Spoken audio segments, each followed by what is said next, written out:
Welcome back, humans, to the second day of Wannacon. I am coming to you live about half an hour early so that I can check all of the things and make sure that there are no issues. So if you're here early, awesome. We will get started. I just want to make sure that I'm streaming everywhere and that I send all the emails and that there are no problems. So we are streaming on Twitch, live on Twitch now. Let us see. Day 2. We should be streaming. Awesome. And we are live on YouTube. And now we'll see if we are live in my author group. And now let's see if we're live on Russell Nolte on my Facebook page.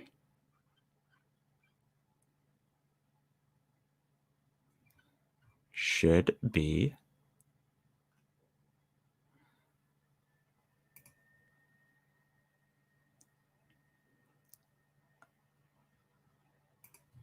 And we are live on my Facebook page. And now just one more place to check. And then we can kind of get started here. Let us see. One more. Come on, last place. Last place that needs to load.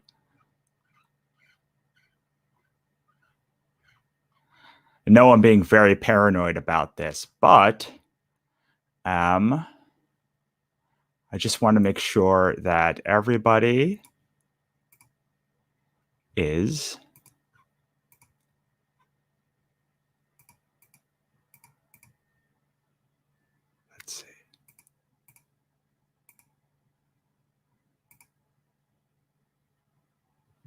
that everybody is here and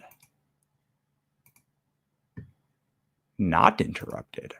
That's not good.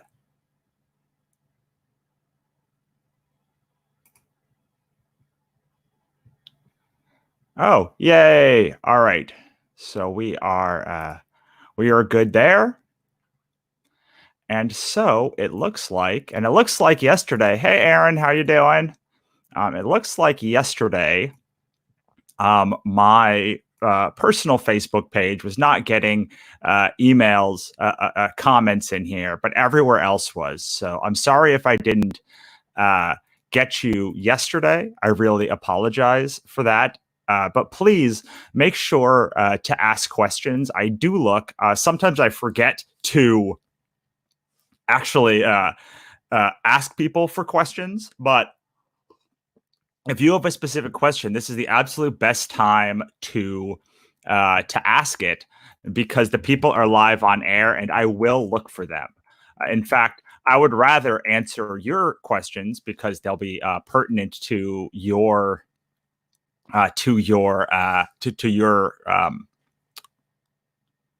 problems than waiting and just answering mine. So let me now send this email to everybody to let them know that we are live. And so now that email is sent out. So hopefully we'll start getting some people in. And let's talk about the schedule today. So schedule today, we have...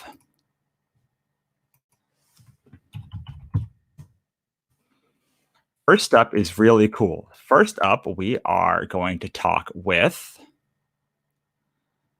No, move that around. We're going to talk with both Christie Shinn and Carolyn Carter. They are both artists, so they're going to be both live drawing as we talk. And I'm hoping that we can get them each to maybe draw each other's characters or have some character that we're both going to draw.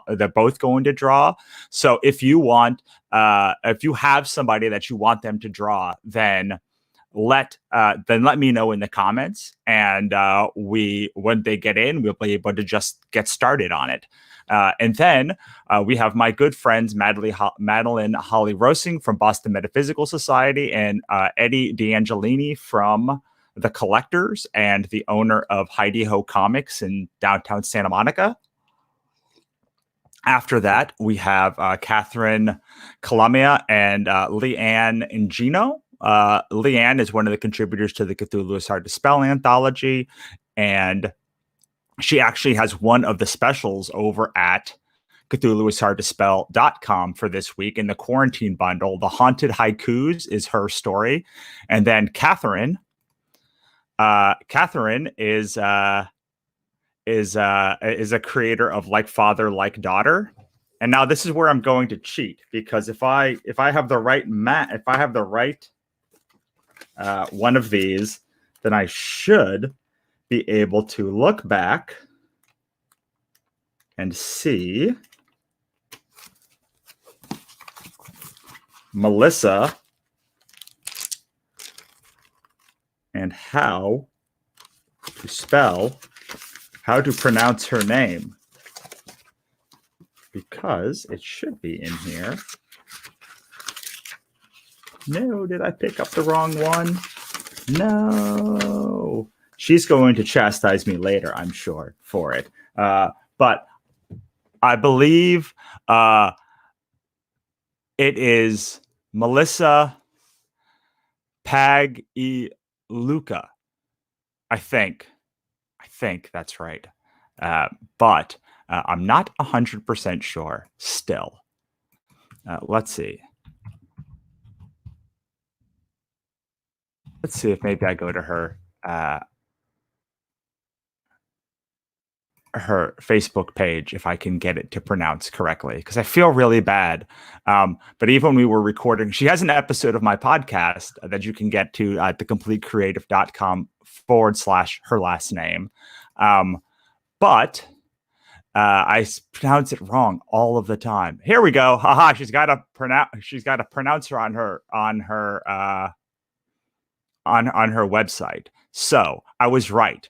It's Melissa Pagluica.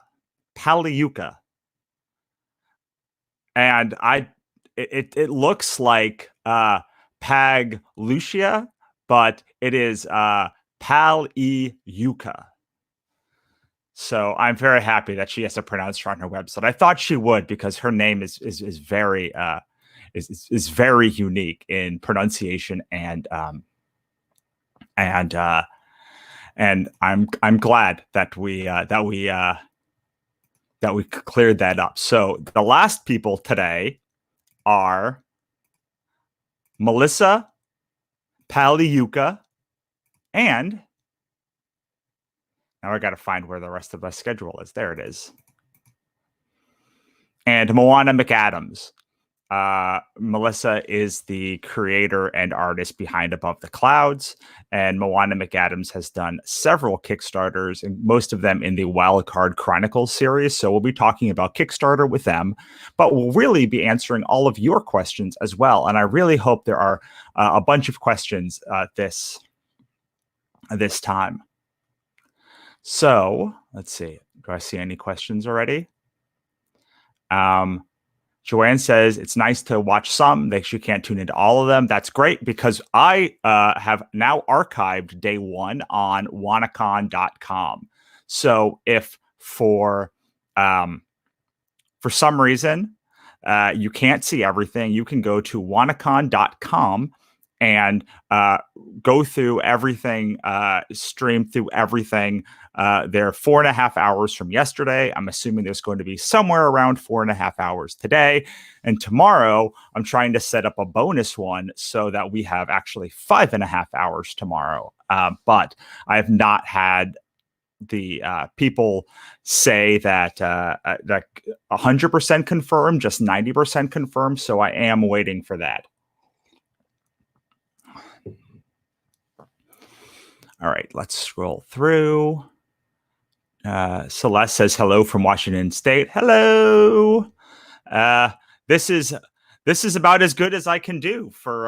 We're supposed to see each other at Emerald City, so it's nice to at least see you virtually.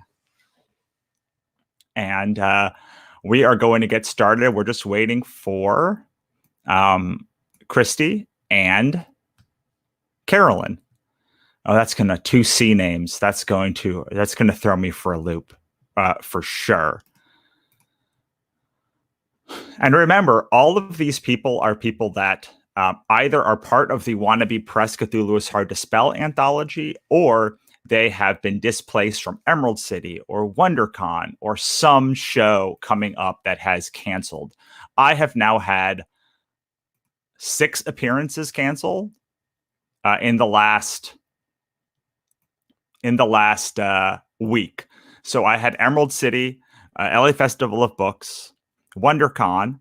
Then I had Mission Viejo Comic Con, Art Night in Pasadena, and I just was doing a talk at the Scriptwriters Network, and that was canceled too. So 6 different places have canceled on me this week, which is roughly, I'm going to call it $9,000 at this point of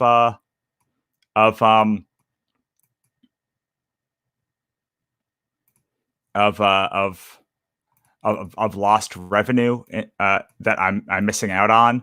But it's okay, because this is my sort of virtual hug to all the people that I was supposed to see this weekend. All right, good. So I should have all of the comments. The comments are streaming from my one feed that's not loading into StreamYard, and the rest of them are here. I see them from YouTube. I know we got Twitch yesterday. Good to see you, Mikey and Aaron, and all of you who are on the feed. As I mentioned, we are just waiting for Christie and Carolyn, who are going to be our first guests. Now, not sure if Carolyn was going to be hurt by a show that canceled, but I know Christie was. I know Madeleine was. I know Eddie was. I know Melissa was. And I know Moana was, for sure. I'm guessing that out of all the shows that canceled in the last week, that the other 3, Carolyn, Kathryn, and Leanne, were also affected, but I'm not 100% sure. We can ask them when they get here. But that's still most of the people. And then most of the people who were here tomorrow also are affected by those shows. And I will show you. Hey, Tyler, how you doing? I will show these banners. I'll show you the ones. This is the one for Cthulhu is Hard to Spell. This is the one for the Complete Creative. And they'll all, these are the ones from yesterday, if you haven't had a chance to look at them. So these are the ones with any coupon codes where you can go and support the artists. A lot of them are running specials for Emerald City or WonderCon. There's Katrina's and Nikki's. Here are the 2 for the second hour, David Avalon and Camry Lapka. The third hour yesterday, Heirs of Isildur. They were supposed to fly from Florida to Emerald City. And then finally yesterday, we had my personal editor, Leah Letterman, and then my good friend, Diana Levin. Leah was supposed to go to Fantasticon last week, or I guess this week. And Diana was supposed to be in Emerald City. So it is supporting all of these people by helping go into their stores, buying their books. And of course, if you want to support our books, Cthulhu is Hard to Spell is on Kickstarter. You can buy that, or you can buy a bunch of our other books also. So if you buy, you can buy our at $39, you can get a hardcover of the first volume, $40, the second volume. You can get our entire digital novel bundle for $35. You can get our pin collection for $45. For $80, you can pick 2 books. You get volume 1 or volume 2 for $81. Sorry, you get any 2 books you want. And then from $100 onwards, you can get 3 books, 4 books, 5 books, 6 books. And so if you want to help us, that's the best way to do it. That also helps all of the other creators, because 10% of all revenue that we generate from this goes straight back to creators. So the more we raise, the more the creators make. On top of that, if there's any books like Volume 1 or Monsters and Other Scary Shit where creators are owed royalties, they also get paid the royalties from those books by backing this for anything that we sell during the Kickstarter. So it is a great way to help. The first book had 55 or so creators. The second book had 70. This one has 73. So some of them do double up, but that is a combination of almost 200 creators who are working with us on these anthologies. And going to CthulhuIsHardToSpell.com is a great way to support them. I'm just wasting time right now talking about this stuff, though, because we are waiting for Christie and Carolyn to come on the show, and then we will get started. Meanwhile, if you guys have any questions you'd like me to ask Christie or Carolyn or any of our guests, please make sure to comment so that I can make sure to ask them.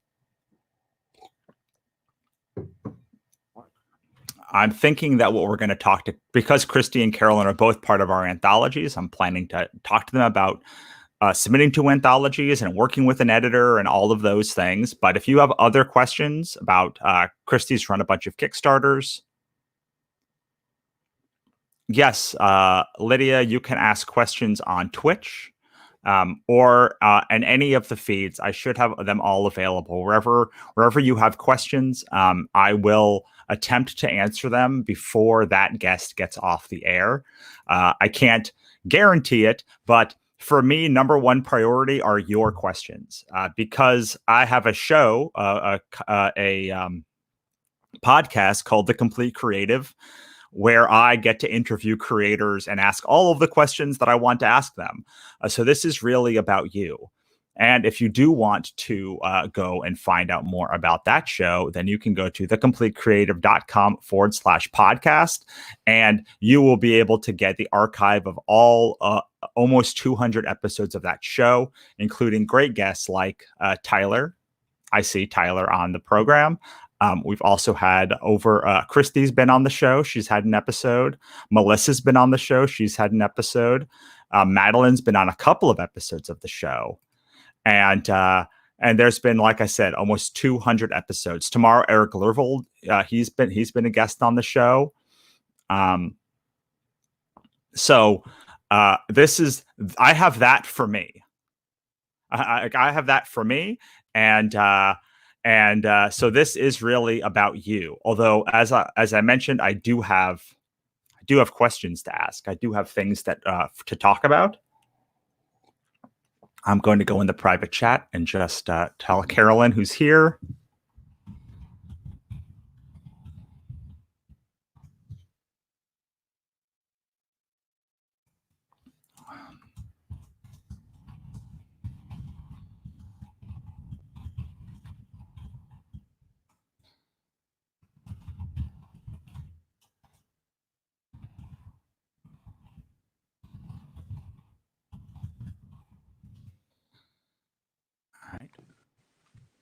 Hi, Carolyn. Can you hear me? Hi, yes. Okay, so as far as the screen share, if you look down at the bottom where it says mute, stop cam, mic, cam, it should also say screen share. Do you see that? The bottom of the On mine, it shows audio, video, flip, chat, and leave. Oh, are you on your on iPad? Yeah. Oh, I don't know if are you linked? If you go to the are you on the iPad looking at me? Or are you on the iPad from the screen underneath you? I am on the iPad looking at you on the iPad. Okay. So maybe there's a different thing for mobile and for desktop. Maybe. So I know, let's see here. Let's see. Maybe if I troubleshooting. Trying to troubleshoot. Well, in fairness, I expected this to happen yesterday, and then it didn't. And so Yeah. This for me is wonderful because I went through a whole day without having to do this troubleshooting. So because let's see here. If I need to go and switch to my desktop, I can do that. I'm gonna see. I just got. This is a question that I've never seen before, and now all these people that are watching us troubleshoot in real time, and I'm sure that it is thrilling. Oh my god. Here we go. Let's see. Cut. Are you on Safari? Safari. I am. Okay, cool. Yeah. So that's the most important part. And then I'm going to.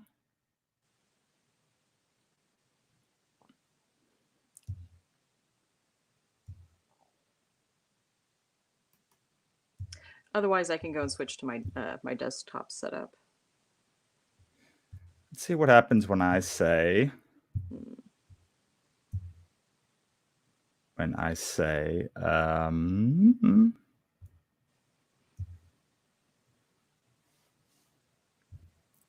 Yeah, I see that too. It just says audio, video, flip, chat, and leave.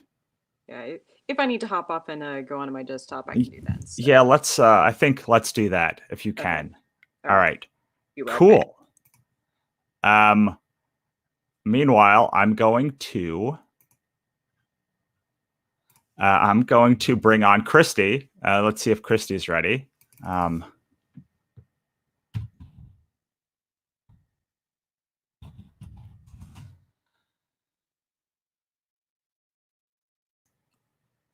All right. Hi, Christie. I'm doing good. Hey, Russell, how's it going? Ooh, that is a lot of lag between your. Really? Let's see. Yes. So I see you have a screen share here. Yeah. But it's black right now. Let me go and try to share something. Hold on. Let me. Cool. On here. I did try it once with another person that was using StreamYard, but it was kind of doing some weird shit. So let me see. Don't show, share screen. Then I want to share my screen here. Is it showing? Yeah. Okay, there we go. Awesome. Look at that. Yeah. So we got half of it working. That's wonderful. I did not realize that it would be different. An iPad's weird. Like I thought it would be different from like a mobile device, but I didn't know if Apple or StreamYard considered an iPad a mobile device or a desktop, because it sort of like merges that weird middle ground. So I think it's more of the Surface Pro that would be, but to be honest, it's like unless if it's more on desktop, because what it said on my end was like multiple displays need to be enabled. Yeah, I'm still learning. We're still learning. We're still getting this down, and luckily I will tell you the one thing I don't like about StreamYard while we're here in the beginning is that you can't talk to people until you bring them live. Mm-hmm. So like if you have a bunch of people, all you can do is private chat with them. Like I couldn't hop off, talk to you. I have to bring you on and then troubleshoot you kind of like live on the air with everything. Yeah. But so we have Christie. We're waiting for Carolyn. And I thought what would be fun would be to have both of you draw the same thing and see like how your different styles are. So I would love it if the people, Mikey or Brandon or Walter or Lydia or Tyler or any of the people watching on the other feed would give us a idea of what you want to draw, of what you want us to draw. It could be a superhero. It could be Christie's character, Demon Bitch. It could be anything. But we're Carolyn and Christie have two very, very, very different art styles, and I think it'll be fun to watch how both people are sort of tackle drawing the same thing. So if you have an idea, let me know. Yeah. Otherwise, how are you doing, Christie? I'm doing okay. Just a little tired today. I went shopping. It wasn't as bad because I went to the local market. I already had everything anyway. So I just went ahead and I ordered some stuff preemptively. But other than that, it's like rainy here, but it's cozy. I made some corned beef hash stew. Well, corned beef stew. My friend's Connie and Dallas, they brought over some corned beef so we could celebrate like Irish Day. Oh yeah, St. Patty's Day. Sorry, Irish Day. I just am being silly. But we brought that and we ate a good number of it, and then I decided to make the rest into like a stew and just feed off of that all day. So that feels good. I forgot that there is that it's corned beef season. Because we always do something. We always do corned beef, like a big corned beef thing, but it just has not felt, honestly, it does not feel like it's 2020 right now. It feels like it's, I don't know, like still 2019, or like we never actually hit 2020. So no holiday has really felt like anything. It's one of those things where I'm just kind of like, I don't know, maybe it's because like of what I went through in 2019. I'm just like, oh well, I just like, I don't know if it makes you better in dealing with the unknown, but being told you had a malignant pancreatic tumor only to find out it was just a ticking time bomb. I have a weird fatalistic thing, so probably not everybody's going to understand that. No, I really liked what you said. You made a post the other day that was like, it was like, I didn't survive almost dying to be scared now. Yeah. I mean, the thing is that I think when you kind of deal like the economy, we have statistics and shit. I'm not trying to downplay it, but also health has its own statistics, right? Your own personal health. I was personally healthy before all this other shit happened. And then I just got hit with, you have a massive pancreatic tumor, 6 inches, if anybody wants to know context. Yes, I did name the bitch Casey Anthony. People did ask me if I named it. I guess 6 inches is the thing. And when they first told me about it, it was like, we are sure that you have a highly malignant pancreatic mass. I'm like, great. Yeah. And you never want to hear pancreas and mass, because like, that, I mean, of all the organs, like the pancreas is like, to me, when I think of like what's the worst organ to have a thing in, like the pancreas is the one. Yeah. It's just because it has a lot of symptoms. I found out, like when I read up on Patrick Swayze's symptoms and different things, like literally it's digestive issues. Now, I'm not saying if you have a stomach ache now and then it's bad, but I've realized how much people overlook it, because like one of my other friends, his cousin had a mass in his stomach and eventually couldn't eat spicy food because he'd throw up. So he'd eat bland food. But then what ended up happening is that after a while, it's like he couldn't even eat that. So they went to the doctor and they found a big benign mass in his stomach. And the thing is, like with me, I just felt more tired, more run down. I kept having colds, but it was around cold season. It was right after con season last year. So I thought, oh, I'm just run out. But then I just kept sleeping. And I woke up one day and I just thought I had a freaking like kidney infection. I went in and but like when they were doing the ultrasounds don't hurt. I'm going to say that. And when they were kind of putting it up around my ribs, it started to hurt. And I'm like, this is weird. Maybe they're digging in, but it's a lot of little things. Like, I mean, I hate to bring up bodily functions, but if your bodily functions change, for me, it was like a number of years before I found this thing. So if you ever detect like I'm changing your metabolism, it doesn't mean that you get super skinny. Like I gained 37 pounds. And then it was like you eat a slice of pizza and then all of a sudden you gain 5 and you're like, no, that's not right, or you walk a mile to get a burger, walk back. I'm like, how come I'm not burning any of this?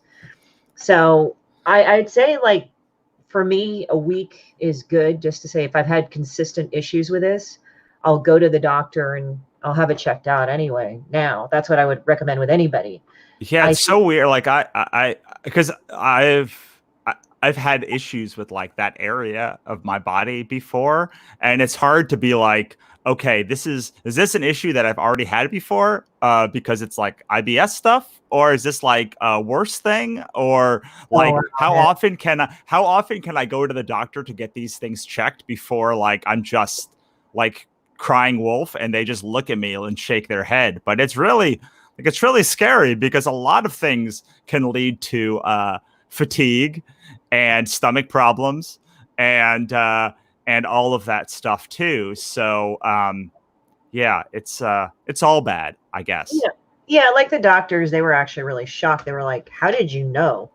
And because I guess nobody knows, but it was weird. The most telling one was like my surgeon was telling me, I told a woman who had this very same thing you did 10 years ago that she needed to take this out now. And now she's battling stage 3 pancreatic cancer. And I'm like going, who the fuck can live with this fucking thing? Because it was making me miserable. Like in August, I was really drained all the time. I was tired. Parts of me were aching that had been previously injured. And I realized it was probably that stupid thing pressing up against my spine and aggravating stuff. So, I mean, the one that I had was like that 1% that attacks Asian and Black women. And it was that ticking time bomb moment out of all the odds. So I consider myself, I don't want to do hashtag blessed, but seriously, there's some things that I've been through that don't occupy one school of thought over the other. I think both of them mix. So, you know, people did the hopes and prayers thing, that helped. But people actually gave money and gave me their time and gave me their help and ear. So that helped too. So, and I don't know, I just got lined up with the best doctors that I possibly could, just somehow, while I'm dealing with all this. So somehow just everything fell in line. If it had to happen, that's how it did. So, but my surgeon was awesome. So, yeah, I actually asked him how he got into doing this, because the Whipple procedure, if you ever look it up, is like one of the more complicated ones. It can take up to 8 to 10 hours. And I asked him, like, so how'd you end up doing this? And he said, well, I used to go and I would go and, you know, work on these things. And then all of a sudden, hey, you know, can you go do this surgery or something? And eventually got so good at it because he did it so much that the senior surgeons wouldn't come in. Because I guess there's a lead surgeon and then they have the residents. And as a resident, he would be the one to be doing it. And eventually got so good, he just, as a resident, would just do it. Yeah. And he did mine in 3 hours flat. Wow. So he did an 8 to 10 hour procedure in 3 hours? Oh, yeah. I mean, he said I might be diabetic, which I wasn't.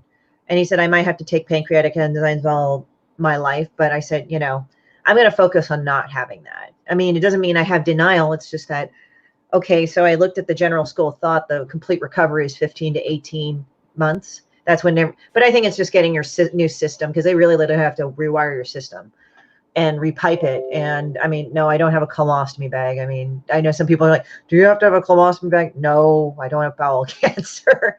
But they went and did that. And, you know, it's just essentially they took what was left of my pancreas and they stuck it on the end of my small intestine and stuff. I mean, I know it kind of grosses you out. I just kind of have to laugh about it because it just, I went to that. So. No, I get it. I mean, it gives you a new perspective on life, right? Yeah, I mean, it's like sometimes you kind of give a shit about some things and sometimes you don't. Like, and sometimes there are certain things that you're just like, no, I'm not, you know, or you just don't suffer certain things very gladly anymore. And I mean, it took me a few months, like, to even get to the energy level I am now. And even then, sometimes I feel fatigued. But it's weird because it's like the fatigue hits every so often. And it's usually my abdominal muscles because they did cut there. But it doesn't really bother me too much. I think it's pretty good. Like I'm overall, I think I have more energy than I ever did when I was ill. And even people notice the difference. They're like, it's not because you lost weight. You actually look better and you look healthier and you're not so aggro. Like, I think I was so, I mean, I wasn't a bitch, but I was kind of pissy, I think, at times, because here I am going against stuff physically. I mean, you understand that, going against that, you kind of have to overcompensate for it. And that doesn't do well for your mood, I think, and energy level, because you're trying to self-regulate and it's not very good.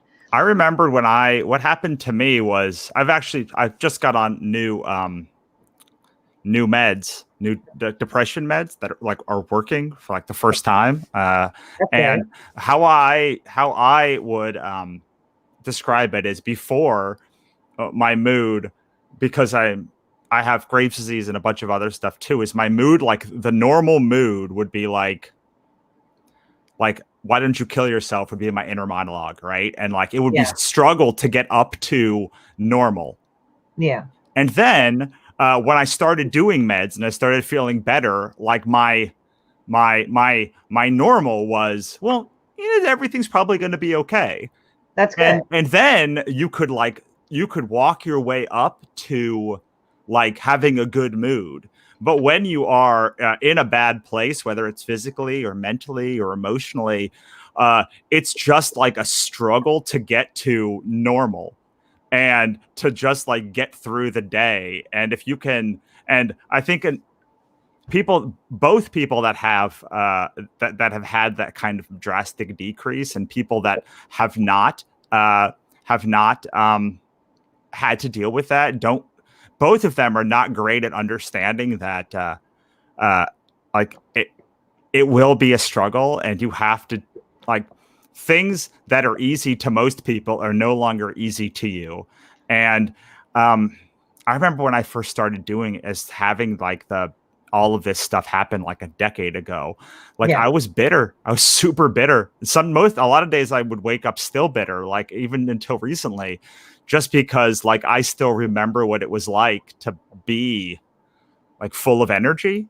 And now I'm not full of energy anymore. And I physically can't do the things that I did. So I totally get like how that kind of thing worked, unless I'm totally misreading like why you were in such a bad mood.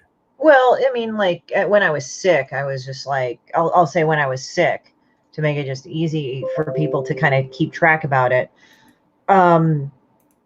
It's just like it's kind of like you get sick and it's just this constant fight of being fucking like functional. Right. Exactly. And like everything kind of aggravated me. Now, I'm not saying I was so wild that I didn't know what the hell I was doing. I mean, there are people that were actual genuine douchebags or something, but now it's like, it's easier to let it go, or it's easier to say, hey, but I would always have the self-doubt, like, am I overreacting? So I would have people saying, oh, you're overreacting. And some were actually sincere about it and not, you get what I mean?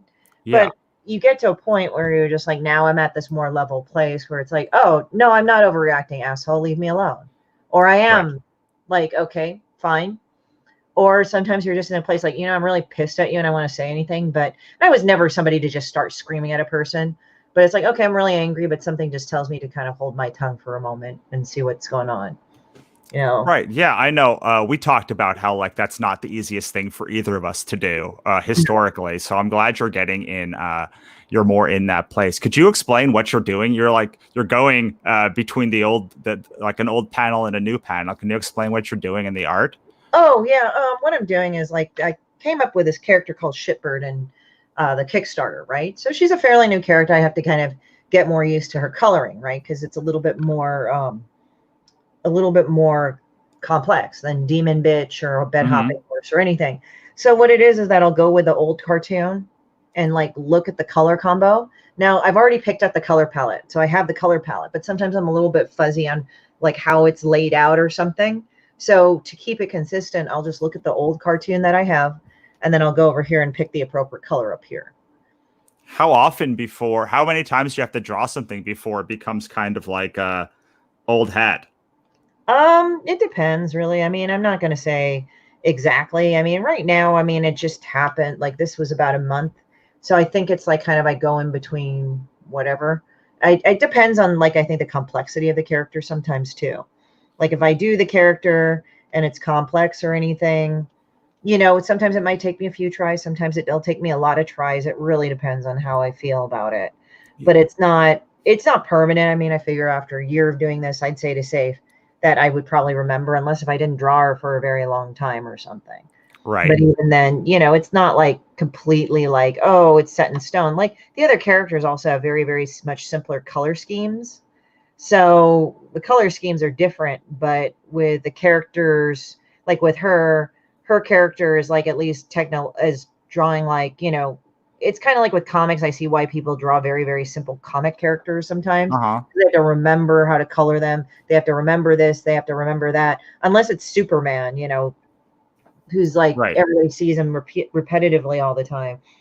That's it right there. So I'm kind of yeah. One thing I really like about your work is how personal it is. Like everything that you've done, I'm assuming including Sepulchre, but at least the work you've done for our anthologies and Demon Bitch and Personal Monsters comes from such a personal place. Could you talk a little bit about how you sort of get out your frustrations or think of the world through art?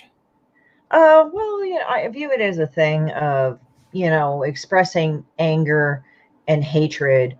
And now people go like, well, you need to not do that. You got to be a good person. And it's like, never in my life have I seen such a call for for empathy and all that, but we act more and more bitchy and fucking shitty to each other. I'm going to admit it.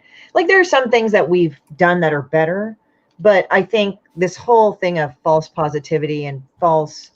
Now, don't get me wrong. I don't think positive or looking at the bright side of shit is bad. It's better than freaking wanting to go kill yourself, you know, or get into that place. Like, sometimes you do work yourself up to that. You can make that worse.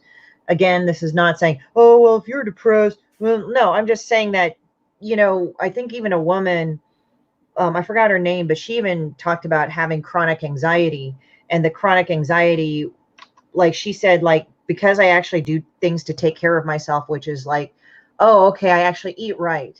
I actually exercise. I actually sleep as much as I can, you know, within healthy limits. It takes a lot of the pressure off. She still takes her anti-anxiety meds. She still has anxiety. It's just not as harsh because her body is not put under these harsh, extreme conditions like by herself that are self-imposed. But I think the thing is that just simple, like, hey, I like myself and I'm okay, or I'm fine. But it's also the thing is, I think people just need to admit that they hate a bitch, and that's it. You know, I'm not advocating they do terrible things. I'm not advocating they go and do stupid shit like throw bombs at their house or something. You know, all I'm saying is like, look, admit to yourself that you fucking hate this person. And then when you do, you actually can have the better capacity to forgive.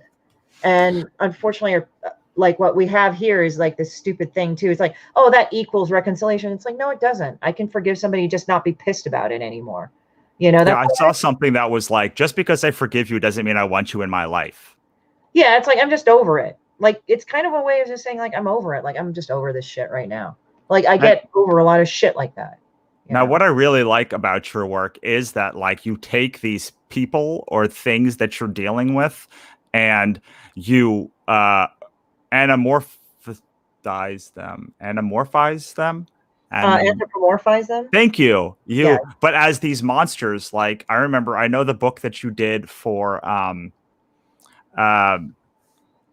the book you did for me, the first monster anthology. You did this thing called the Fear Monster, and all of your old personal monsters were like things you were grappling with, people you were trying to get over, kind of putting them in this box. And did you feel like once you were done with each of those things, it like kind of freed you from whatever negativity you had for them? I think, you know, in a way it made it better to deal with. And I think in a way, yeah. I mean, I don't think like people just get over shit. Like, I mean, you can. Like, I'd be surprised. Like, some of the resentments I had towards family members vanished in an instant. Like, yeah, I could be mad about this, but what's the point? But that's not with everything. And I think the problem with a lot of people is they go like, oh, well, if I do this, everything will be better. I'm like, you know, it can make it better, but sometimes it takes a few tries. And I just got annoyed with people that got victimized with the same people. And then they just said, oh, yeah, well, I'm over it, but I want to stab them. It's like, go fuck yourself. Why are you telling me that I have problems? At least I admit that I do. Like, if you want to solve a problem, just admit to yourself that you fucking have a problem. That's it. That doesn't mean you're a bad person. Actually, you're a better person because you're like, okay, I have a problem. How do I fix it? And you can actually fix it where it's an actual solution rather than, you know, oh, but I want to not be regarded as a bad person. And it's like, no, you can admit that you don't like somebody, rational or irrational as you want. You know, it's just, and also I've noticed when you do that, it gets you less defensive because you don't have anything to hide. And that's how I feel about it. It's just like with this one, I just kind of put it out in the open. And I said, fuck you all. Fuck you all. You're awful. You're terrible people. I hate you. You're an asshole. You're an asshole to me and other people. So fuck you. Yeah, so what I didn't know about Demon Bitch was that it's actually like based on a real person that you knew, right? Yeah. Like, and all the other characters based on people you know too? Yeah, there are people I've known, especially a lot of them women, because I'm just like, it's like this. What I hate about sometimes the girl power thing is that sometimes girls tend to really fuck each other up. And that is unfortunately a dirty little secret. I'm not saying all women, and I'm not saying that, oh, feminism is bad. I'm just saying, like, let's accept the fact that girls are fucking awful to each other sometimes in ways that girls can be. It's a known fact. It's not negating us. In fact, it's just making us more human, much more realistic to people, rather than us being these things that we don't make mistakes. It's like, come on, when do we respect that? You know, we might be afraid of them. We might be afraid of people that do that, but we don't end all respect them. I don't get that respect. Like, at least when you connect with people, you say, look, I make mistakes, fuck it, you know? And when you admit that to yourself, you actually end up apologizing less, you know? Like, okay, I'm not a perfect person. Sometimes I'm pissy and shit, but that gives you a better baseline once you come to terms with it. You're just like, okay, I either can talk to this person, apologize or not, you know? And that might sound like an incredibly self-centered thing to say, but I don't think it's bad to like kind of figure stuff out yourself on that level. Like there are some people that have pissed me off, some people I've apologized to, and when I've acted out of turn, but there are times where I'm like, you know, no, I don't need to apologize to you. You need to understand like what you say is fucking dumb, you know, but it's like dumb to me, you know, it's not like dumb to everybody else. I don't plan to police the world. But there are times like where I've looked at things and I'm like, you know, that's just fucking dumb. I really hate that shit. So that's me personally. It's like, you know, like this one person that Demon Bitch is based off of. I mean, this person was saying stuff like, oh yeah, can we just take DMT and talk to the coronavirus? I'm like, you know, you just set the bar really low. I didn't have that high of a bar for you. Like, what the hell?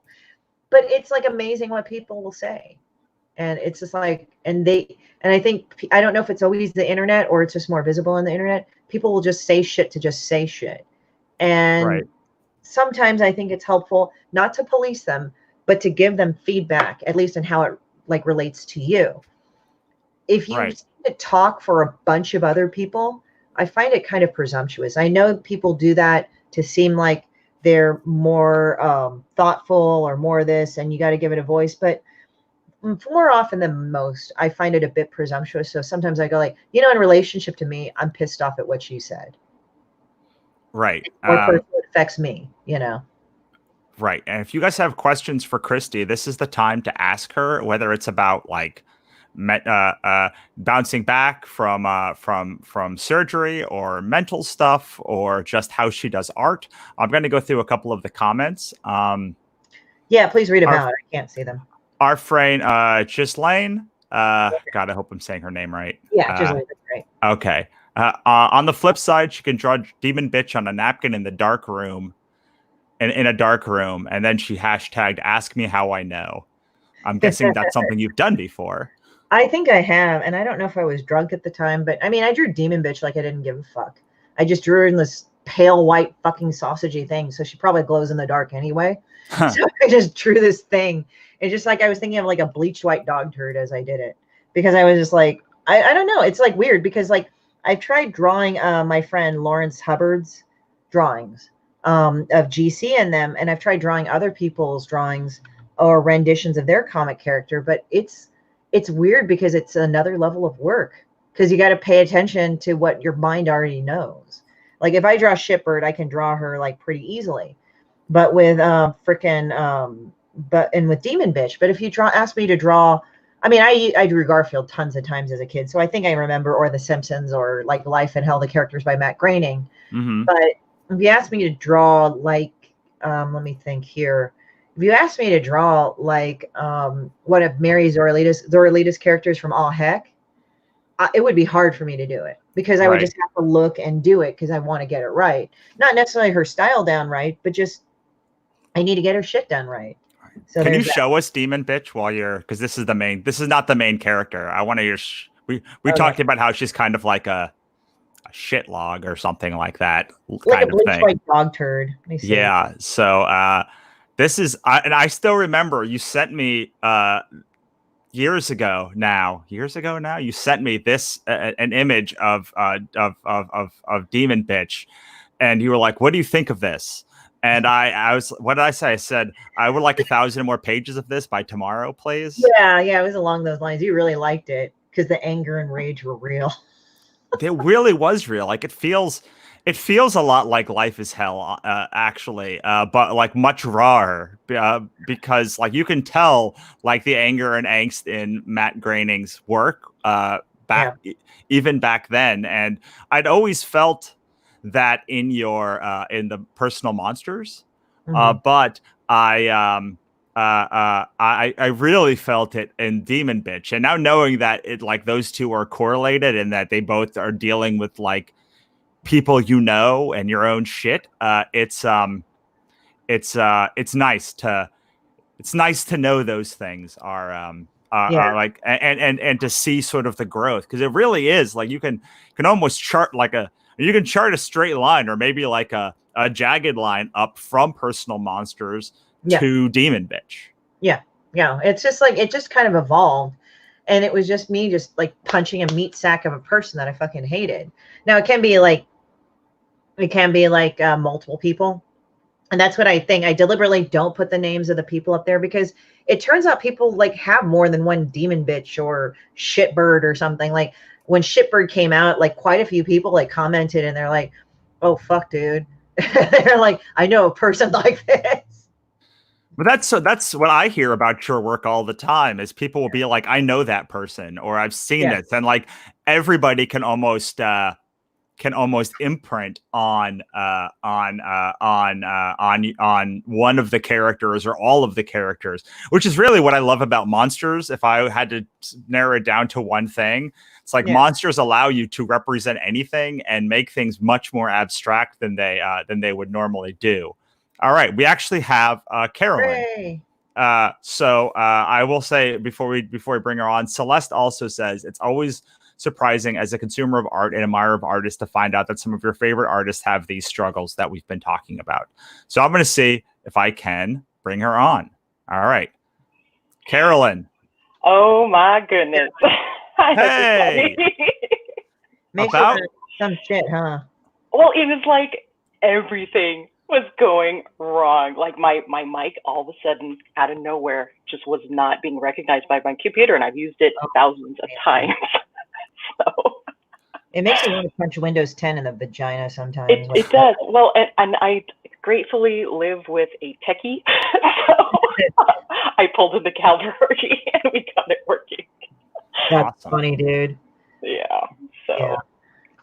So we were just talking about art and personal and like how to and like that art by using art you can kind of imprint your anything on it, and Christie uses art to work out a lot of shit, like work out a lot of stuff. And so I wanted to know, like, do you do the same thing? Do you find yourself working out a lot of stuff with your own art? You know, I used to all the time. I'm actually coming back to that point because there was a long time where I was getting crushed by life just left and right. Yeah. And having to overcome a lot of stuff that just ended up blocking me from it. Like I was losing my voice. You know, so it was like, so I'm rediscovering my voice now. It's just been, it's How are you going about that process? Because I know a lot of artists and creators out here are have similar issues where, you know, they've been away from their work for a while, or they feel like they're not connecting with their work, or they feel like they're losing like you know, the piece of some piece of them. And how are you going about that journey to try and rediscover your own voice? So it's been like it's been a slow, arduous process for me. Part of it's been like, I mean, some people are like, ooh, you know, meditation and things like that, spirituality, but a lot of it was just coming to that self-awareness so I could, like, you know, ignore all of the stuff that everyone else was trying to push on me, you know, and just take the time to rediscover myself, you know, and then just sort of say, you know what, no, like, I am a person. I have these boundaries. I'm the one living my life. You know, these people don't get to tell me, you know, that I can or can't.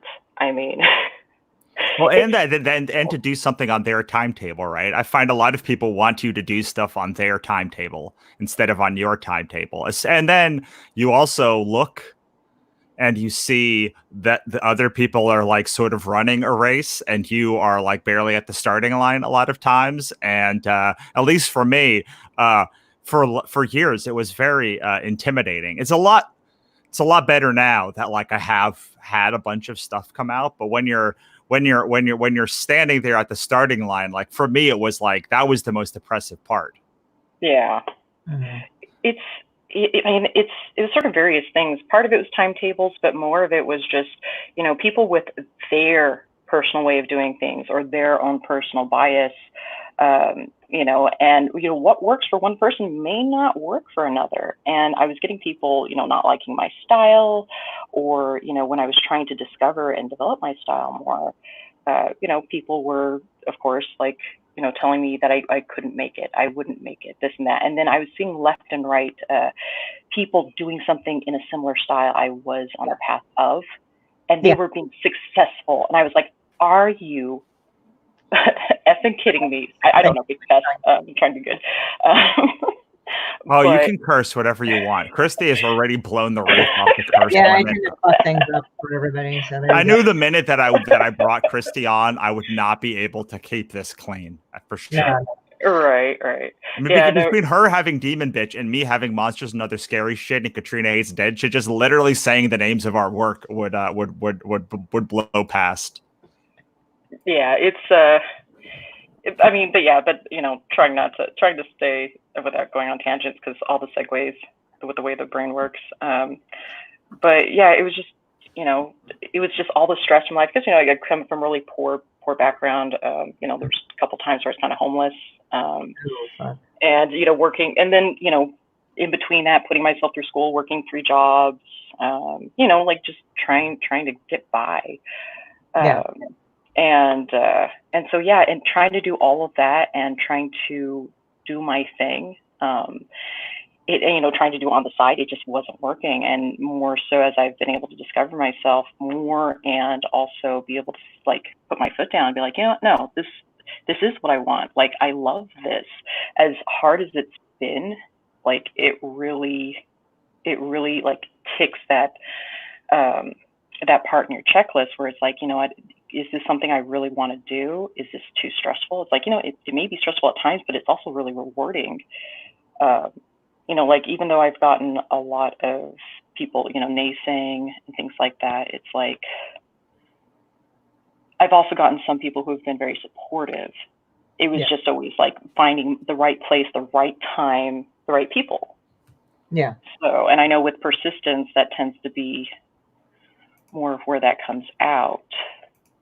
So yeah, so I've just been trying to be persistent. So I'm back at the starting line, but I'm at a much better place than I was before, because I had my backbone just completely shattered. Like, not literally, I mean, you know, figuratively, of course. But yeah, because I was put down a lot, not just with, like, you know, trying to get into the professional sphere, but just in general, people are bullies.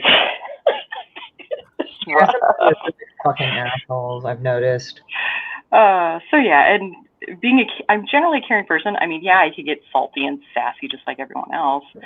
But yeah, it's just been that kind of discovery. And I've seen a lot of people facing a lot of, like, similar struggles, people that have been established, people that have been, you know, going and putting themselves through school, people much older than me, people much younger than me. So yeah, it's definitely an issue. And I mean, mental health, among other things. So. Right. I think Before we go on, I do want to ask you what you're drawing, because now we actually have your live stream up, so we can actually have both of your 2 live streams going. And you put one of you is drawing a shitbird, and the other one of you looks like you're drawing maybe a Dagon or a Deep One monster, or maybe just a frog. Yeah, so this is sort of the starting process for actually Bo Craig from the story that Brandy June and I worked on. So, like, initially it's like, okay, we're going a frog, and then it's like altering it and changing it into being like this, like, toothy kind of, like, thing. And I mean, sometimes too, it's like tweaking the proportions. Sometimes like, oh, okay, am I actually happy with the eyes on this one? Do I need to, like, do other things with it? So this is more of a cartoony aspect of it. I figured I would do, like, a quick little cartoony doodle, and then try to do something a little bit more, like, horrific, maybe. Yeah. But it's like a little goddamn Murloc from fucking, like, World of Warcraft sometimes. There's right? Yeah, that you know, sort of thing. Like, what the fuck? Like, would laugh everything those times those things, like, attacked me on World of Warcraft when I played it. I miss that. I used to play, and then, of course, you know, life changes, and people that you played with, they stop and start and all that stuff. But yeah. And you found Brandy from just like from our Facebook group, right? Like this was Brandy June is the writer of her story in the anthology. But did you just I feel like that's the story, right? Yeah, that's exactly it. It's because I know it's funny, you're like this nexus of people, and it was just one of your posts, and she mentioned that she's looking for an artist because the artist she initially had lined up had to drop out, and so then it was just again right time, right place, right person, and I was like, hey, she seems like a nice person. Let me put my hat in. And we got to talking, and I showed her my stuff to see if it was in line, depending on what direction she wanted to go in, if it wanted to be more cartoony or serious or what have you. And we sort of came up with this. It did help too in production, mostly that she already had this vision for how she wanted it to look. So it did make it easier for me to just be like, oh, okay, so this is the kind of look you want to go with. Let's get started. And Bo Craig, I would have to say, is my favorite because I like those sort of cute, horrible things. Right. It's a very popular thing, the cute and the creepy things together. Yeah. How did you find? I'm going to throw this out to both of you. Is how do you find working with somebody for the first time? Because I know both of you have worked with writers who you did not know beforehand. So I'd love for you guys to talk just a little bit about the process that you use to sort of amalgamate yourselves to working with a new person. I think it's just sorry. I think it's just also like just getting to know them and talking to them. It's amazing what being nice can do. So I mean, I don't know. I've never had an issue getting to meet new people. So for me, it was just like, oh yeah, hey, we're writing, cool. And then we just talk to each other. So, well, what are you looking for? And it's like, okay, you're looking for this, we're looking for that. I don't know if it's really like a set thing. I mean, that's just where I've come from. How about you, Carolyn? Well, it's not like I haven't worked with people before, but at least in the comic side of things, it was interesting because I've actually also been to, like some speed meetings sort of things at like some conventions before with like other writers and things. And like working with Brandy, it was really nice because she did have a clear vision of what she wanted. I know there's been some other writers I've talked to where, they're still trying to figure out what they want to do. And I get that. It takes time sometimes and you have to revise things a lot, but yeah. But it was really nice, at least in this regard, working with someone who's new, who you got along well with, communication wise, and who's really open and really committed to doing it. Because I've tried to get along with some other people where people talk about wanting to do things, and it either just never happens, or you just never hear from them again for one reason or another. Sometimes life gets busy, or they just it's not something they were actually committed to. But yeah, that's the worst part, I think. The worst part is to be the other half of that, where like you're the one who's committed and like they're the one not committed. Yeah, and there have been times in the past where I tried like, maybe I can collaborate with someone because I really wanted to. It was like over 10 years ago. I really wanted to collaborate with people on stuff, and I had people coming forward. But then it came to a point where I realized, oh, you know what? Some of these people, they want me to do all the work. Like, they're going, and I'm not getting paid for this. Is this actually something I'm passionate enough about to be able to do it for free? Or, because there's that whole exposure thing. But at the same time, it's like, is this, either am I going to get paid for it if it's not something, where it's an exposure thing, or is it something where I am personally invested in? And, and then I had to take a step back and be like, you know what, a lot of these people are either trying to take advantage of me, or I really need to pay bills. I need to focus on stuff that I can get paid for, or, value myself more as an artist. And so I took a step back for a while. And so working with Brandy in a collaboration like this was really refreshing, because it was like, oh, someone really wants to do this. And of course it also helped too that, Russell, that you had all this stuff going on with the anthology and everything. And you're, like, you really are on the ball with the hustling. And I mean, I know you've worked really hard. And it's always really been inspiring, just like hearing, your process and things that you've been going through. But yeah, so it was really nice being able to meet other writers who were really wanting to do this. I have a couple other writers that I'm working with on the side for like some personal stuff they want to do. But each person is so different from the other. Yeah, I mean, for the anthology, I feel like I have to set the pace. Like I have to, I owe it to everybody as the editor to set the pace and like love it the most. Like I'll love your story the most. I love all of the stories, like at least as much, if not more, than like the people who created them. Because without being able to set that pace and like be out there hustling and do all of that stuff, I cannot possibly expect other people to do it, especially because like you are 1/38th of a story, and sometimes you're 1/72nd of a story if you are like one of like half of the group that's working on that anthology. So I've always said it's hard because like sometimes people will message me and be like, are you free to come to this event? Are you free to do this thing?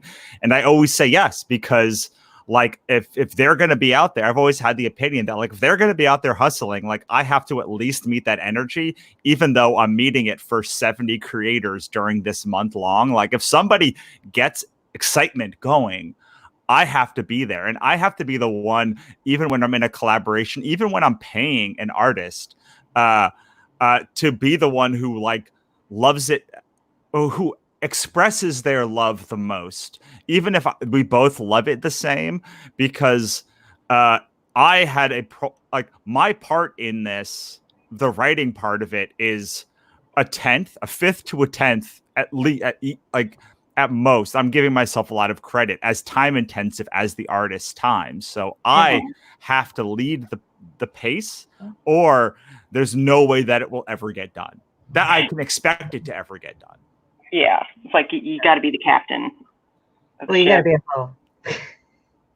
I'm just joking. You got to be a hoe. Russell's a big hoe. I mean, I know too. So there you go. You got to work it. You really do. Well, I mean, that's how I even got people excited for the first anthology to do it. People like Christie is like, they saw me on the circuit working for like years before I ever asked them to do anything.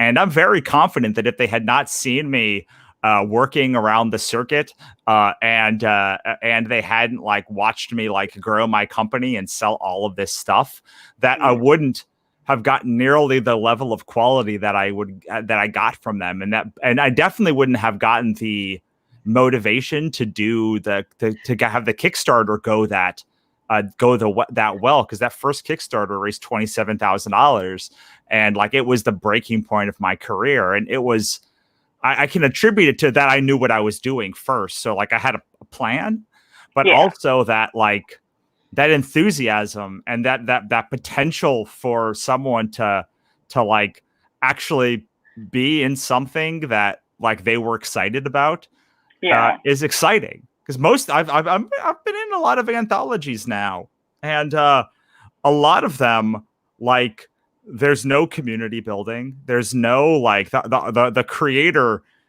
like the editor doesn't feel invested in the project. Like they're not out there building the hype. Like they're not out there every weekend selling the book.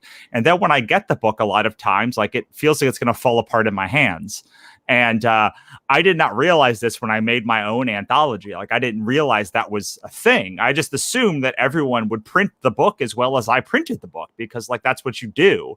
It wasn't until I started getting books that I was like, oh, this must be the disappointment that everyone feels all the time, huh? Oh. But I think that's so important, because like you can't expect someone to even come a tenth as excited as you are. So if you want someone to come at a level, you have to like somehow be 10 times above that level, or at least double or triple that level, so you can bring them up to your level. Exactly. Yeah, look, you have to set the pace. Exactly. So Luke Moore has a question. Luke says, tonight I was supposed to launch my Quickstarter, which is about a 2-week or 3-week Kickstarter campaign for my comic series. I spent about a month promoting this date, but given the current state of affairs, would it be wise to push back a few weeks or launch and then relaunch if it doesn't go well? What do you guys think? I personally say wait a week to see how it goes, because we just hit, I think, pretty much the major panic areas right now. Like, now it's a state of emergency. So people are out now, like in the first, I think it's weird with people that I've observed. The first few days after you make a huge announcement, they're really hyped about it, blah, blah, blah, blah, blah, blah. And even in there's injections of the media or whatever press you have. Personally, I'd wait a week just to see how it is. To say, hey, like, we decided to postpone it because, like, everybody's dealing with this. Everybody's dealing with economic hardship. We'll let you know when we go. But, like, still kind of observe it, and then just say, but we are planning to do this. We're just probably going to push it back a little. And then as after that, we probably put up a more definitive time. That's what I would do personally. Oh, Carolyn, me and you are actually going through this right now, this moment with a launch. How do you feel? I'll tell you how I feel about it afterwards. But how do you feel promoting it while there's like the world is falling apart?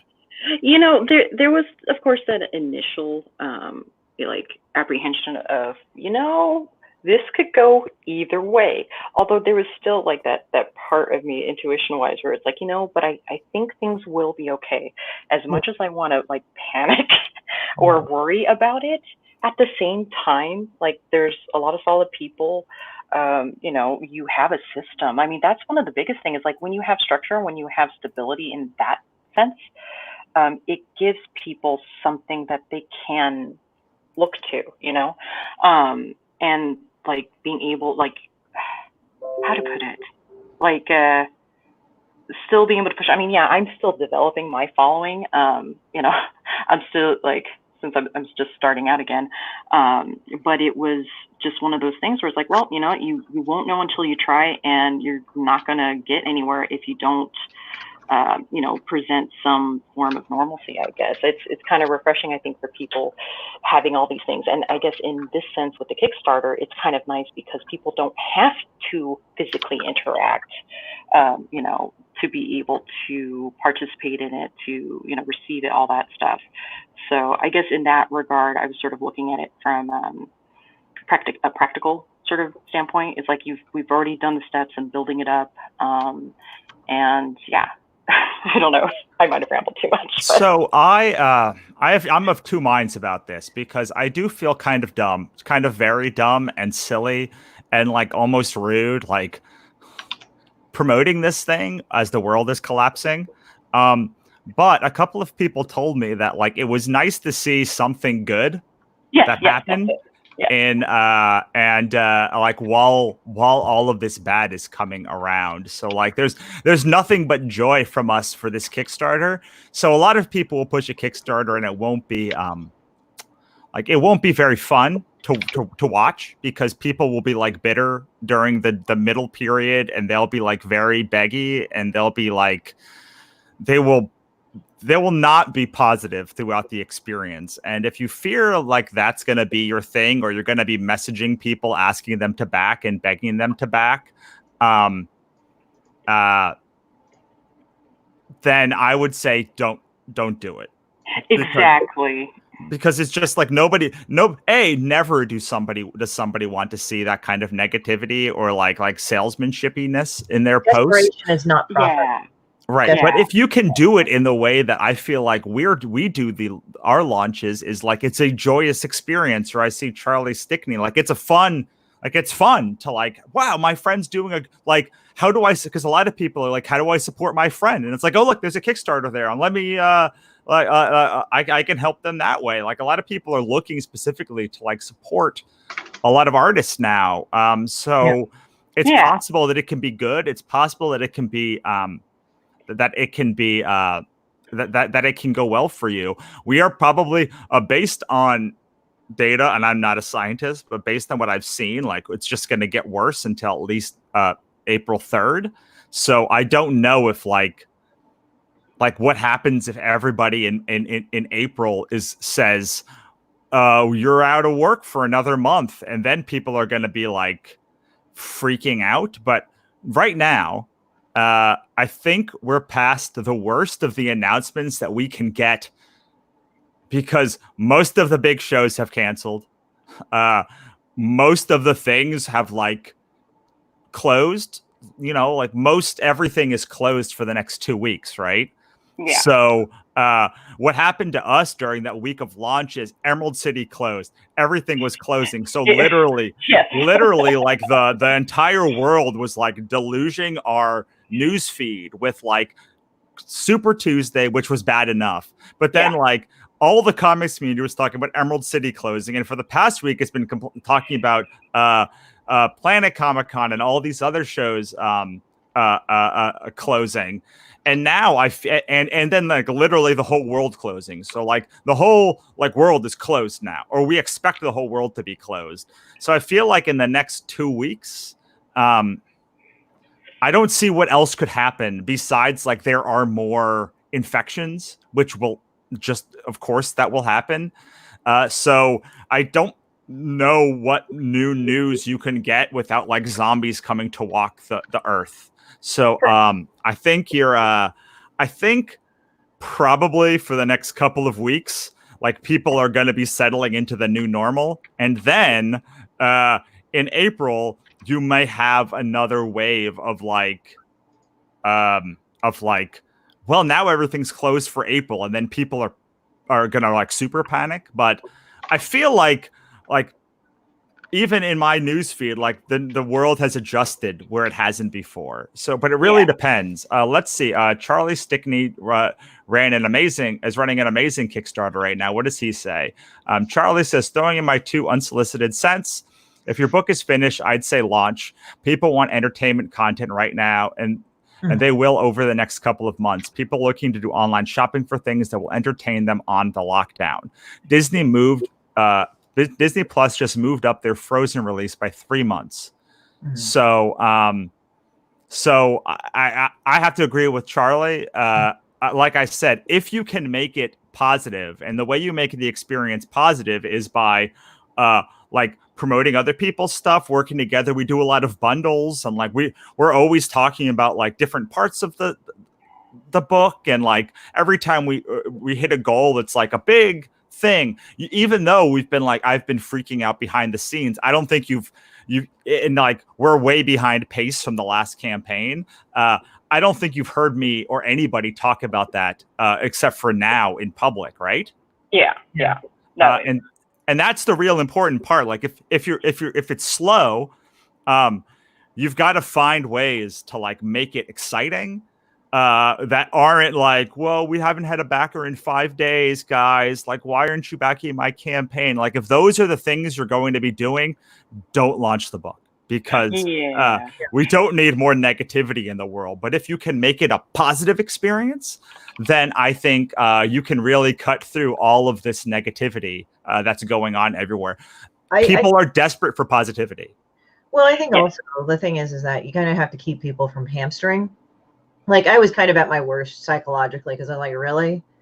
And it was just everybody was hamstring around me. And, you're one person. Sometimes you can't help but be affected. But what was nice is I just started hiding all the hyper political posts and all the posts of empty grocery stores, because it's like, that's depressing.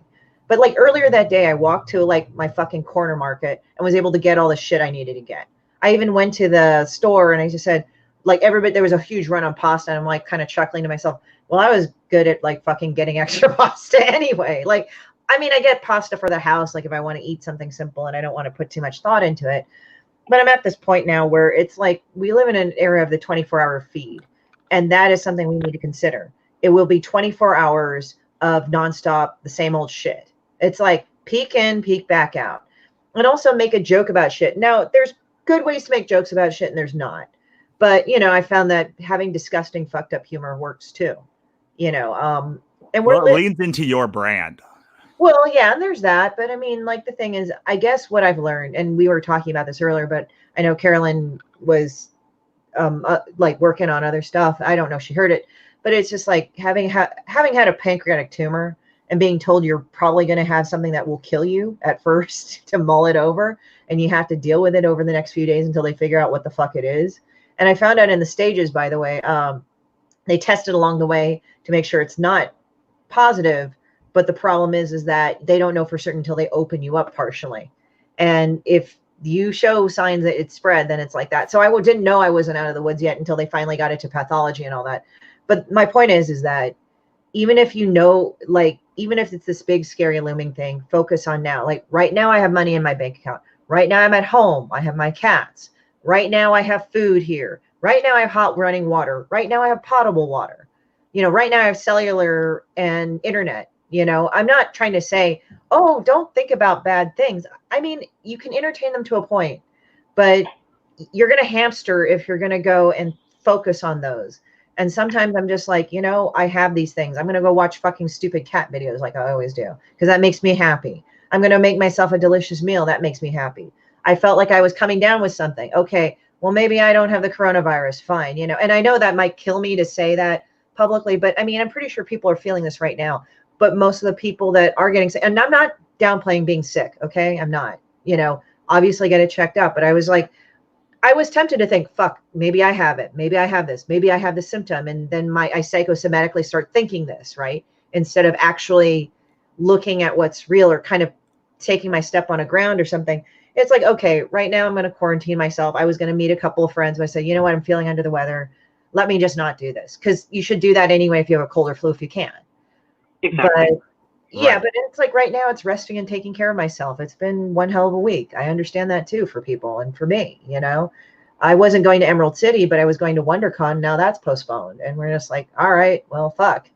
But sometimes when you face the unknown, just focus on what you have right now. I guess it's practicing gratitude. Even if you don't feel happy and thankful, at least like, okay, I have this because this could suck worse. Right. And on top of it, it also gives you something to work on. Like it's something that's in your control. Like I won't lie, this whole Wannacon experience was just my little way of pulling of like feeling like I was in control of something, and doing the Kickstarter is a way to like focus my energy away from, oh crap, what can I do, to, oh, look at this thing that I'm doing. So just for your own mental sanity, maybe it's worth it to do it. Maybe. I don't know.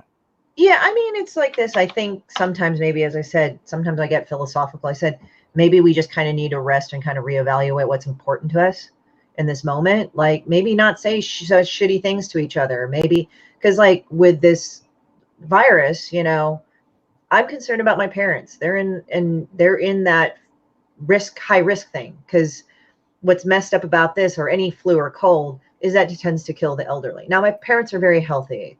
Thank goodness for that. But, you know, it made me think of shit like that you dismissively say to an older person, like, okay, boomer, and how you're justified in saying that shit. I'm like, you know, I never really liked it anyway. I didn't correct everybody. It's not my place. But I was like thinking, you know, that's just really shitty. It's like kind of like, oh, I'm throwing back shit at you to a whole generation that apparently dismissed me. It's like, you know, that's just how that's how human nature is. Do I like it? No. But I don't need to say that to every old person that I disagree with. I mean, maybe you need to say to one or two older people. I don't know. But you will always have some assholes of every generation that represent that. But Right. like, maybe it just made us think like, you know, when you say that sounds particularly ugly now because now they're at high risk, you know, they're Right. the ones that go death sentence, you know, if they get it. Right. So I'm sorry to cut this short, but we are coming to the end of our hour, and Yes. I need to move to the next thing. So Christie, I'm going to ask you to let people know where we find you, and then Carolyn will come to you for last words. Okay, www.horrortourstudios.com right there. I've got a shop and donation link. I'm also frequently posting on my own Facebook and generally my social media just to say, hey, here's the shop link. But also on my Facebook personal page, you will be able to post your shop links and maybe we can all help each other, or donation links or whatever. So Awesome. And Christie was in the first anthology. And if you do go to CthulhuIsHardToSpell.com and you pick up the first anthology, a portion of those proceeds do go to Christie. yeah. And okay, Carolyn, who's in our second anthology, let us.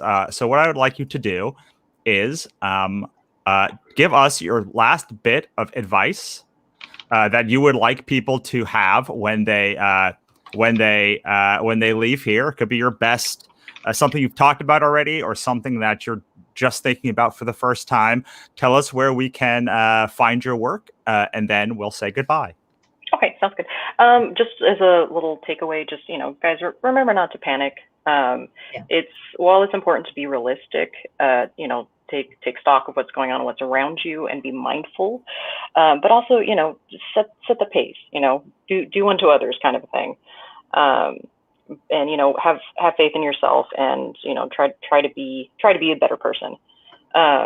And also, for my work, you can find it online. I've got an online portfolio at artofcarolyncarter.carbonmade.com. You can also find me Art of Carolyn Carter on Instagram, as well as Facebook. And I'm posting more on there these days too. So if any of you want to drop a line or, share your work or, or just say hi,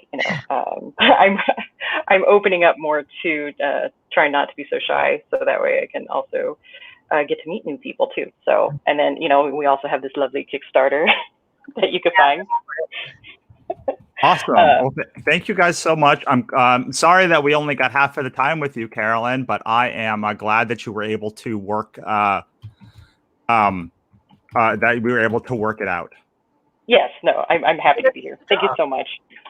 All right. So thank you guys so much. I'm going to go black for a second, get more water, and then I'll be right back.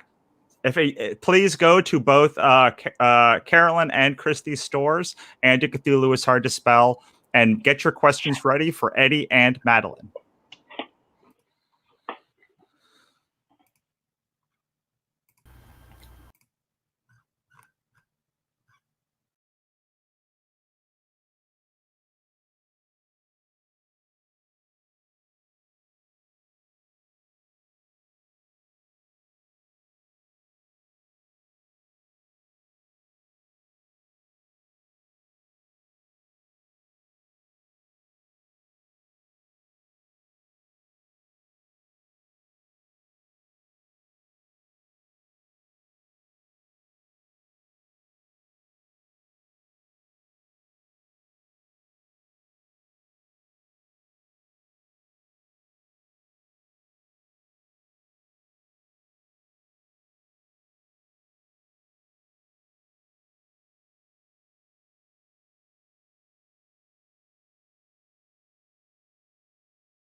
Welcome back, wannabes and creators, to Wannacon. And now I am going to bring on the next two guests, which are Madeleine Holly Rosing and Eddie Deangelini. All right, here we go. Second hour. Hi, Madeleine. Hi, Russell. How are you doing? Good. How are you? I'm good. Trying to stay dry. It's actually raining in Southern California. It's been raining all week. I can't believe it. And it's going to rain next week, too. Oh, fun. Well, at least we're all stuck inside for the next 2 weeks. So it's going to be, at least if it's raining, then there's not that FOMO of going outside. Yeah, absolutely. All right, let me bring on Eddie. Great. Hi, Eddie. Hey, how you doing, Russell? Good. How are you? I'm fine. All Hi, right. Eddie. Hey, Madeleine, how are you? I'm good. I missed our panels together. Yeah. Well, we're having one right now, though. We're having so we're here. Yes. Awesome, guys. So I think the best thing to do at the beginning is to just introduce yourself. And then, we'll go into, I've got a bunch of questions. And if you are in the audience, have questions, please do ask it, because this is the time. This is really, I've talked to Madeleine a bunch of times on on my own podcast and asked her a ton of questions. And I talked to Eddie quite a bit. So this is really for you. If you have a question, let us know in either of in any of the streams, and they will get to me. Meanwhile, Madeleine, how about you start? Sure. My name is Madeleine Holly Rosing. I'm the writer-creator of the steampunk supernatural comic, Boston Metaphysical Society, which also includes 6-issue miniseries, 3 sequels, a novel, an anthology, 4 stories, and a coloring book. So, yeah, and for those of you who are not familiar with the story, it's about an ex-Pinkerton detective, a spirit photographer, and a genius scientist who battle supernatural forces in late 1800s Boston. Awesome. And how about you, Eddie? I am the writer and artist of the comic strip Collectors, which is the misadventures of my wife and I, and all the nerdy stuff she has to put up with living with an obsessive comic book collector. Yes, and you also are such an obsessive comic book collector that you own a comic book store. Yeah, for the last 5.5 years, I've been co-owner and manager of Heidi Ho Comics in Santa Monica, California. Yay, go Heidi Ho. One of my favorite stores in LA. If you guys are in Santa Monica, you should definitely check it out. And that comes to the fact that the thing that I think is the most pressing thing for both of you. We just finished talking about Kickstarter, which you guys are both have had Kickstarters. But I really want to talk about getting into stores and what it takes to get into a store. And Madeleine, you just went through this process with SourcePoint Press. Yes. So for this this exercise, we don't need to talk about getting the publisher, because that's like a whole different scenario. But and which I think has been very well covered. But I would love for you to talk first, and Eddie to add things as well about, like, from the process that it gets into Diamond, like, what are you as a creator doing to make sure that the people are getting it, are looking at it, because that Diamond catalog is like 1,000 pages long. Yeah, it's pretty huge. I am fortunate in that SourcePoint, man, they kick ass, and they work from their end, from their newsletter, and getting the word out. But what is incumbent upon me and all the creators who are associated with SourcePoint I literally make cold calls to retailers during that month-long preview period, and I pitch the comic. I introduce myself. I pitch the comic. Tell them where they can get it. If they show interest, and most are polite enough to show some interest, I'll follow up with an email with a digital copy of the comic, and then I keep that email list, and then as each issue comes out, I follow up with an email letting them know that the next issue is available. In fact, how did you build that? How did you build that list from the first time? Well, I had gotten various strategies for that, and the first one was to go to the website I think it's comicshop.locators.com, and you look up various zip codes and areas, and it will list the comic book stores, but what it didn't do was tell you the comic book stores that were closed or out of business or something. So what I found to be a better strategy was the major cities that I wanted to hit. I would Google 10 best comic book stores in, Chicago, in Atlanta, in Philadelphia. And what's nice about Google is that when it brings up the map and it brings up on left-hand column a little bit about the store. So if they were, since mine's an independent comic and it's very niche, steampunk supernatural, it's not a superhero thing. I would see if the stores supported indies. Not all the time they would say, but a lot of times it would say, independent comics, or sometimes it would just stress, Marvel, DC, Superstore kind of place. And then I wouldn't even really waste my time there because that's probably not where my audience is going to be. And I would pick, 6 to 10. And through that list, I could actually tell if the place was still in business, so I wasn't wasting my time. And then I started pulling together my initial list from that. It's very, very time consuming. There's no centralized real place. Like every creator I talk to seems to have a similar process where they go and they are building this list from scratch, and it takes hours. But this is like the process once you already have a publisher and you have a date and you're in Diamond. Yes. Most people that I talk to are creators think that once you're in Diamond, like that's it, you're just set and the publisher does everything. But you're spending, and most of these creators are spending dozens of hours cold calling these stores and communicating with them. Yes, and what was really nice is that a couple of the managers, because you always ask, may I speak to the person who's in charge of ordering, please? And a lot of times that, obviously that's either the manager and a lot of times the owner of the store. I had a couple guys simply say, hey, the fact that you bothered to spend the time to call me and introduce yourself, I'm going to pick up just a couple copies from that and see where it goes.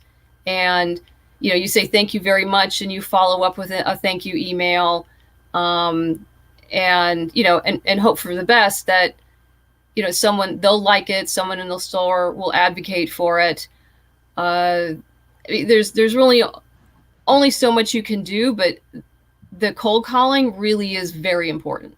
Every single independent creator that I know personally who's had success in stores, especially when ones that came from nowhere, to like have their first book do well, did exactly what you're talking about. Yeah. So Eddie.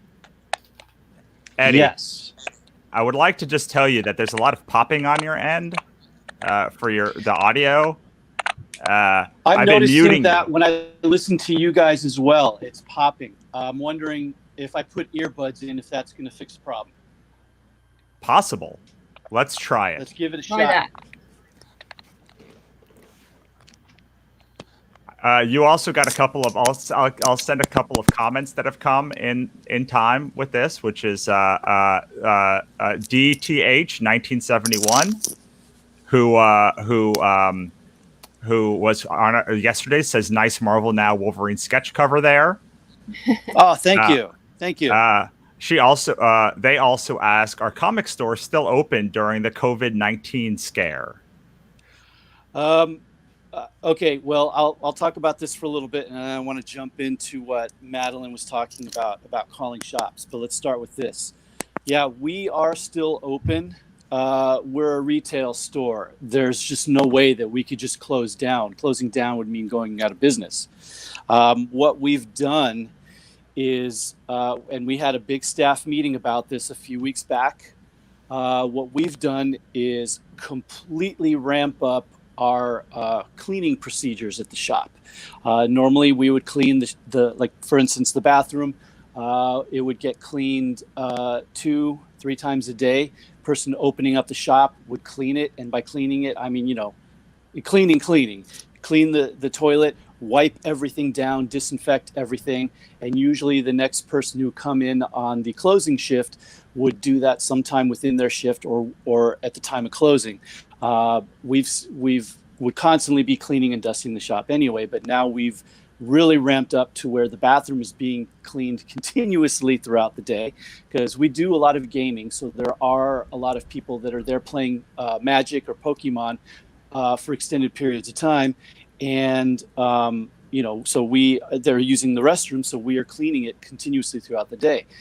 We've ramped up to where we are now literally wiping down everything in the shop, touchable surfaces, doorknobs, the fridge area, all of the seats and tables where people play. So we can't afford to just close down and wait for this to blow over. Our business definitely has kind of lightened up. We've noticed it's really slowed down, but we let all the regulars know, especially the Magic people that are there playing continuously, hey, we're cleaning this place constantly. We're making hand sanitizer available to those players that are there for extended periods of time. And we're letting them know, hey, we're taking care of this best we can. Awesome. And one of the Facebook users left a comment. What is your store again? Heidi Ho Comics in Santa Monica, California, 412 Broadway. If you know LA at all, it is like literally spitting distance from the promenade.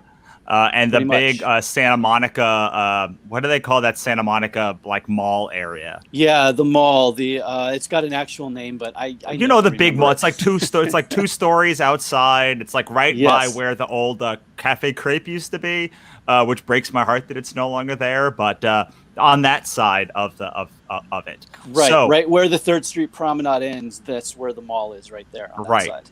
Oh, is that the ending? I didn't know if it was the ending or beginning. It's. Well, depending which I guess, whatever you consider the beginning of the ending, I consider that the beginning since I'm on that side. So beginning of the promenade is right where the mall is on the other side of the street. Well, it's pretty much the only thing that I go to visit when I'm up there. So now let us go back to talk about Madeleine and how you like to be approached by creators, or if you think that the calling of the store is an effective strategy. But first, I think Can I break in 1 second? Because I wanted to make one comment regarding what Madeleine said. It's absolutely the best thing you can do is to introduce yourself to the shop person, the manager, whoever does the ordering, either with a phone call or if you're available to, if you're in a big city and you got several shops, go in and introduce yourself face to face, because that is definitely the most effective way. I understand some creators aren't in big cities and can't do that, but definitely introducing yourself is key. But what I will add to that, please do not do it on a Tuesday or a Wednesday. I've had creators call me on those days, and I have to cut them short, and frankly it aggravates me, and it makes me want to support them less.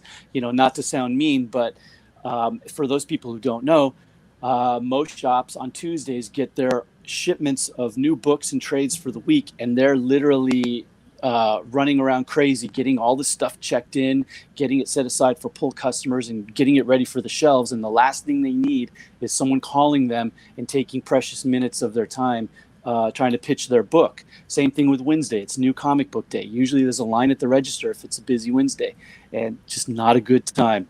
If you're going to call me at my shop, I tell you the best time you can do it is Monday morning. 10, 11, up to noon is great, because it's Monday, the shop is dead. I can talk to you all I want. So just be conscious of that when you call, that you're taking up someone's time and they may not have any. So just be aware of when you call.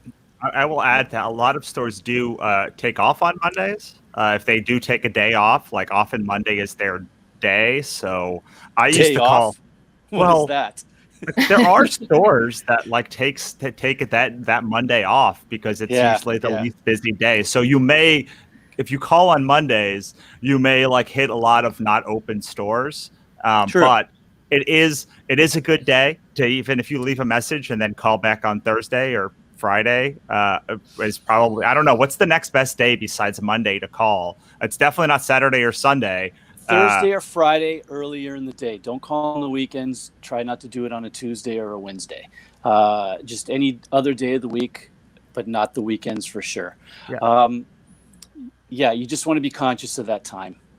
Yeah, I was educated by Bob Sally, who does Salvagers and Ogres through SourcePoint, and he told me right off the bat, he said, you call Monday, Thursdays, and Fridays. And that's it, because exactly what Eddie said. You guys are busy on Tuesdays, Wednesdays, and a lot of times the managers are not available on Saturdays or Sundays. Yeah. And also be aware of the fact that I know from my personal experience, I walk into the shop when I'm working on any particular day. As soon as I walk in, I've got about a dozen things that need to get done. And the last thing I want is people constantly distracting me and needing things from me. So if you do call, my best recommendation, keep it short, get an email address, and follow up that way, because I'd love to hear about it, but you know what? If you send me an email, especially with maybe a link to read a advanced copy, I appreciate that so much more. Awesome. Yeah. And as someone who used to call across the country, if you want to call everybody on Monday and you have a Monday morning available, you could start calling East Coast stores and then move to the mid, like Central Time and then Mountain Time. And you can pretty much, if you do 10 an hour, you could hit one city every hour and still be done by 10 o'clock your time. Because for me at least, I would start at like between 6 and 7 a.m. or maybe between 7 and 8, and I would just call throughout the day. It would get later until the stores on the West Coast. So if you sort of stack it like that, you could do a lot of damage across the country and still then be home in time, or be done in time for doing whatever else you have to do. So we have another question from Lydia, which is, how easy is it for you to work with distributors, or is it better for you to work with stores directly? Are there places that only accept one or the other? And I have no experience. I have very little experience with this, so I'll leave it to I think Madeleine. From my experience, while stores like Heidi Ho will order directly from creators, that is not normal. Most of them do not order directly from people and will order through Diamond, because Diamond is sort of the centralized hub. But Madeleine has now done both, where she has worked with she's done Boston Metaphysical on her own and now with SourcePoint. So maybe she's the perfect person to ask this question to. When I was calling around locally and introducing myself to, essentially at that point was a self-published comic, to get it into local comic book stores, it depended on the store and the manager. I mean, there's some stores that really like to support local creators, and others who simply, their clientele don't care about, independent comics. They only want DC or Marvel, and which is fair. They only have X amount of space on their shelves, and they have to put out what will sell. I think it gives you more credibility if, when you're making that phone call or you're walking into a store and making an introduction, you can say like, hey, we're in the previews of, Diamond, page number whatever, and I'd like to introduce myself in my comic, and here's my pitch. Here's a copy, either digital or hard copy. I think it just makes it easier. It's an easier sell, because by the time it's gotten to Diamond, it's already been vetted by a publishing company, and also by Diamond. Right. And it makes it easy, because that, I'm assuming for Eddie, I'd love to hear what you have to say about this, but I'd love for you to first talk about like the Diamond catalog and like what it looks like. And because I think that people don't really have a sense of like what the job of ordering from this catalog is and what it's like to have to do that and then order from individual creators as well. Yeah, well, if anyone's old enough, you remember what the giant phone book that would show up on your front door would look like? That's the Diamond catalog. Now, every single month as a shop owner, you have to go through that catalog and pick out what you're going to order. You can't order everything because that's a surefire way to just go out of business and waste all your money. So you literally have to sit there and pick and choose. Obviously, when you got Marvel and DC and Image, you got the main titles that everybody orders, so that's a no-brainer. You go through those pretty easily. But you've got so many publishers in there and so many products that it's literally educated guessing every month. What do I order? How much of this do I order? And sometimes you get it right. A lot of times you get it wrong. And as far as a smaller creator being in Diamond, sad to say, it's not an end all be all. Once you get into Diamond, it's not like, okay, I've made it, because most likely your book, the listing for your book, is probably buried on some page somewhere that most people don't even see. Because a lot of times, the person doing the ordering is going to go to DC, then they'll flip over to Marvel, then they'll flip over to Image, and they're bypassing all that little stuff that's only a page or two. And unfortunately, unless you're out there making the contact with somebody, you're probably never getting seen. Not unless you're getting picked up by Marvel or DC or Image or something, someone big. So unfortunately, it's getting in Diamond is not the end all be all. It's not the only way to go. There are plenty of shops, mine included, that are more than happy to carry and order directly from independent creators. We have a section in our shop called Neighborhood Watch, which is basically a whole section of books from local creators who aren't available through Diamond. Actually, a couple of them are. You've got Holly, you've got David Pepos with his Going to the Chapel book, and David Schrader with Baby Badass. But most of them, including mine as well, are ones that aren't available through Diamond and you cannot get anywhere else except, if the creator goes to the shop and says, would you carry my book, and works out a deal. And I'm more than happy to do that. Even if someone's book is in Diamond, like David Pepos, I'd rather go directly to him and buy it from him than order it from Diamond. Why? Because the money goes into his pocket. So it's just, I think, one way to support, as a shop owner, to support my local creator friends. Yeah, I actually put a Kickstarter retail tier on my Kickstarters, literally just for Eddie. Like, this is the only person that I put it on there for. I wouldn't put it on there if he didn't ask me every time. Because one time I didn't do it, and then he yelled at me, and so I just do it every time now. I highly recommend it.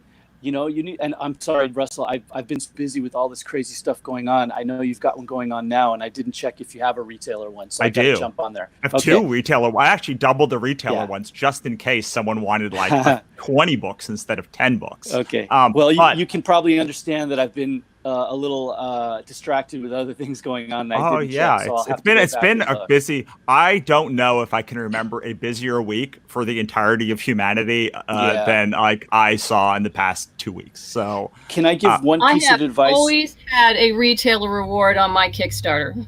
Yes, yes, Andy, you can. It's a no-brainer. Yes, and I actually have two versions. I have like for the last one, because we had both the third sequel to the series and the coloring book, I had a retailer one for just the new short graphic novel, and then I had a one for the short graphic novel and the coloring book.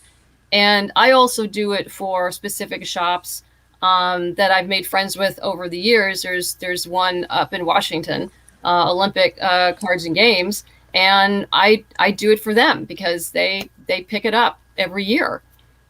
Yeah. So back to you, Eddie. You wanted to leave a...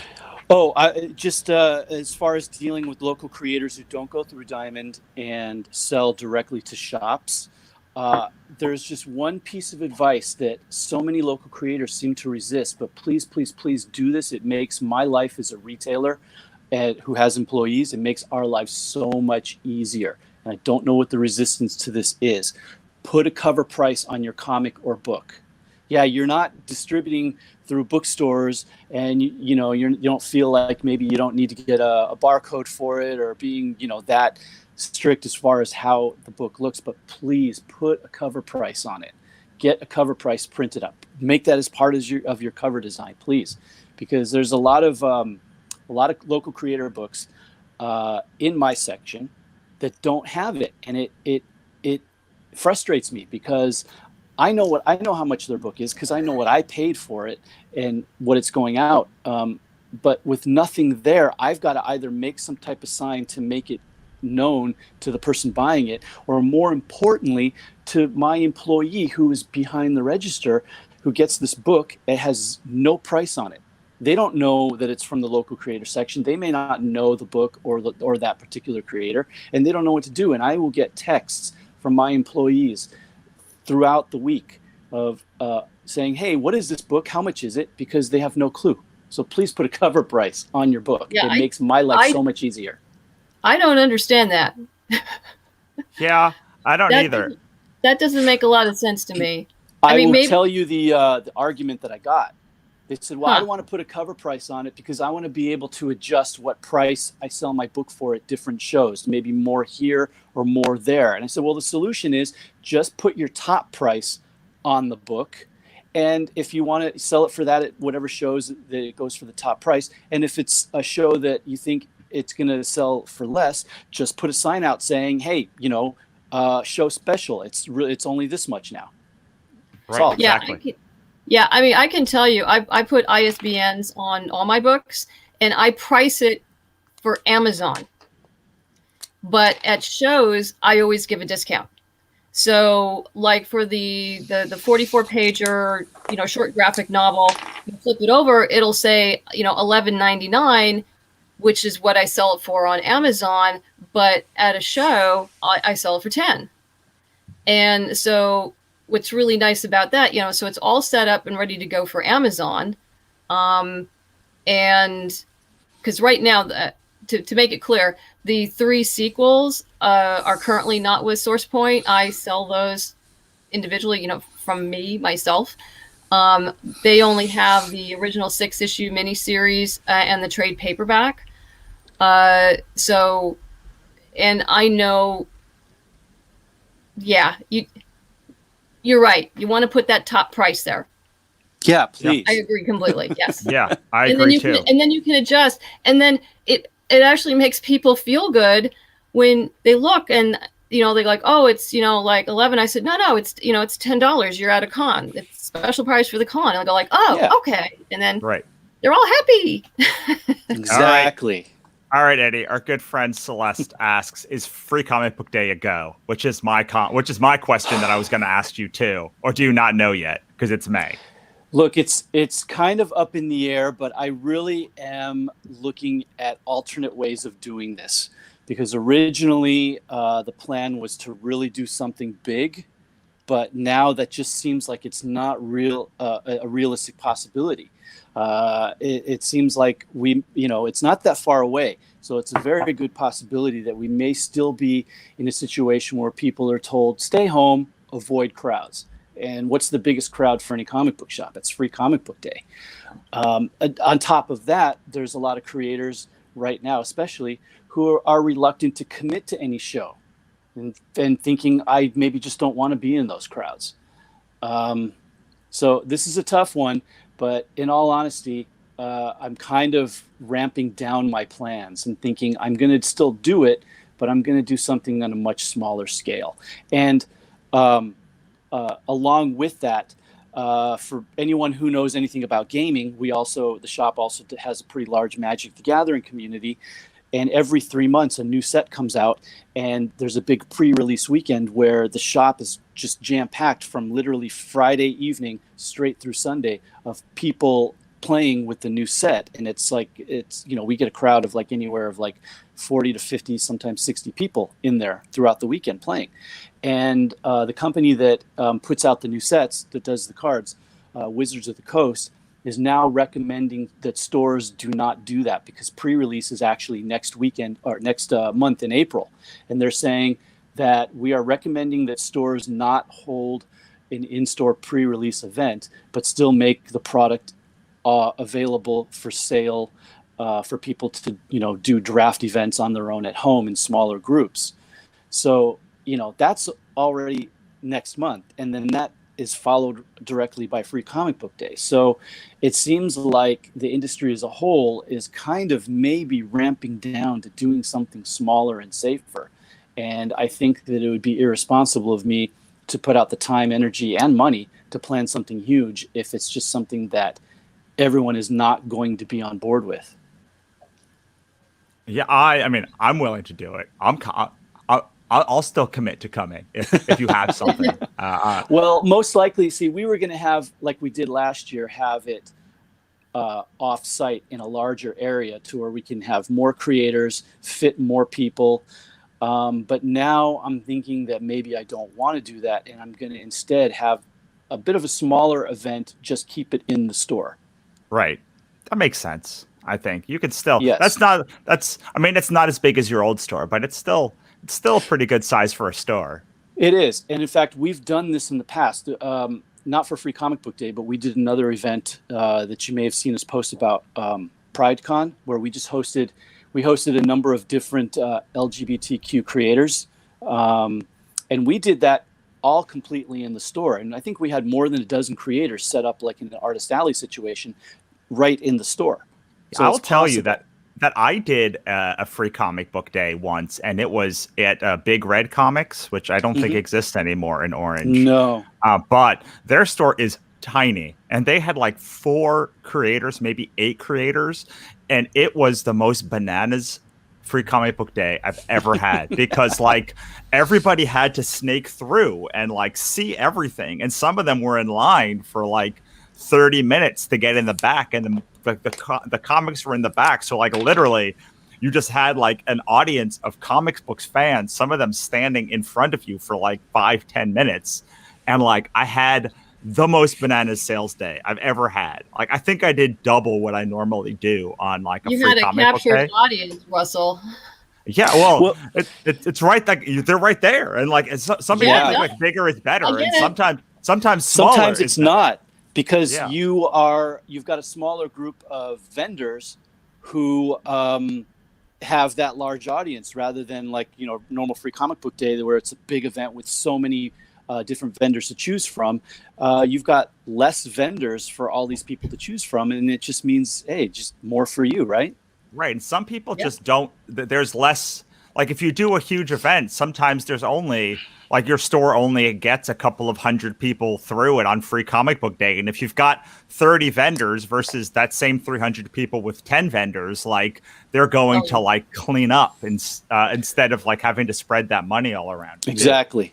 So that's where my head is at for Free Comic Book Day. I definitely don't want to cancel it, but unfortunately, my original plans of doing something big, I think maybe just it's a little irresponsible right now. And if Russell, you've been to the shop and we've done like our after hours events on a Saturday for like Stranger Comics or whatever, you see how much room you have in there when you move because all our fixtures are on wheels. You move all those fixtures out to the front of the shop. It's pretty big. Yeah. There's like a dance floor potential. There's like tons of room in there when you have everything. Yeah. So I don't think that we'll be at a loss to do something good, but just keep it smaller and safer.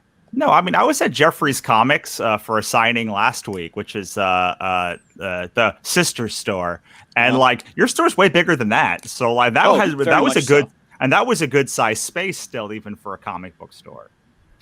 Yeah. All right. Let's try and bring Madeleine back into this conversation because, you guys have both run Kickstarters. I'm running a Kickstarter right now. Mm-hmm. And I know we just had a bunch of questions we helped Luke Moore with a bunch of Kickstarter stuff. So I would like to know how you keep a Kickstarter positive throughout the entire campaign, because a lot of creators get a little bit down in the middle of a campaign when like they're not getting a lot of backers and they're not getting a lot of traction, and they have a tendency to go negative. Let's just call it go negative. And I would love to hear how you keep that energy and turn it around and like keep the energy positive, especially in a time where like people are desperate for positivity in a world that's like burning down around them. So what do you think, Madeleine? I hustle for podcasts and interviews. I'm literally on Facebook and Twitter, looking at different, and just sometimes I just watch the feeds, and you have that running, and seeing what pops up, along with just doing Google searches and Twitter searches of who does podcasts, and seeing if they're going to their website, seeing what's appropriate. You send them emails. I do a lot of that, both actually before and during the campaign. I always set up at the least 3 podcasts before we even launch that will run during the campaign. And then during the campaign, I'm constantly hustling for more interviews or podcasts. And what I mean by interviews is sometimes they'll send you an email list of questions. You fill it out and they post it on a website, and then you share everywhere. But because every time you have one of those, it's a new opportunity to share something new, right? Oh, well, yeah, absolutely. And I also try to reach out to podcasts I've never been on before, particularly in the second and third week of the campaign. Because there's people I can always call up before the campaign and say, hey, I'm running another campaign. And they'll say, that's great, let's get you on. So, I'm kind of a regular once a year, and some of them even know to expect the email or phone call from me. But it's really important to hit podcasts you've never done before, because then you hit an entirely new audience. And I think I got onto 3 or 4 new podcasts this past time, and that was really, really helpful. And plus, they're just a lot of fun, because you get to talk to people who are like you, who are geeks and nerds like you, and you talk about fun stuff, and you focus. Yeah, you do have to sell your product and talk about the Kickstarter, but mainly go have fun. And that's what helps bring the positivity up. How about you, Eddie? What do you think? Well, it's a tough one for me to answer, because I haven't done a Kickstarter for a while. I did Kickstarters for my first two books. 3 and 4, I was able to just pay for the print run outright. Not that I had anything against doing a Kickstarter for it. I just had the money available, thankfully. I had adopted, for the last 2 books and for the one I'm finishing up now, I adopted this idea that any money that I make at shows throughout the year, mainly by credit card purchases, it's just, I forget about it. I just leave it in my PayPal account and I forget all about it. And I just let it build and build and build. And then when it's time to do the print run, it's right there, and I just go ahead and do it. I don't have to wait for the 30 days for a Kickstarter to run, and then the time after that to get the funds. It's just quicker and easier for me, and I've just got the book right away. Well, how do you keep the positivity when like a promotion you're running at the store is not going well, or like, when something goes bad? I don't. Do you remember a while back when I came crying to you, Russell? Yes. What time? For me, I guess I'll answer, because it's my. Oh, let's see. Someone just posted a comment, so maybe we'll go to that one. Hey guys, I think Madeleine is right on the money with the podcast. Also, I feel like most creators' biggest mistake is to not set up enough press coverage ahead of time to be run on the onset of a campaign. They wait to be in that week 2 slump to realize that they need the press boost. By then, not only is there no time, but also your narrative has become that you have a stalled campaign. Yes. This is so absolutely true, and yes. I mean, I love the press. I love doing podcasts. The biggest thing that I tell creators, though, is like, don't rely on the press to make to make or break your campaign. Yeah. Press is best when it's considered as a building mechanism. So like, you're building with each press contact more and more authority. I'm not saying they don't bring backers. They do bring backers, and they do bring people to your work. But press, I think, is best utilized when it is what is considered in the scope of a career, which is a lot harder for someone at the beginning of their career to think about. But every time I do a show, I hear, oh, I found you like a year ago. I read your like an article on Bleeding Cool or an article here, and then this campaign is happening now. So it's usually like the beginning of a circle of someone beginning to pay attention to you, and not necessarily a driving mechanism for any individual campaign. But I don't know. I might be. What do you think, Madeleine? Well, I would add something. One thing that did happen differently this time is I was approached by like 4 or 5 other creators, and we were all launching at about the same time. And they had ins to, I think, 3 or 4 different comic newsy type websites. And so they took the angle in their pitch letter to them saying like, hey, we're 5 independent creators. We're all launching around the same time. We're working together to have successful campaigns, which, you know, not many people, not a group has worked together like this before. Would you like to interview us? And, you know, and there was a list of who we are and everything. And we got interviews from every single one of them. But as far as a positivity angle, we also had each other to talk to. So when things were going slow, we could talk to each other and support one another while these interviews and other things were going on. I will note that we also did cross-promote each other during the campaign as well. So we were working together on a variety of different levels, both promotional and also personal. Absolutely. Now, if we're talking about that part of it, about the promotion, about the keeping positivity for creating, that is the kind of stuff that actually does drive immediate sales. Yeah. It's so interesting because that is literally the question that Lydia just asked. With how many Kickstarters and crowdfunding, with how many Kickstarters or crowdfunding though, how do you find a narrative that people want to cover beyond, hey, I'm running a Kickstarter or I wrote a book, back my Kickstarter? Yeah, I mean I didn't come up with it. The guys approached me, and I said, sure, let's do this. Sounds awesome. And so they approached the different websites and press with this angle of like, you know, we have banded together to have each of us have successful campaigns and to support one another. So it was just a slightly different angle, and which I think interests them. So yeah, if you're going to be looking at the press and positivity, you do have to find a different angle.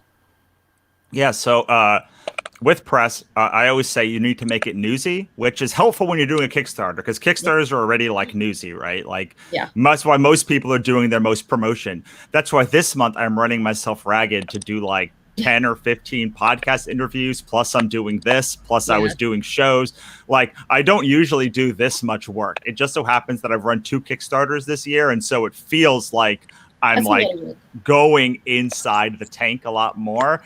But for me, a newsy item would be like, we have Paul Jenkins or Christian Gossett or one of the people who like would be relevant to writing an article about, or this book is on its 5th issue, or this book deals with like I have a book which deals a lot with like abuse and depression and things like that, and like reaching out to podcasters who talk about that, or newspapers that talk about that, and using that as the angle to get in is always something that is better than running a Kickstarter. It's like, I have this book about mental abuse. I have this book about steampunk, and it's about it's not about like the people you normally see in steampunk, or like you have the Charles, who's the one inventor who's in your book, Madeleine. Well, there's Granville Woods. Yes, Granville. Granville. It's like it's not one that I see a lot in like steampunk comics. You see, like being able to poke that person up is like a way to get in. That's not just I'm running a Kickstarter. Going to the steampunk community and saying maybe like, hey, I'm running this Kickstarter. One of the main characters is Granville, who like you don't usually see in steampunk, and like here's what it's about. And do you want to do an interview or review on it? Is something that I've always found helpful. Yes. And I mean, I was also fortunate when I ran mine in January. Let's see, it went into February, and February was Women in Horror Month.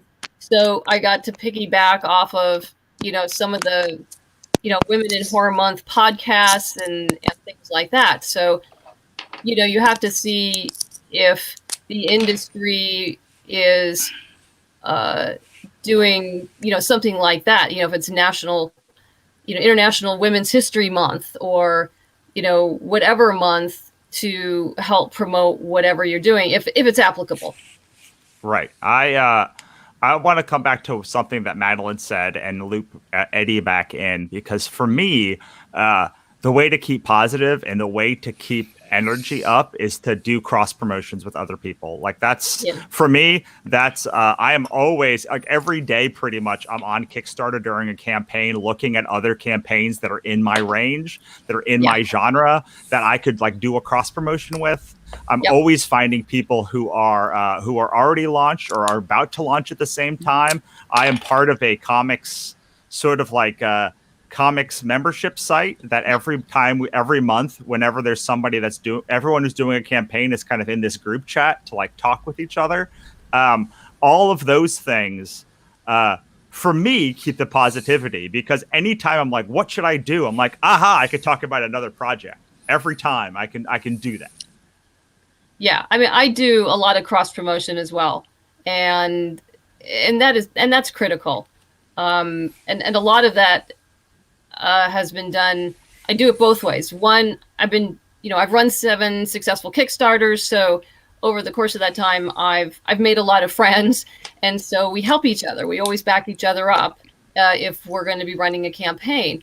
But yes, I do exactly what you do, is I check out the other campaigns, see what's appropriate to cross promote with. My stuff is usually around PG-13, so I'm not going to cross promote with someone who's doing, something that's not suitable for work. But I'll, if it's a steampunk theme or fantasy or a historical, that's perfect. Yeah. So I also want to talk to Eddie about this also, because I didn't do it this time because like I thought I would be at Emerald City Comic Con and like this is, but I usually try to set up something with a store at the beginning of the campaign. And Eddie was nice enough to host us a couple of years ago, which is another way to cross promote, especially because Eddie's store is very friendly to Kickstarters, as someone who does Kickstarter. So when he hosted us, like, I think we made like, maybe like $1,200 in that like 4-hour stretch we were there. We put a live stream up. We talked about the shop. We like made it kind of a thing. And I would love Eddie to take that rambling comment and make some sense of it. I didn't know you did that well. So wow, congrats. I didn't know what the numbers were. Well, we didn't make that much on the like at the store, because it's weird to be in the store, but just overall the promotion that we ran between the store and that's online. What I meant. The overall just exposure all around is just such a boost. So I could not hear anything that Madeleine said for like the last 5 minutes. So I don't know what exactly we were talking about cross promotion. And cross-promoting with other creators. And I was specifically bringing it back to maybe making a live event or doing something outside of just being in your house, because then you have the energy of a store or like a location and the creative boost of having other creators there maybe.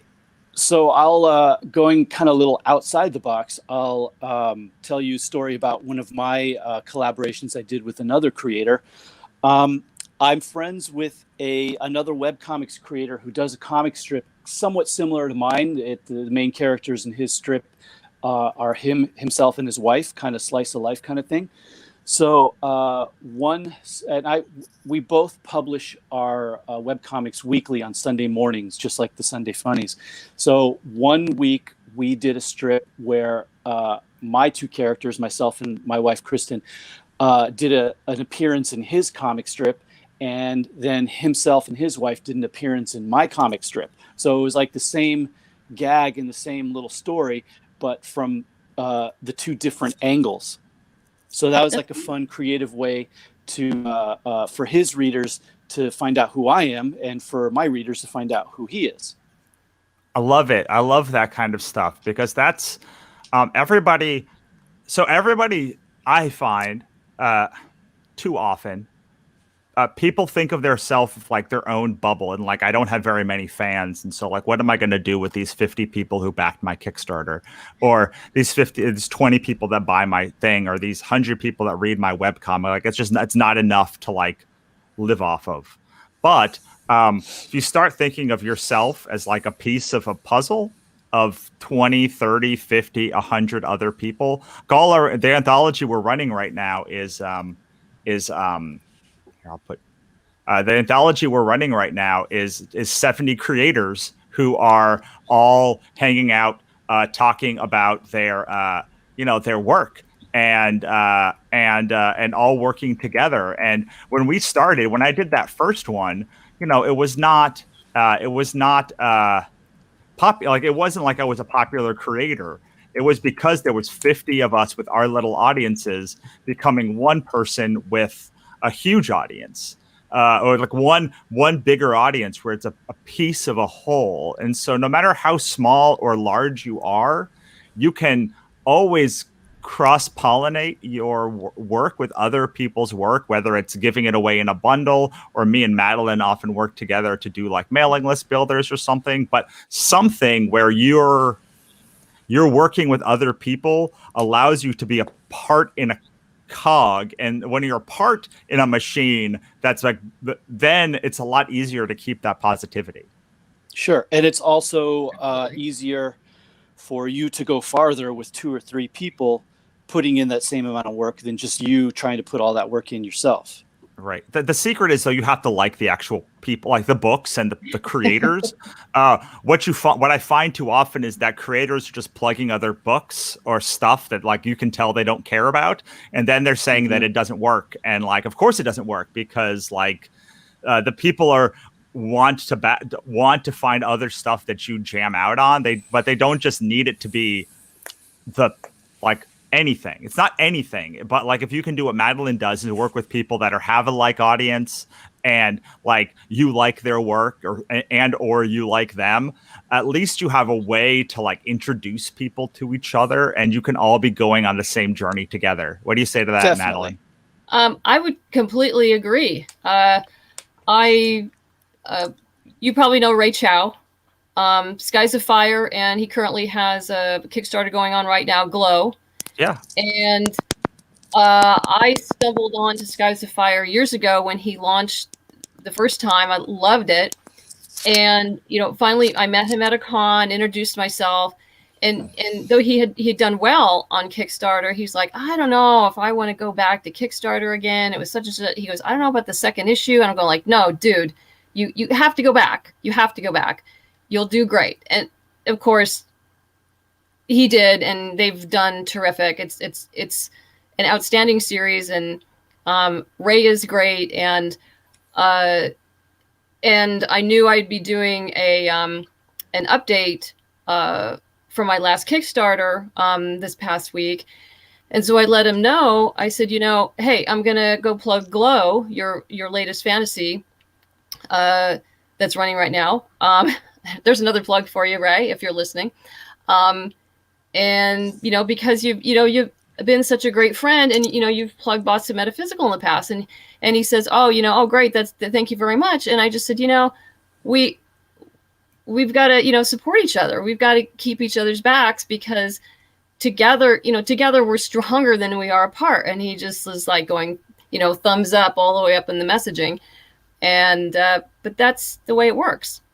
Right. I actually plugged a Ray's book too because it's finally in my wheelhouse. Like Skies of Fire is not in my wheelhouse, but like Glow is. I saw that one and I was like, well, that is like a guaranteed like fans of mine will enjoy fans of this book. So I really love Ray's work too. And that book, man, it looks like an animated movie. Like it's so. I saw a sample at San Diego last year of like some of the panels or maybe the first issue or something. And like, God, I was like blown away by it. Yeah. Well, yes. Well, unfortunately, this is the end of our hour together. So what I would like for you to do is each of you to tell your best piece of advice to a creator who's just starting out. It could be something we talked about already or something that we haven't talked about yet, and then plug where we can find you. The links are on the screen, though. Collectorscomic.com, Metaphysical Society, BostonMetaphysicalSociety.com. So please go there. Both Madeleine and Eddie were going to be at WonderCon, and it got canceled. So, like, let us please go and support them. So I will start. Madeleine talked for the majority of more of the time, so I'll let her go first, and then I'll give Eddie the last word. Well, piece of advice, there's so many. Just keep plugging away. Don't stop, no matter what anybody says. And there are people out there like you. Find like-minded people, make them your friends, learn from them, and you'll get better. And yes, you can find me at BostonMetaphysicalSociety.com, also on Facebook at Boston Metaphysical Society Comic, Twitter, M. Holly Rosing.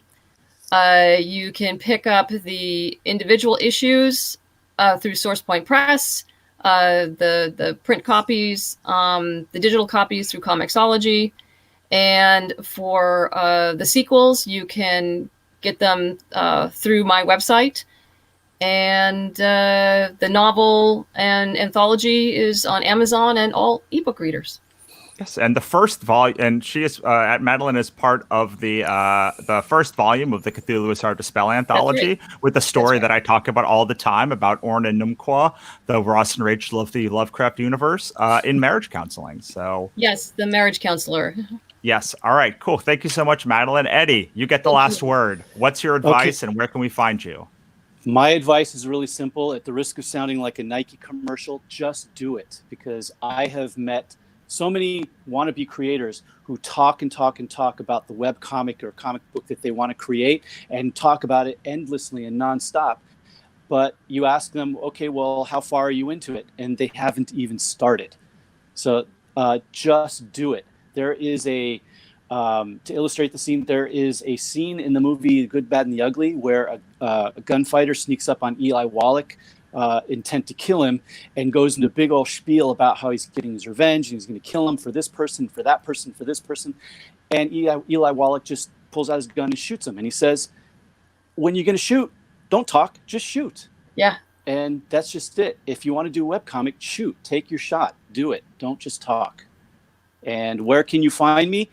You can always find me at collectorscomic.com. That is my main website. And on there, you will find the links to my socials, which is Facebook and Instagram. And you'll find me posting weekly comic strips on all three places. Awesome. And I will say that Eddie really is a testament to just doing it, because I've known him a couple of years, and Eddie, your work was always good, but like just by seeing him like every 2 or 3 months, or like taking breaks, like I really watched it develop, the posing and the emotion in the face and just the range of stuff that you were able to accomplish. So thank you.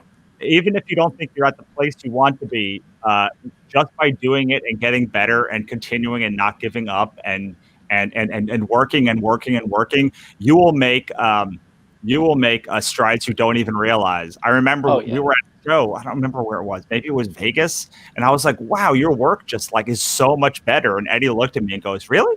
I didn't even know." It was Ontario, Comic-Con Revolution. I remember that. Yeah, so thank you both so much. Please, Thank please, you. please, please, please go and support both of them. Go to CthulhuIsHardToSpell.com and support our Kickstarter. As I mentioned before, 10% of all proceeds that we raise for this Kickstarter go straight back to the creators. So the more we raise, honestly, the more they will make, and the more easily they'll be able to weather this storm. So I'm going to go black now, and then I'll be back in a Thank couple of you. seconds with Kathryn and Leanne. Bye. Bye.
And we are back. And I have Kathryn and LK Ingino with me, and I'm going to bring them in right now. Hi, Kathryn. Can you hear me? How's it going? Yes. Can you hear me? I can. Awesome. Perfect. And hi. Hi, Hi, Leanne. Russell. How are Can you hear me? Yes. Yeah. Awesome. Wonderful. So if we could start, we're just going to jump right in. How about you introduce everybody to who you guys are, and then please make sure in the comments that you are asking any questions. As you saw in the last 2 hours, we answered a whole bunch of your questions, and that's really what I want to do today. So let's start with Kathryn, and then we'll go to Leanne. Yeah. So, Kathryn, and I've been doing comics for a really long time. So I've been writing comics for about 5 years or so, and been reviewing comics for about 10, which is crazy. I'm 25, so I've been doing it since high school. And yeah, along the way, I've written for IGN. Currently, I write for Newsarama and DC Comics, DC Universe. So that's pretty cool. And comic-wise, I write the series like Father Like Daughter, which issue 5 just recently came out for that in the trade. Working rigorously on issue 6, and also They Call Her Dancer, which is a 4-issue miniseries. And I have issue 1 and 2 out, and actually we're trying to pitch that around to bigger companies. So almost done wrapping issue 4 to get that started. Awesome. And how about you, Leanne? I'm a speculative fiction writer, and so I really enjoy the horror, sci-fi, fantasy genres, primarily short stories and some haiku lately. And I'm pretty much just starting to get started in the publishing world, although I've been writing for, I don't know, maybe 20-something years, you know. And Right. I'm just starting up Headless Gnomes, which is my self-publishing company. Wonderful. And you have one of the books in our free quarantine bundle for everyone who pledges by tomorrow. And it is a book of haikus. Mm-hmm. So this is actually interesting. I was worried about this one because, like, you two are people I know the least of the people that have come on today. I knew where I was going to go. Change that. I wasn't quite sure. Like, even Kathryn, if you were an artist or a writer, I just was like, yes, let's get you on here, and we're going to figure it out. But it's really interesting because you write reviews, Kat. And you, Leanne, are somebody who is starting your journey. Mm-hmm. So I would love to hear, Kathryn, what you would tell Leanne about how to go about like getting reviews and press and publicity for her work. I always say connect with the journalists themselves. So I think a lot of times, and I'll be like flat out, like if someone comes up to me and says, "Oh, hey, Kat, can you do a review? Most of the time, if I don't know them, it's kind of hard for me to do that review. Like, unless something like a story like truly speaks to me, I'm like, oh my God, this is my thing. Totally, I'll do a review. It's a little hard because I don't know you personally. Right. So I think a lot of people just like kind of spam you sometimes, and you could kind of notice when it's a spam email or someone who actually like reads your work. But for me, I will do a review for you if I know you watch. Like, I also do YouTube, so that's how I started all this, is Comic Uno on YouTube. And so if someone says, hey, I've watched your show and, you know, I know you do this and that, it makes it a little bit more helpful that I want to help you out and try to get a review out there and try to give you publicity as well. So yeah, I would say just trying to know the landscape, know who does reviews, and know the journalists themselves and not just the outlet, and know the editors of those outlets as well. Yeah, I have found that you like a website or a publication publishes your stuff, but like you're never pitching to that person. Like you're always, every review I've ever gotten or podcast I've ever been on was because the host or the person personally knew who I was. And a lot of that happens now without me even knowing it's happening, because like a lot of people just share stuff like this. Wannacon got shared. I did no work to like do publicity because it was so close together, but I had people sharing it on like websites and their live streams and all sorts of places, because I just have over a decade of doing this, like built some sort of capital with them. And I feel like you people who are new are always always like thinking of like IGN or like the local review place as like this monolith, when it's really more so just a bunch of people who publish for that site with little to no oversight most of the time, but they get some lax, like they're publishing like things generally that like they respond to, right? Yeah, oh yeah, for sure. So just to give you like a little background of like how we do our reviews each week. So when I was working for IGN, I would give my editor a list of books I was reading, and then he would spit out 10 books from that pull list. So it was never like, hey, Kat, read, I don't know, Wicked and Divine, just because I like this book, and I don't know if you read it or not. And then for Newsarama, we literally just pick out the books we want. So yeah, so I'll pick like 3 books or 4 books. And a lot of times, like, we try spreading it out. You know, it's not just like, oh, we don't want to just do Marvel or DC. We really try to do the indies as well. And especially for me as an indie creator, that's something I really try to showcase, especially if I really like the book. I really want to showcase it. Awesome. So, Leanne, I want to ask you, because you just started your company, right? You're in the process of starting your company. Yeah.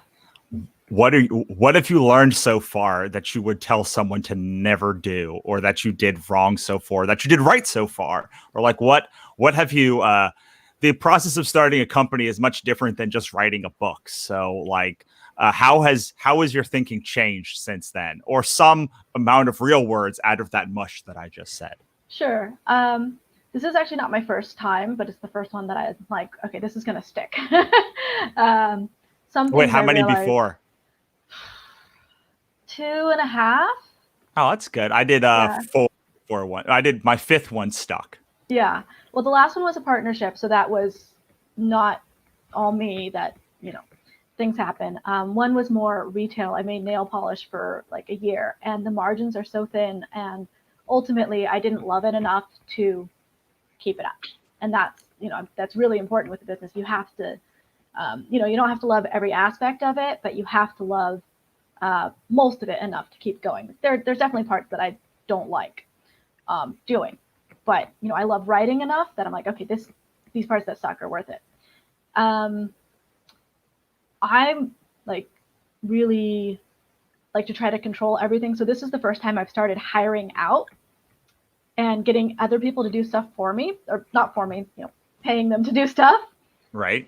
Obviously you have to have at least a little bit of a budget to do that. So there's that. I think I still took on a little bit more than I would have liked to, but I reached my budget point there where I was like, okay, I still have to do these things. If you can, my website's still in progress, so I would have that ready beforehand. If you can, would be the one thing I would probably have. What I really liked about your process was like you were very involved in asking a bunch of people, like you were asking people about the logo and the business cards, and you really kept people engaged in a lot of the steps. Clearly not every step, like, but like a lot of the steps that were a lot of times people struggle about like what the design is, what all these pieces are. And you kind of were very good about like asking people about like what they liked best, and then at least using that to inform your decision, if not flat out using it.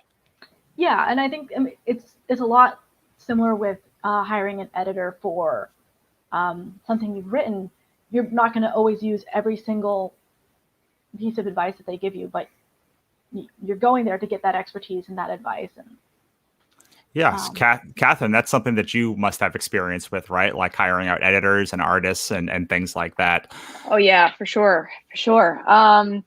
And I agree with that for editing as well. And especially in indie comics, I think a lot of times just like a lot of people act as an editor necessary. It's like, yeah, for sure. And yeah, going back to like hiring people, yeah, comics is a collaborative effort. You know, that's definitely a big point of it and why we love it. And I think going into like the art direction, I think it's so interesting to see something that you write on the page and you're like, oh, I didn't see it that way. And I think if you know an artist well enough, like you kind of cater a script to them as well, which is kind of cool. And yeah, it's like all part of the process, which I really enjoy.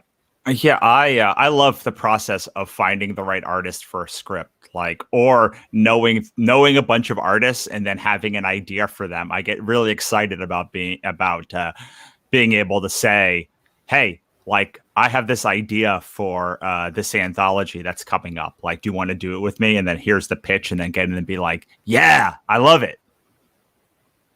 How did it work for you? How did it work for you, Leanne, when you met Abby? Like, did you know her before, or like, how did that process go? No, I had posted on a couple different channels, and I want to say we connected on Twitter, not Facebook, but Twitter is a great place. That's like Comic Book Central in that regard. There are so many people there, and it's I'm trying to not do just the writing community thing, because you do got to get to the readers too, but there's a lot of great people connecting on there with the writing community. So yeah, I think it was Twitter that we connected on. I did post to Facebook and Twitter, trying to figure out Instagram a little bit. And we met there. I had talked to a couple different people, and her style just kind of fit best with what I wanted to do. And we did actually meet in person last fall. She was out in California, so we met up, and that was really nice to be able to do that. Awesome. Did you know so you already had the story you wanted to do before you reached out to her? Most of it. I don't think it was 100% written at that time, but I had the idea and enough that I could show them what I was looking for. Right. Her and Abby's story is the Home Hunting in the Apocalypse story, which is basically Home Hunters. Well, I think it's called Home Hunters Apocalypse Edition, right? Home Hunting Apocalypse Edition. Yes. Yeah. So it's basically like your average home hunting show, but if like it was in an apocalypse. So it was very like, and Abby's work is quite stylized and like quite comedic. So it added a lot to the dialogue that you were already putting in there. How do you, Kat, search for your artists for your books? So for like Fall Daughter, we did that again 5 years ago, and I was working with Short Fuse Media, and they helped me find Wayne Brown, who's my current artist for like Fall Daughter. And then actually same thing for The Dancer, for Evie. They helped me find Evie Kitata, who does The Dancer, and I gave them a specific style I really wanted. For like Fall Daughter, I said, hey, I really want this to kind of feel like Morning Glories a bit, like that style, like a bit cartoon, like Joe Eisma, like cartoonish, but really showing those facial expressions. And then for The Dancer, it's very anime inspired, so I really wanted something to feel like that. And honestly, we actually went black and white for it. It was going to be a grayscale book. And we ended up just making it like totally look like a manga, which is really cool. And then, yeah, future projects, I always get questions of like, how do you find artists? DeviantArt's a really good place. Twitter, the hashtag Visible Woman is great as well to see portfolios. So social media, man, that's definitely the way to do it. There's so many great artists that just haven't been found yet. And I'm sure will fit the style you're looking for. Yeah, my add to that would be do anthologies because Yes. I not to keep bringing. Oh wait, I'm on the wrong people's banner here. Let me go to the correct banner here. So I find a lot of my artists now from literally just doing anthologies and then following them for many, many, many, many, many years afterwards, and like testing them out on small scale projects and then going big with them. I think that's also a great example for any creator trying to get into comics is always start with a short story, because a lot of times I feel like people go into trying to pitch a story and say, yeah, I'm going to pitch Image an ongoing book. It's like, all right, wait, scale down a bit. Maybe look for a smaller publisher or I mean, you can always try to shoot for the sky too, but I would always try to make your brand before you shoot for Image. But yeah, do a short story. Show that you know how to write a comic before you jump into an ongoing, or if you don't want to do a short story miniseries, something that's like 4 issues, something with a beginning, middle, and end. And I think I was talking to someone recently, and they said, "Oh, how about if I have like a cliffhanger in the end of it?" Like, yeah, you can, but I think you have to really prove that you know how to end a story as well, because that's something people are looking for. Yeah, for me, whether you are writing a comic or a series, I think people are nervous to step into your world until they are confident that you're going to finish it. So doing a book or like a trilogy or something 4-issue miniseries or something small, not that a miniseries is small, like it's not small. It feels small like when you're done with it and you're like, really? 2 years of work for like 4 issues? Yeah, readers thinks it's small, even though it takes a long time for us. But it's containing it allows someone to say, okay, I'm willing to try this. I couldn't tell you how many times when I first started my career, when people were like, is this ongoing or is this contained? And they wanted to know it was finished. And it wasn't until years later when I got significantly more popular that people would come back and yell at me for having those books be short. And I would tell them all the time, you bought this book from me because I told you it was it. And now you're yelling at me because it's it. And they were like, that's absolutely accurate. And I think it goes back to that, they wanted to test it, but then they loved it and they wanted to be in the world. So having those shorter, like, I would say like a C story can continue, like A story, B story, C story, and like you could have an ongoing thread that might continue into the next arc. But like for sure, you should end your A and B stories in an arc so that people know that it's done. What do you think, Leanne? What do you think about that? Oh gosh, let me pull that into something. Or Kat, either one of you. Yeah. I know you do more. Was the House Hunting your first comic book that you did, or have you worked in comics before? It was the first comic I've done. I don't have a completed film script right now, but I was in progress of writing a couple when I saw the news about the anthology, and so it was a different experience. And since then, I have picked up more books on writing scripts for comics because it is a little bit different than scripts for film. What did you learn when doing comics from doing prose and doing film scripts that's different? Really trying to think about how many words could be on the page. I'd like to think I've gotten fairly good at editing for short stories, but it felt like I had to edit it down even more for the comic than I did the other formats. Yeah, I remember that your story was quite wordy the first time that I saw it, and we had to like work to cut it down and break. One thing that new writers and new artists, and again, I would say, please ask questions. I'm just spitballing all these questions, but if you have something, like, please let us know. But one thing that newer artists and writers don't understand is that is the breaking up of balloons and the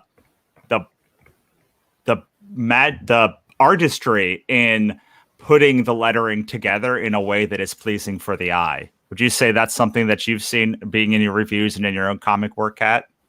Oh yeah, I think space in general is something that you have to know about. It's so interesting because in comic reviewing, I think there's always I would use this word, but there's sometimes the complaint of like, oh, it's too wordy, and some people are like, well, it's a comic, why can't you just like deal with the words? But I think it's a legit complaint because like you're reading a comic to see both mediums, not just the writing. You want to see the art too. So when it's too wordy, it's so busy and you can't really enjoy the art, then that's an issue. So, but then, I think it always goes down to taste. Some people like that. So I don't know if there's a right or wrong answer for it, but my particular taste, I think you really need to have your word balloon spread out and not be extremely wordy with your dialogue. But then you go to like, pros like Scott Snyder and Hickman and all that, and they have really wordy stuff and they do a good job with it. So I think there's a marriage and you have to learn the basics before you could, screw around with the rules. Well, I also think that like you have to, like when you open an Alan Moore book, like League of Extraordinary Gentlemen, I can't read Alan Moore's work because it is so wordy. Like just opening it gives me like a panic. Just thinking about it gives me a panic attack of how like wordy it is.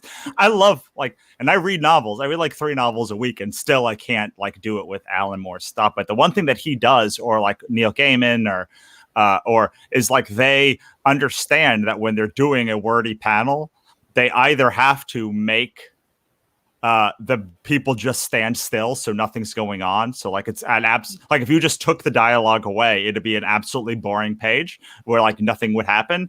Or they have to have very few panels on a page so that something can happen, so that the dialogue has room to breathe. And they're very good about doing that. I think if there's a famous page, it's a splash page where Colossus is talking to a young girl about mutants and about standing up for what's right, and like she's like kneeling down, and there must be, I don't know, 500 words on that page, 200 words on that page, but it's literally just the splash page, and which splash page is just one panel on a page. So you really are taken through the whole thing, and she's talking about how you have to stand up for the little guy, and you have to like make sure that you don't like let them come for one person, because then the next thing they're going to come anyway.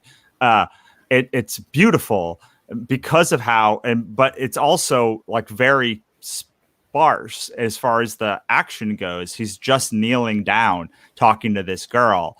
And I think that is the thing that Scott Snyder and like Hickman and I think like Think Tank, Hawkins's Think Tank, and like those books that are super wordy, the art, when they work, the art is very simple, so people can understand that this is going to be like a lot of words to take in, but I don't also have to be taking in a lot of action also.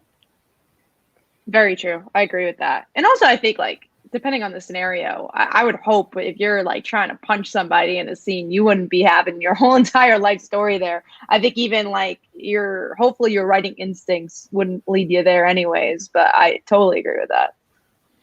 Yeah. What did you, so you said you write a lot of short stories, Leanne. I would love to talk a little bit about writing short stories and writing for anthologies, because the process of it is quite a bit different than writing a long book, right? Mm-hmm. Yeah. So can you talk a little bit about, both of you can talk a little bit about anthologies and how the thought process is different when you're writing for, let's say, 2,000 to 5,000 words or 2 to 4 pages than when you're writing for even 24 pages, but certainly different than writing a miniseries? There's, I don't know if I remember the exact way this is worded, but there's kind of a piece of advice with a short story where, you don't start at the beginning, you kind of jump right into the middle or right into the action. And I think that automatically helps already shorten what's going on. So you can contain it more in that space. And like this character's life expands outside of this short story and outside of what's happening, but we're looking at this very contained moment, days, weeks. It could be longer, that might be a little bit harder. And you're just telling this one specific story that has to have that end, and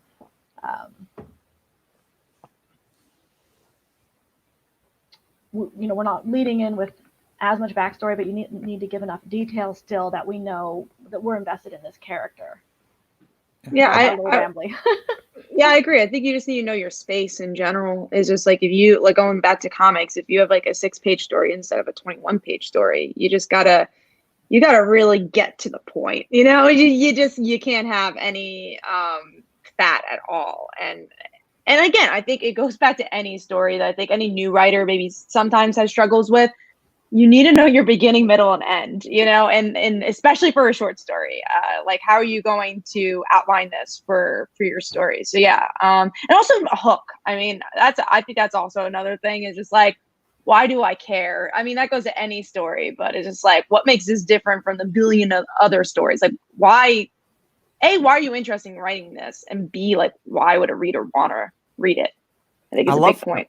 I love what that point that you just made, because one of the hardest things for submissions when you're doing the editing is figuring out what the end of the story is going to be from like a paragraph. And so you normally only have that one. I mean, some people require you to have the whole script done before you submit it. I'm not one of those people. I do it from just the outline, from just the like one paragraph blurb, basically, is all you get.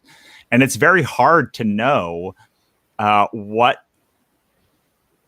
is going to be good from a blurb alone, especially because the thing that I found from most writers that don't succeed in getting into anthologies is that their hook is not strong. Their story, while the actual construction of the story might be quite good, the way that the hook is not strong enough for me to say that's a new take on an old standard.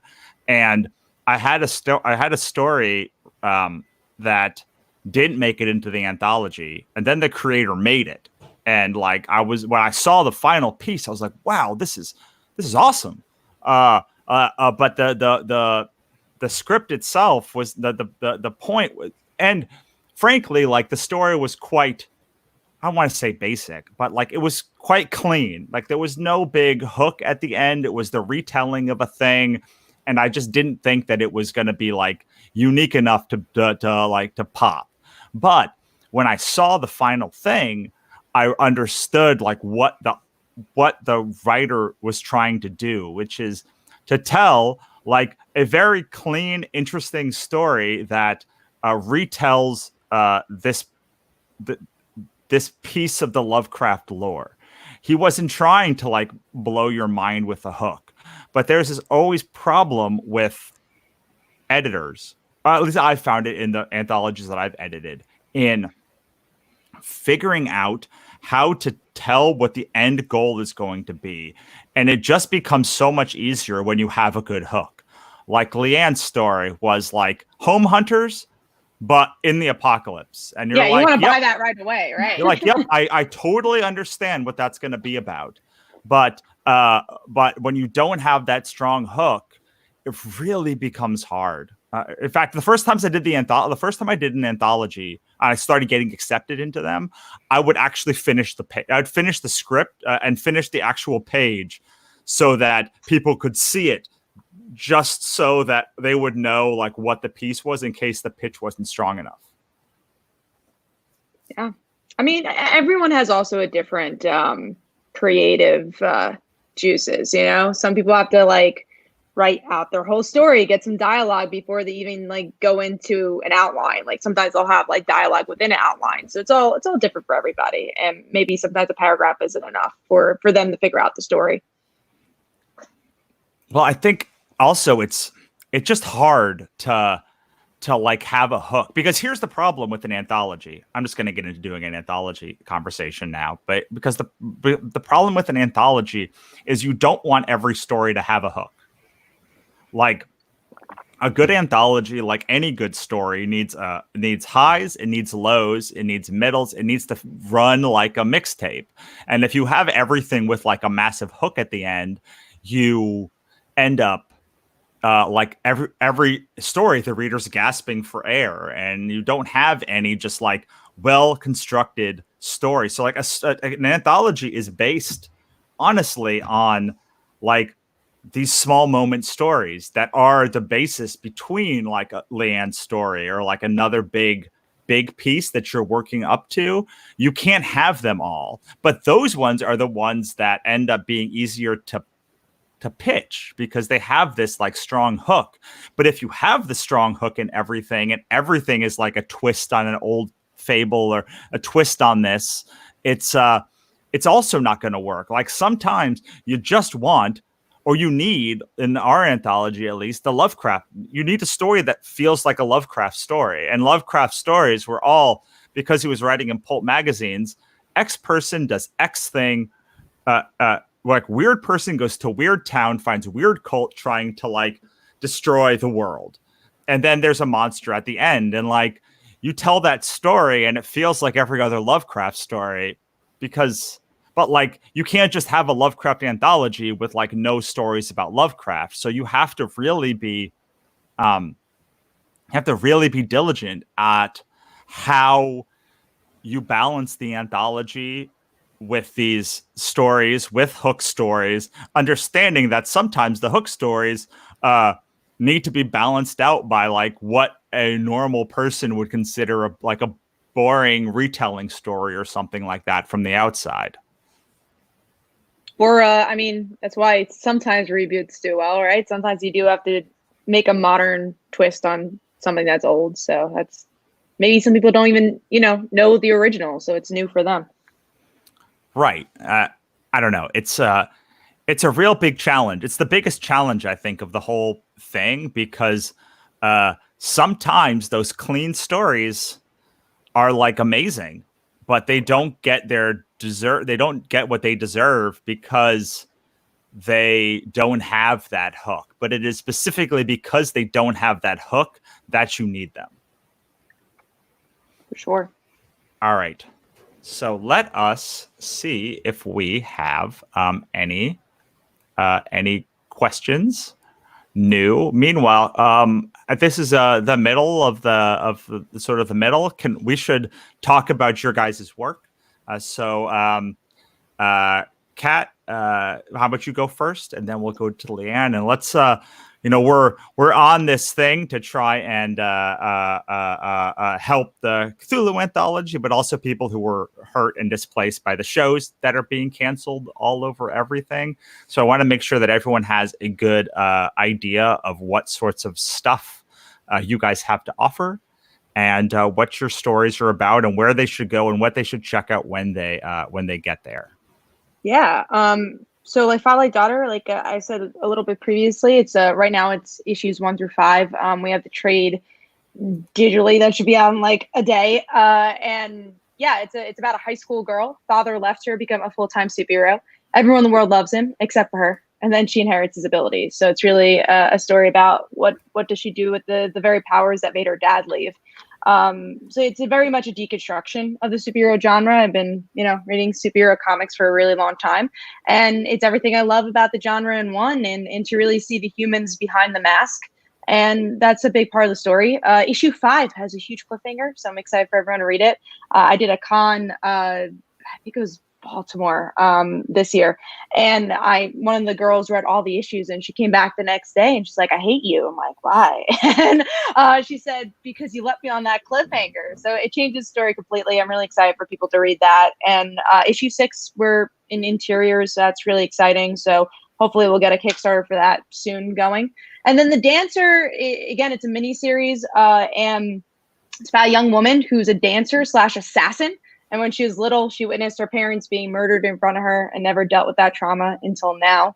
So it's kind of like how if Batman dealt with his actual trauma. It's a very psychological story. And even though I think on the surface, it's, you're comparing the differences of martial arts and dance and actually how they are similar. where dance is seen as this beautiful thing, but it's something that, is also harmful to the dancer. There's a lot of things you have to do to your body to perform your art. And then martial arts, I think, is the opposite. A lot of people see it as violent because it's fighting, but there is a beauty to it, dance-like quality. So I wanted to show that physical attribute. But yeah, it's about this girl dealing with her PTSD pretty much. And really excited for everyone to read that one. Issues 1 and 2 are out for that.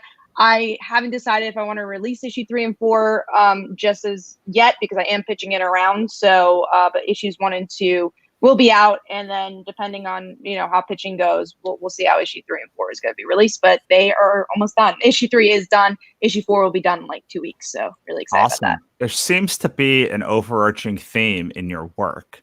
Yeah, about, there is. Like, what do you? Before we go to Leanne, I'd love for you to talk about like why you keep coming back to that, like those like psychological, like dealing with the psychological issues that you do in your work, which is also very present in my own work. Yeah, I always love character work. I mean, I think plot is important, but I always enjoyed to figure out how a character ticks, and I just feel like, especially in comics, it's something that's not delved into as far as you can go.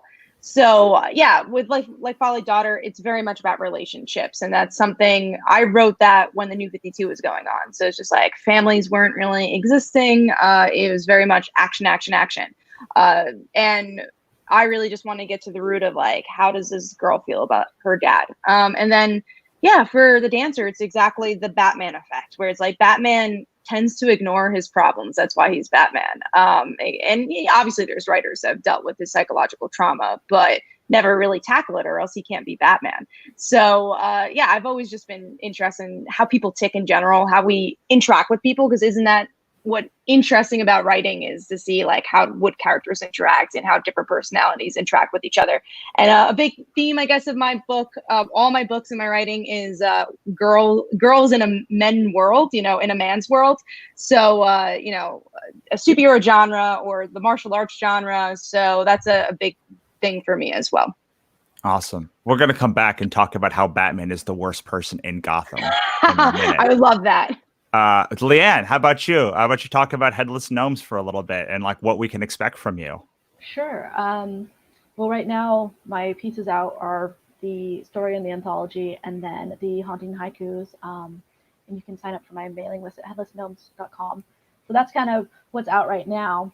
I have a couple of different comic ideas in mind, as well as a fiction anthology book. And my next step is really deciding what to focus on, because a lot of us writers have 5 million ideas and this much time.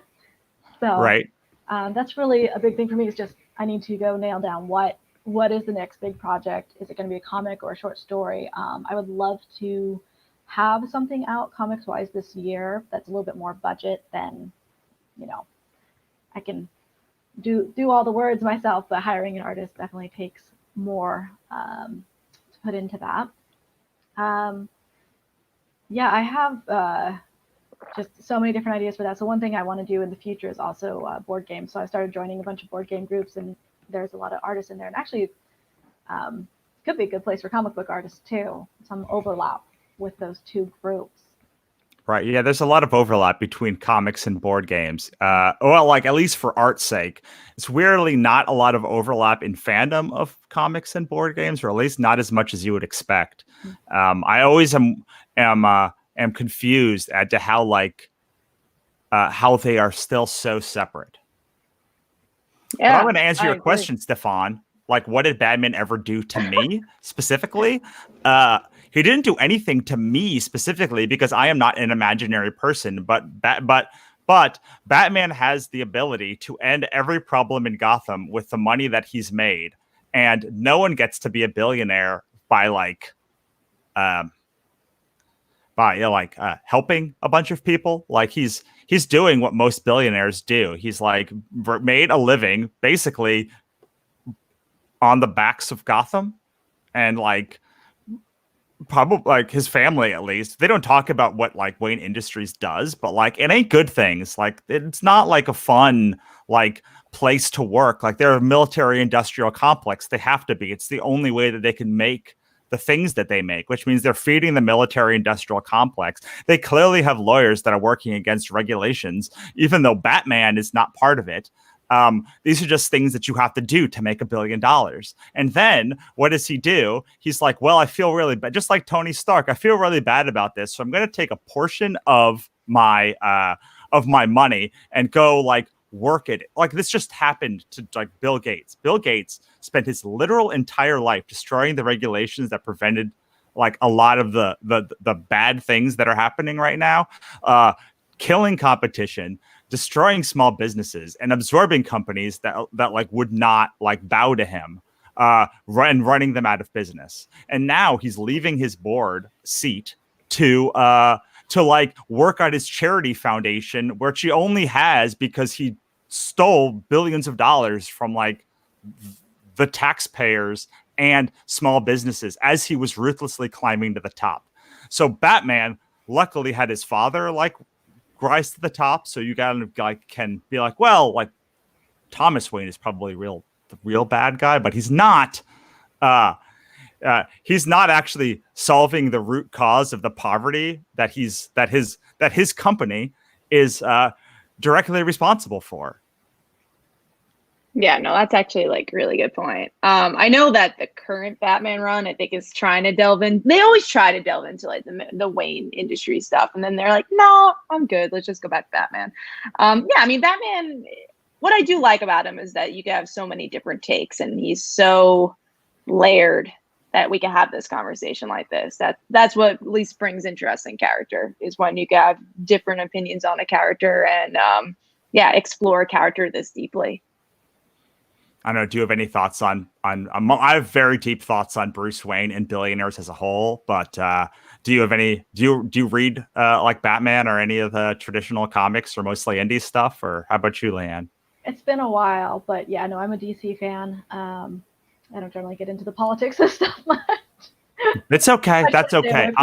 It just so happens that this dovetailed into both Jack Ma hatred and Bill Gates hatred, with both happened yesterday. So it was very easy for me to get there. But Stefan does ask a question.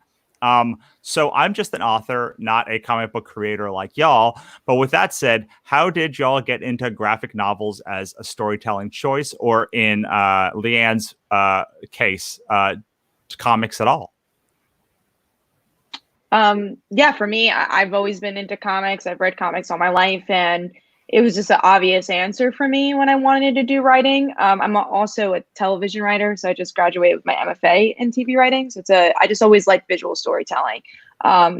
Never wrote prose, so it just wasn't my thing. And they're completely different stuff that I think a lot of people from the outside don't know that. It's just like, oh, like if you could write a comic, you could write a novel. If you could write a novel, you could write a comic. Even if you could write a comic, I don't think that necessarily means you could write a movie or TV show, because they're also paced very differently. I think it's a little easier, but they're all different mediums, and you have to I believe you have to understand the medium before you dive into it. How about you, Leanne? Well, so I think seeing the anthology was my first thought of like, oh yeah, I should try this. I'm somebody who I like to try all the things. I don't like just doing one thing. And so being able to explore that, being that writing's the direction I'm going in, but while I still have my day job anyways, it was just one more thing for me to try and do. And they are all very different mediums within the same umbrella, I guess I'll call them, the same umbrella. But yeah, I like to try the different things. So, I want to do scripts, I want to do books, I want to do all these things. And so for me, it's a fun challenge in that way. Right. I have thoughts about what you said, Kat. Mm-hmm. I have thoughts about what you said, but I really have thoughts about what Kat said, because I think that not that you can write a novel after doing a graphic novel, but I do think it becomes much easier to jump across those mediums. Especially for me, there is no better way to learn how to structure a story than to do a comic book, a graphic novel specifically, because you have set pieces. So when you're thinking of prose is everywhere, right? Like it can be 100,000 words, 10,000 words. It can has chapters, kind of, maybe, but like everything is like kind of all up in the air with non-linear. It could be anything you want. Right. Chapters can be 2,000 words or 10,000 words. There could be 20 of them or 80. Like it's so different. But comics is not like that. Comics is if you have 5 issues, they're generally the same length each. Like they're generally the same length, 20 to 26 pages. Sometimes they go up to 32 pages. But once you have a length, that's the length that you're going to be at the book. And especially if you're paying out, like all my books at the beginning were 20 pages, 20-page issues. You know exactly how long it's going to be. So let's call it 4 issues. You know that every 10 pages has to have a turn. You know that every 2 pages has to have a turn. You know that every page is going to have between 5 and 7 panels, unless you want to like your artist to kill you. So there's all of these rules, and a good story is built on a good rules, good backbone, good structure. It's a lot like the next best thing for me is TV writing, because TV writing is roughly 5 7 to 10 minute breaks, and at the end of each act, you have to have a turn. After each scene, you have to have a turn, and it builds upon each other. And once you sort of unlock that structure piece, and you can like redo that structure piece in any medium, then you're building on character and dialogue and other stuff, which is different, much different in each genre. But once you get once you can see the bones of a story and how like it fits into each medium, you become a stronger writer and you start doing structure better. And then you can lay that on and at least have a track to build whatever story you're going to tell. I agree with that, but I will also say the flip side is that I think a lot of people that are in TV or movies, they're like, okay, I'm just going to make a comic so I get my IP out there. And then they've never read a comic in their life. So I think that's also the point, is just like, if you've never read a comic, then how are you supposed to make a comic if you don't even understand like how it feels to read it and what a story would play out, and just, understand the medium at all. And then I guess on the flip side, I do agree that TV and comics are so married. I think if you're a comic writer, you can most likely write television, because they're, in my mind, as I write television as well, every act is an issue, like you said. Every act is about 15 pages if you're writing drama. So, and then you have to have a teaser up top, then maybe a sting at the end. So I think that's a little bit easier, and everyone's seen TV and everyone's seen a movie. But also, if you want to write television, have you ever read a TV script? I think that's a good example of that as well too. Like if you're a comic writer and only have written comics, never read a TV script in your life, can you jump into a TV script? Or same thing for movies? No. Well, the thing is, so for me, the problem is that no, you can't do that. And each medium tropes different, and the things that work in each medium are different. And exactly, I agree with you. Like comics and movies are 2 different mediums, and you can always tell when a movie writer is just writing a comic but using the same tropes as they do in movies. Or same thing with prose or something else. Like they are different mediums that you have to master, but the underlying bones of each are the same. And I think if you're writing comics or if you're writing TV, less if you're writing movies, because there's not that structure break, that you at least understand that like every chapter has to have a turn. In the middle, if the chapter's too long, every middle of chapter has to have a turn. All the chapters have to be the same length. And all of these things are things that, for me, I mean, granted, my path was TV, then comics, then prose. So those things each built upon each other.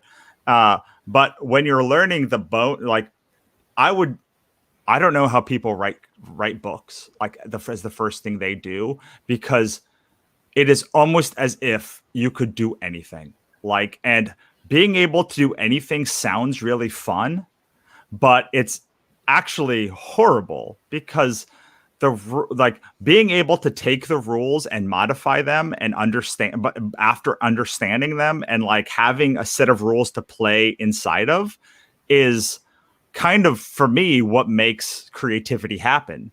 It's just a big pile of mush if you can go in a novel and do anything. But if you understand that, like, this is how structure works, and this is how structure works, and this is how structure works, it becomes a lot easier to modulate that world. But you do have to learn what the specific skills are in each thing to make it work. You know, it's so interesting. I mean, I started comics writing wise, but I would say like TV is probably the easiest to learn how to write, because outlining is a lot easier. Like you were just saying, like novels, it's all over the place. Like, how the hell do I outline this thing? And even not that comics is all over the place, but you know, you have to outline each page, and like they're not a set amount of scenes. You can have as many scenes as you want. It just kind of has to, you know, flow. For TV, there's pretty much a set amount of scenes, at least to start out outlining. So TV is like Act 1, 6 scenes. Act 2, 6 scenes. You have a teaser up top. You know, they're all 6 scenes in each act because of the minutes. So I honestly say, like, if you want to jump into writing and you don't know anything about it, TV is kind of my answer on that, to like just kind of learn structure, and then comics. And yeah, novels, I don't know. I agree. Kind of go less on novels. But yeah, also just depends on which medium you know the most as well. So if you know about comics more, then write comics. Well, also dialogue is often the weakest point for prose writers. And TV writing teaches... I agree with you, because with a comic book, the script is...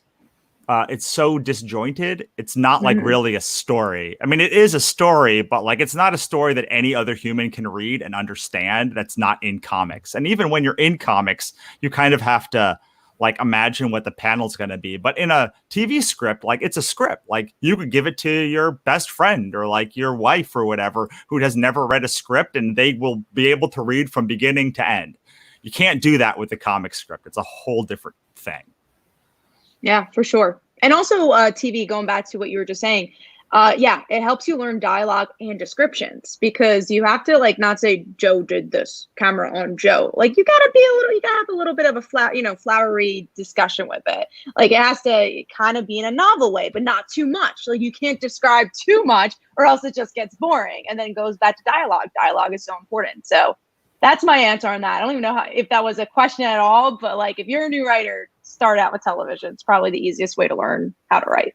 I agree. I mean, I'm biased because that's how I started. But if you're having problems with structure or dialogue, they will easily be pointed out in a TV script, because a TV script is like 90% structure and dialogue. And if your dialogue is bad, you will immediately see it.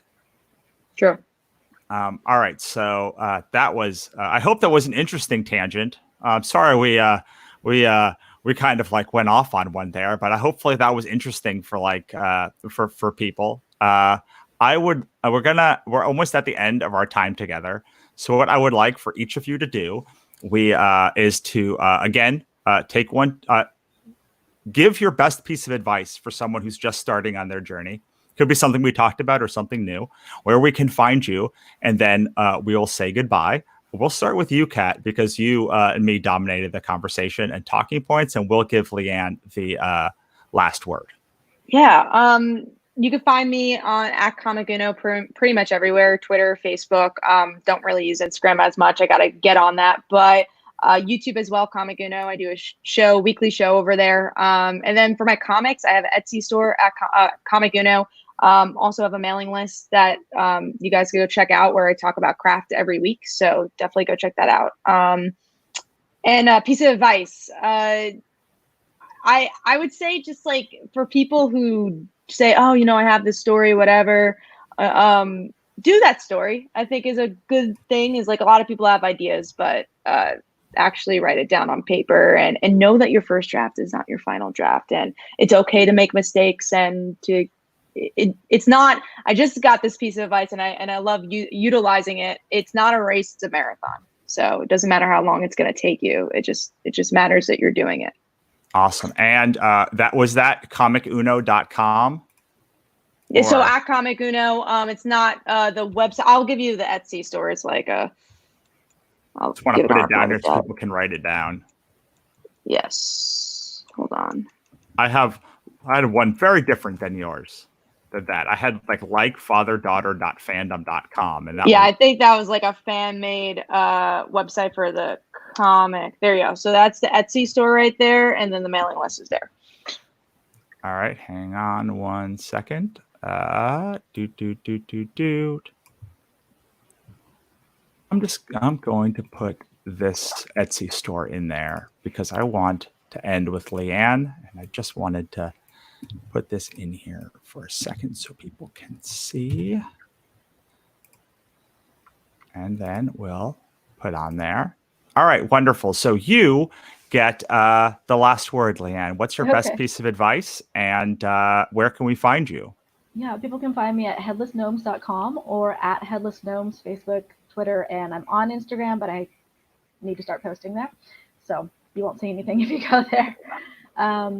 My best piece of advice is also, when you're, just write something down. Your first draft is write whatever comes to mind. And then, I don't always follow this myself, but do try to edit later if possible. If you have to edit while you're doing it, go ahead. But I always try to, get it out, come back, and then be ruthless with yourself and just edit. And if you do want to start from a prose perspective, I put my novels aside and started working on short stories. And I think that really helps you get, it's maybe not as structured as TV, but it can help you a lot with that editing process that you can then take to the novel when you're ready to write that whole big saga.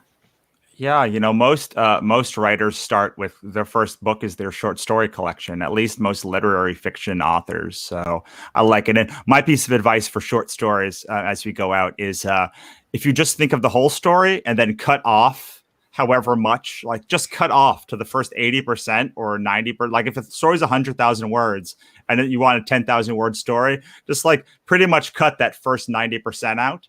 If you want a 2,000 word story, cut like 98% out and just start basically there with a little bit of backstory. And I think you'll be fine. So last thing for me is to make sure you go to CthulhuIsHardToSpell.com. And Leanne is one of the creators in the book.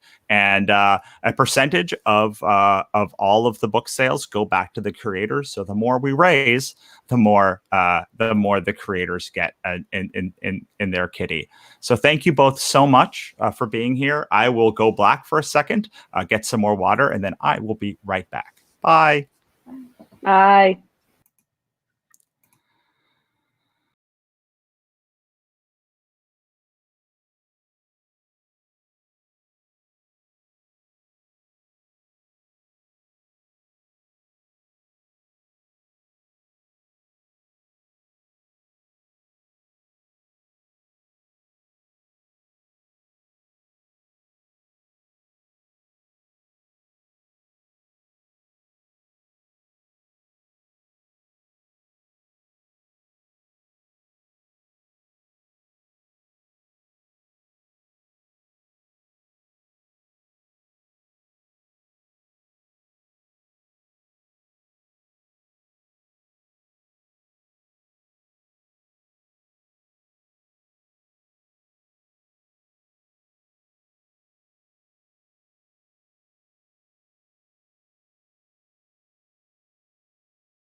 All right.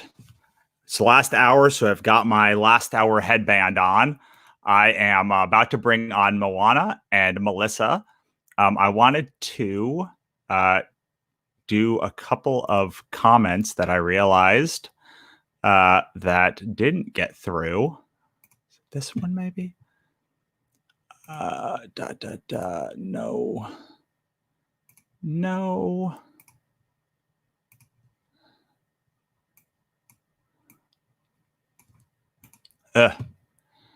I cannot find.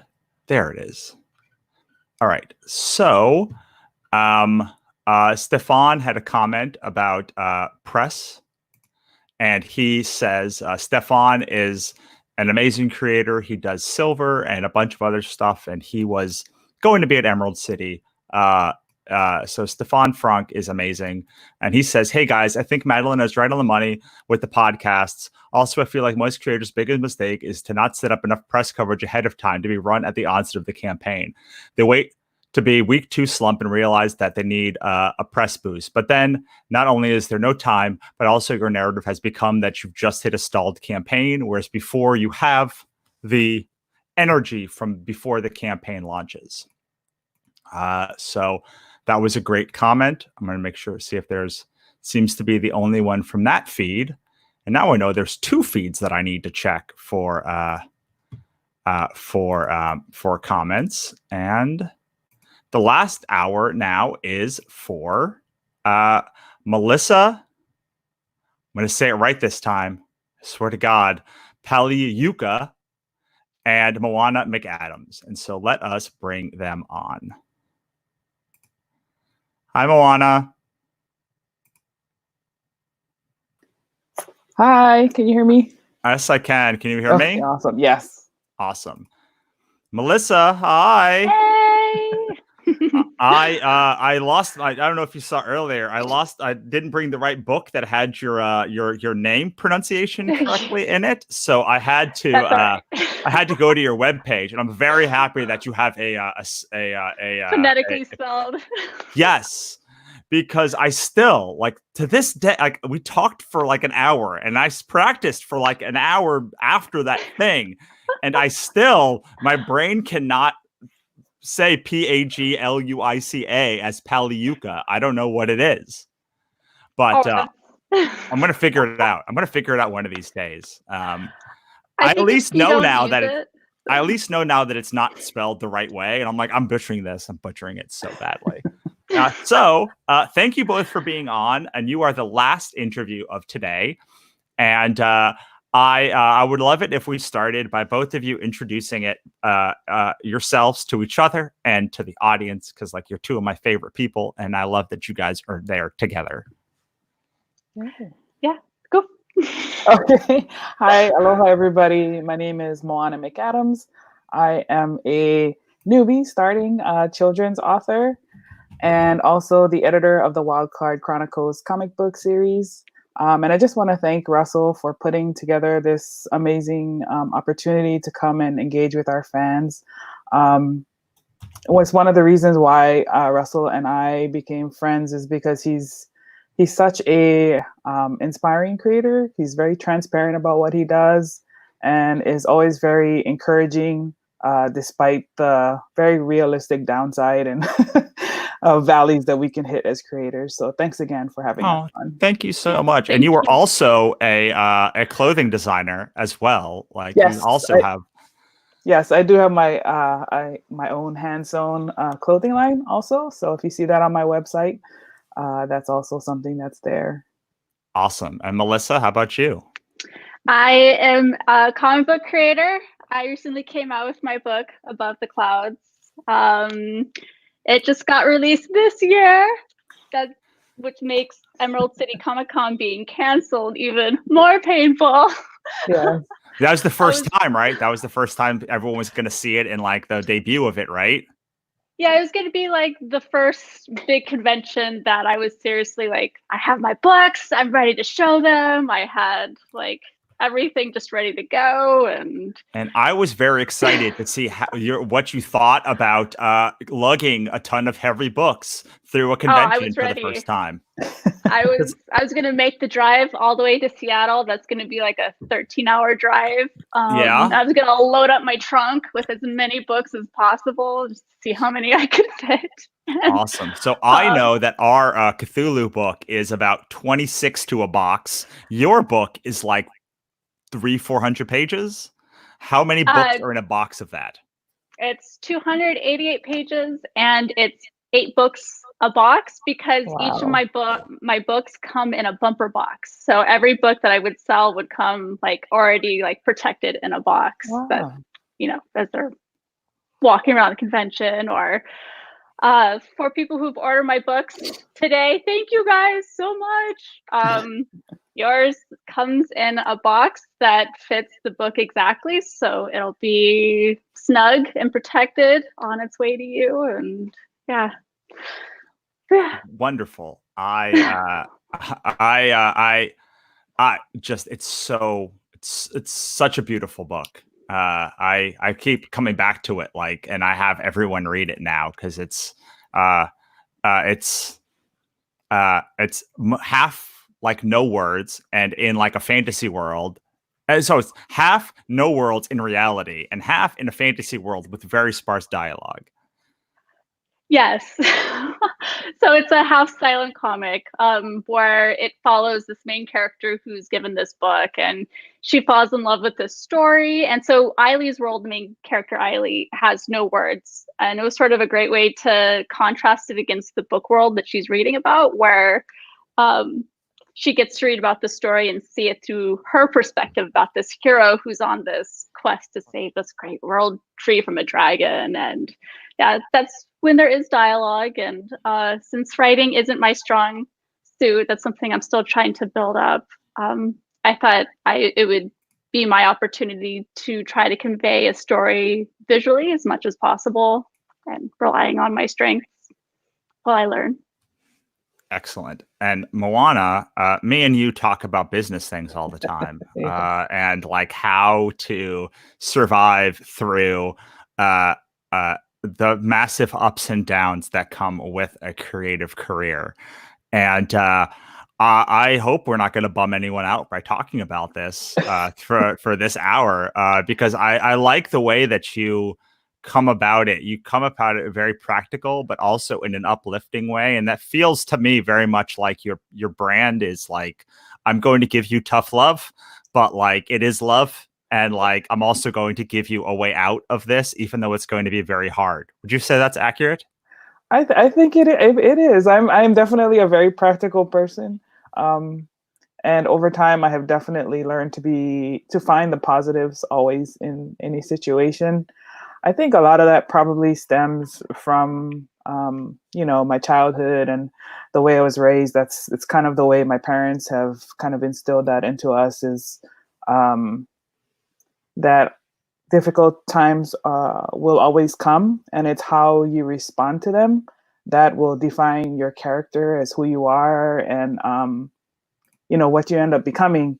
And so a lot of that gets put into the things that I do, including like my book was actually supposed to be debuting at Emerald City as well. Yes, not as big as yours, but still very much the same level of energy and effort and mental capacity, right? But I was really excited also. Yes.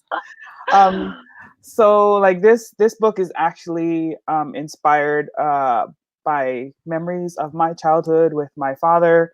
And it's really a story about kindness. It's a grandfather who goes to the beach with his 2 grandchildren.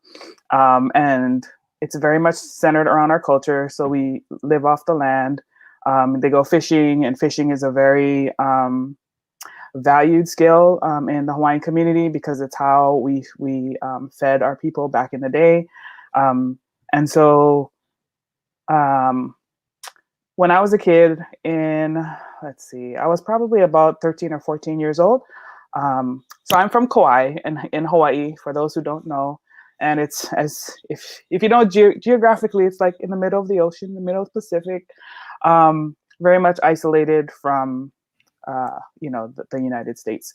So back when I was about 14 years old, we got hit by a Category 5 hurricane, and it really decimated our island, right? So we did not have any power for almost a year, right? So that's while like when hurricanes come to the continent, there are things you can do, right? You can go travel to family who lives away. There's other ways for you to kind of weather the storm. But when you're out in the middle of the ocean, like there's nothing. It's hunker down and survive this as a community. And so that's very much a part of our culture. It's when you read this book, you'll feel it. I hope you feel it. And it's really about kindness. And I think in this current environment that we're living in right now, with the coronavirus and all of the health concerns, I think it's proper and hopefully a fun story that you can share with your family, as you're at home and just trying to reconnect in a way that we probably haven't been able to do in a long time because our life keeps us pretty busy. So yeah, your story is because you show pictures of your grandfather, and it was so accurate to like the pictures. It was like scarily accurate. I mean, I know artists are like scarily accurate at doing this stuff, but like you can just feel all of the emotion pouring out on the page, and that is what I respect so much about your book, but also Melissa's book. I would love for you to talk about how I don't want to say brave, but like it is like there's a bravery in like being so open and pouring yourself so much out there, and how do you get in the mindset to be able to do that? And then we'll talk maybe about like how do you handle the rejection of like knowing that some people will not respond to it when you've literally just laid everything bare for them.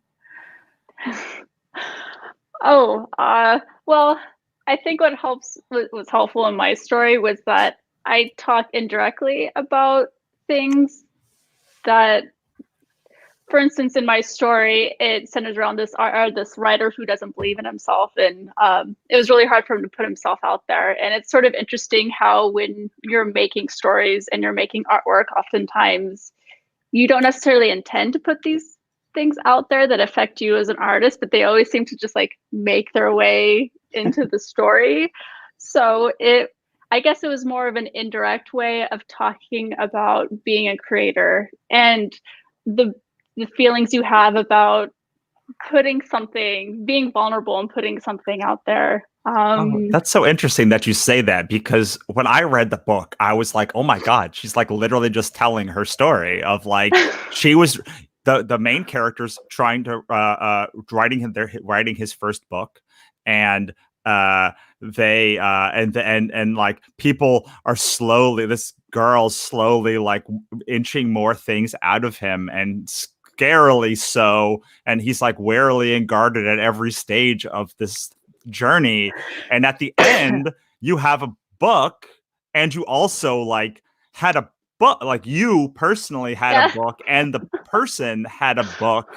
And for me, I know you're saying like indirectly, but like knowing the story of it, like it was about as direct as a human can be without telling an autobiography.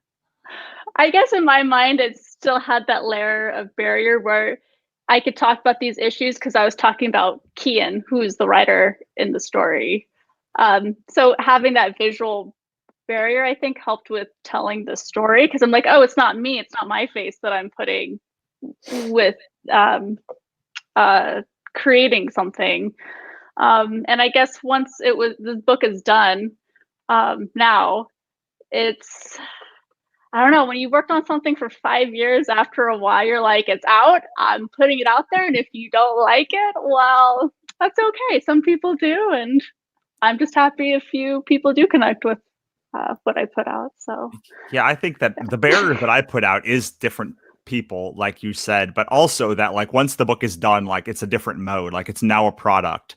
But I would have a hard time believing that you could separate so easily, Moana, because like literally every time I look at that cover, who have never met your grandfather think of your grandfather? Like, I think of the pictures that you shared. So how do you, is it possible to make that separation? Or like, are you comfortable with the fact that like, you'll see your grandfather every time that you like open these books?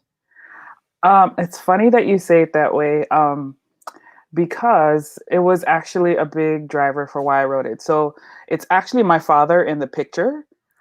In the book is my dad. But for those who don't know, I lost my dad to cancer about 3 years ago. And so this book kind of helped me deal with just what I was going through at the time and the loss. But what became more apparent to me was for my niece and nephew, who were also dealing with the loss of their grandfather, right? And so part of the reason why I chose to pursue this book project instead of another one that I was working on was to help them so that they could, as they were experiencing their grief and their sadness, they could actually pick up the book, look inside, and feel like their grandfather was still there with them. The memories here are a combination of my own and my niece and nephews. And so it was interesting as we were putting it together, because it was obviously, because it so closely, reflects some of our family stories. It was a discussion amongst our family about whether or not we feel comfortable with being this transparent about, some of the aspects of the story. And so in my case, it was intentional. The artist that I chose to do this story, she actually had some really strong feelings about it as well, because her grandfather was also a fisherman. So it evokes some memories, for her. And it's kind of what I wanted to do to help families feel closer, help children, to be able to find ways to remember those that we love, because there's no like stronger memory than something that you can actually physically touch. We have the ones that we have in our heads, but a lot of the times we have fear that we're going to lose those memories, right? As time goes on, and maybe the aches get a little less, but it's still there. So this was a very like tangible way for us to not only capture our memories, but also share it with others. So. Yeah, I love that. I'm much more in the Melissa camp, where like I wrote a book called Sorry for Existing, which was about my relationship with my grandfather. But like it was about a boy who met a homeless alien and helped rebuild her ship to get off the planet. So I didn't have to, like, there was that, like Melissa said, there was that layer of like separation right between those two people. My mother always wanted me to write like a true story about my grandfather. And I was like, I don't know. I don't have the courage or the ability or like there's something that like I need that break. So it's wonderful that you like could be so open about that without having that extra layer of protection. Yeah, it was definitely a hard choice. We'll see if it was a good one. Well, the nice thing about a book is like, once the pain's done and you've done it, it's done.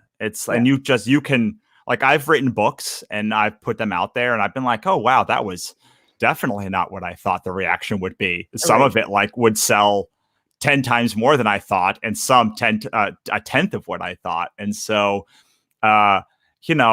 putting it out. So at some point you have to just put it out there and do the best you can and know that like, it's going to be what it is. Mm-hmm. Yeah, absolutely. Now, one thing that I know is very important to both of you is community. You, Melissa, just have the most lovely fans that like, some of them are my fans also, but like, your fans are just like the most lovely humans. When they were talking about, so you did a Kickstarter and it raised a bananas amount of money. But the response to just how people talked about the book was so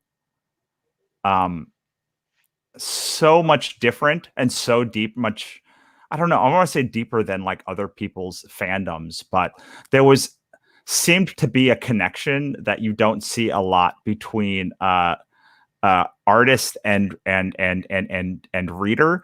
And I was wondering, is that intentional? Did you work at building that, or is it something that just developed over time because of the way that you draw your work and the fact that almost all you sell is originals, and all you sell is originals, right? Yeah. I think it was the nature of releasing how I released my comic. So it started as a web comic, and I was releasing one page a day. And my goal was, when I started it, was just to, if I could get one page done, I'm like, oh, it's already successful, because this is my first time trying to put a comic together. And so as I got enough to put together like a chapter and bring it to conventions, over the course of 5 years, I had all these conversations with people who were also dealing with anxiety and creating, and they got excited about seeing the story evolve over time. And so I think through the people who were following along with my work, I brought them over to Kickstarter, which was pretty exciting. And then I got to meet new people while doing the campaign as well, where they got to get introduced to it for the first time. But yeah, they're pretty amazing. And it was pretty exciting when people were finally just getting their books and opening it. And I could tell, like, right when they got it, they had sent me the email, because they'd be like, Melissa, I just got your book and it's beautiful. And just like being able to experience that reaction of them, like holding the book in their hand for the first time. Because I remember when I held the completed book in my hand, finally seeing it compiled, I got the sample copy, and I just remember just like holding it for a while, because I'm like, 5 years.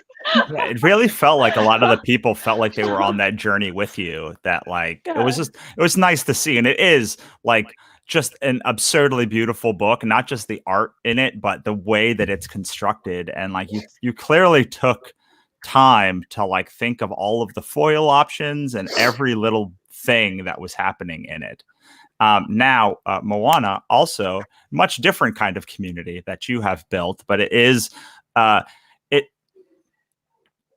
it feels very, I'm trying to think of the right word. I want to say protective, but it's not protective. It's just like, I don't know, like it feels like a force of nature when you are like, you feel like a force of nature, and then like the community that surrounds you feels like its own force of nature, both with the fashion, but also with the comics. And I'm wondering how you navigate the world of both these two very different worlds, of one of fashion and one of comics. Do you find a lot of crossover? Do you find a lot of things work in both, or like is there some things that work in one that don't work in another to build a community? I will say that my community is very focused on Hawaii. So the culture, the stories, the people, and so I view the fashion and the comics, even though it's very, very different, it's just another medium for us to share our love of it, right? So a big part of what I do is also to bring power to voices that are often not heard. Most people only know Hawaii as a beautiful place to visit, like unless you have been there for any length of time. It's a vacation spot or a bucket list item, right? It's someplace pretty to go, to have fun, and then to leave. Mm-hmm. But there's a very beautiful community there. And it is the way that this community operates and protects, our land and what we feel is very much our heart. The way we're able to have been able to preserve it is the reason why people can come and visit, right? So it's because we care for one another, because we all look out for each other. I mean, I remember as a kid, like, taking care of the beaches, like picking up after ourselves, only taking from the land what you need. So like in my children's book, it's about fishing. So when we're out there and we're fishing, we only catch what we need. And if we have access, it's not just for our family. We go out and like into our neighborhood. My dad was famous for this. Like he'd bring all this fish home. Oh my God, it was a great day. You know, he would keep so much for us. And then he would go out into the community and be like, oh, we had a great day today. You know, here's some fish, here's some fish. And these are things that people do on a regular basis. It doesn't, you know, it's not in a way that is meant to expect something in return. This is just seeing somebody in need, meeting a need, and then building a community that way. It's like, you know, that whole goodwill thing. It's just very real and apparent in the culture. And so for me, the clothing line was a way for me to connect, initially connect with home, because clothing is a way that you identify and express your personality. Because my clothing line is obviously Hawaiian based, it's not something that's readily available where I am or where most people are. It's something you can only get if you're in Hawaii. Now it's changing with online buying and that kind of thing. But the same thing with my book. You know, you can look on the bookshelves and you're not going to find very many unless you're in Hawaii. Books that talk about Pacific Islander culture, you know, and things that like a child can look at this and be like, oh, look, there's me, you know, especially for a large amount of the Hawaiian population that has to move away due to the cost of living, you know, so they no longer have that connection to their culture. The parents may, but the children, it's becoming harder because they're not being raised there, right? So that's what's driven a lot of my brand. And that's kind of, I think it's funny that you call me a force of nature because my husband says the same thing. He has to deal with this force of nature every day, but my community is amazing and I love it. And it's the community that I grew up in helped me to, you know, be successful and to kind of branch out to a place where many people, especially if you're from Hawaii, it's very more sheltered, right? So it's like Moana, exactly. Like this is why I love Disney Moana, because I can see myself in her. You know, like the community's like, oh, you need to stay here. We got to protect you, right? And she's like, no, I'm going. And that's pretty much me. Yeah. I love what you said about the giving without expectation in return, because to me, that's the secret to like building a community and being able to keep it strong and weather for a long time. Because, you know, there's a lot of things that I do and that all of us do that like would seem pretty silly if from like a business perspective, because like they don't like make money or they don't do stuff, but they are given without an expectation of stuff in return. And it's a thing that you don't really think about when you begin your career, because you're like struggling for everything you get, and like every moment like has to be like especially if you're doing this full time for a long time like I've been doing, you're like, I got to go to the next show, I got to do this thing, I got to do this other thing, I got to do this other thing. But when you get when I get now to like, you know, 10 years doing this and 5 years pretty much doing this full time, the thing that really is the most effective for me is to do the giving without asking for anything in return. And like the more things that I give out, the more things that I get back, but not like that day. Like I will give out, and then like a year later, I will get back, or 2 years later. And it won't be necessarily from the same person. It'll be from someone I wholly don't expect to like do that thing. I'm one, and that was true when I worked in sales too. If I just did things a certain way, I would always end up okay at the end of the month, but it was never in the way that I expected. So I'm wondering, Moana talked about that part of it. I talked about it. Do you find the same thing, Melissa, or do you have another sort of secret to community building? Oh, no, definitely. I always feel conscious of wanting to create value for other people, and especially through the trial of error of creating something. When someone asks questions like, how do you do this thing? Like I instantly want to be part of the conversation of explaining like, well, this is what I did. And this is, you know, all the steps I took to get here. And then here's where I failed. Please don't do it. The things that I completely failed at. And yeah, I think it's just wanting to be helpful and add value to people who also want to create comic books and tell stories. And then having, when you're expressing places of where you're being vulnerable, being open to those conversations to people who are connecting with your work. And that's been so exciting for you, Moana, to create your story. And I just wondering, like, your family, how did they feel when they saw your book printed in hardcover? So actually, they have not seen it in hardcover They yet, haven't? and I know they're like chomping at the bit because they don't like have to mail it to them, right? So, Yeah. I mean, like because the Kickstarter backers are the ones who help make it happen. I'm focused on them first. My niece and nephew are like they're waiting because they have their own little mini table. You know, Auntie has like told them that like I will send you some books, and you know, for all those little things that you want, you know, you set up the table, you make your money, and you keep it for you. That's your present, and you share with them your story. And they're like, oh my God, so when is the books coming? Is it there? It's like up to the time of delivery. Like they were asking my sister, like, did Auntie get the books yet? Did they get the books yet? I would get all these messages on Marco Polo. Auntie, is the books here yet? We're ready, you know, like, and it was interesting because I did send them like some early merchandise with, you know, some images on it. And so they had a backpack, you know, I made backpacks for the Kickstarter.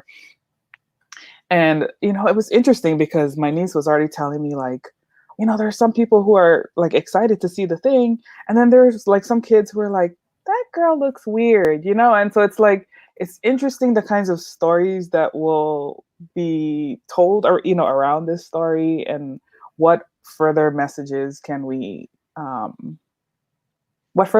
or stories can we write to help kids who maybe are not used to seeing these characters, right? So it's even for me, while it can seem like a downer, and you know, I'm protective of my niece, obviously, and I'm like, oh, they don't know anything, but it keeps driving home the point that these stories need to be out there, these visuals, these characters, because it helps people to be more rounded and more more well-rounded and more understanding of, you know, the everyday people that they may come into contact with.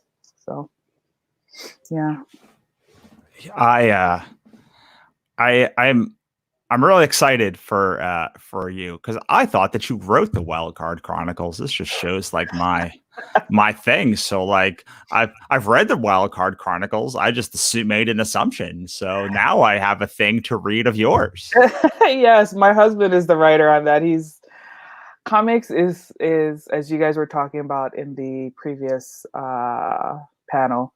It's like a whole other beast to me. I don't think I can write a comic, at least not a story that is as intricate as how his brain works. I am always in awe as I get the pages, and you know, he's very protective of them too, right? As writers, it's our baby, right? Like, oh, I don't know, it's not ready yet, you know. I think that you probably have a kindred spirit in thinking that, and another person on this panel being as like, that is what Melissa told me literally was the inspiration for doing this, her book.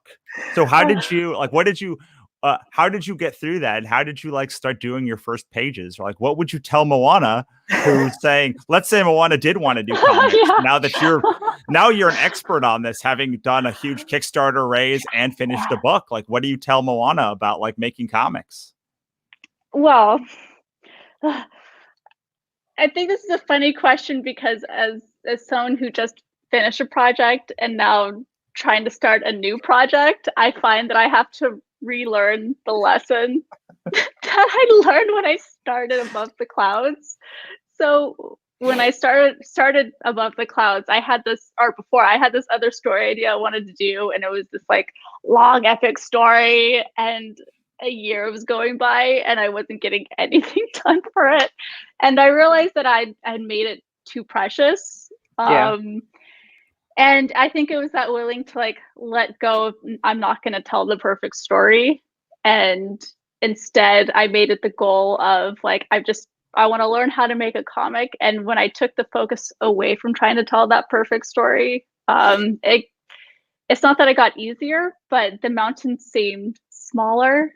And I was willing to let myself tell a story I didn't realize was in me, which was Above the Clouds, where if I got one page done with this idea, I'm like, it was already a success. And then I realized breaking it down into smaller incremental tasks made a project that turned out to be like 5 years long.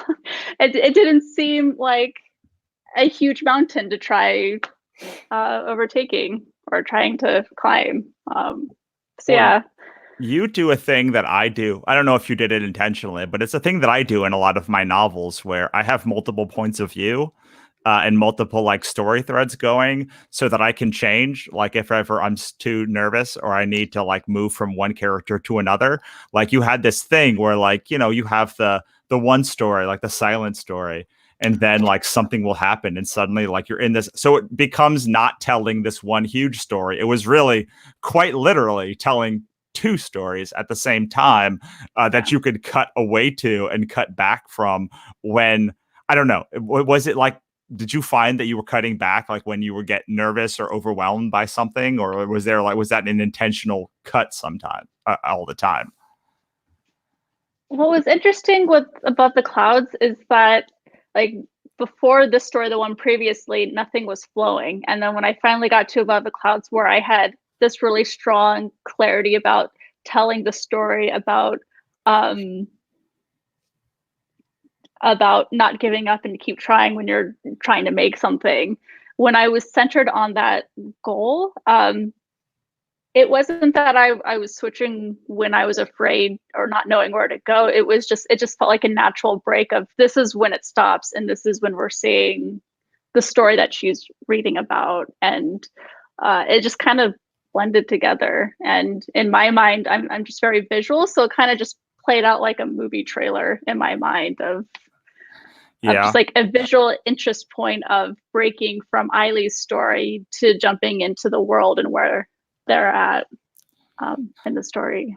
I mean, I was very intentional with the Ichabod Jones book, whereas like I don't know how to write comics, so like I need somebody who is like, I need something I can cut back from. So Ichabod is about a psychopath who escapes a mental asylum and doesn't even know if he's in reality, if he's in his memory, or if he's in like an alternate reality, or what the truth is. And so anytime I would like reach the end of a thought where I got scared, I would just be like, well, I'm just going to move until like one of these other, he's now going to like fall asleep and wake up in another area. And like, then I could use the things that I didn't know how to do well to my advantage.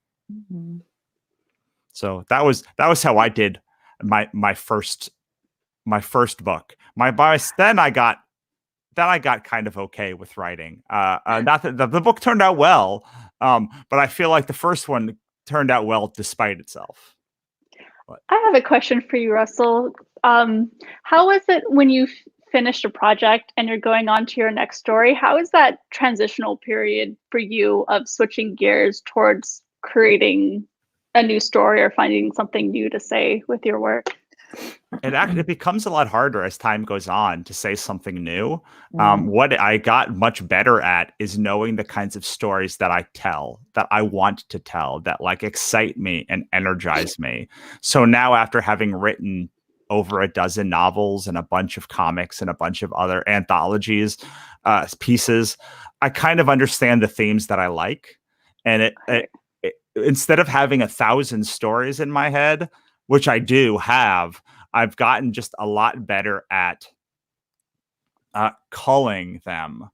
But I've also gotten much better at combining them. So I try to not do a story until like 5 or 10 cool ideas that I have can all be smashed together in one thing. So I have this new series coming out that I've been working on for like 2 years, and I'm 3 books in, and I'm finishing the 4th before I release it.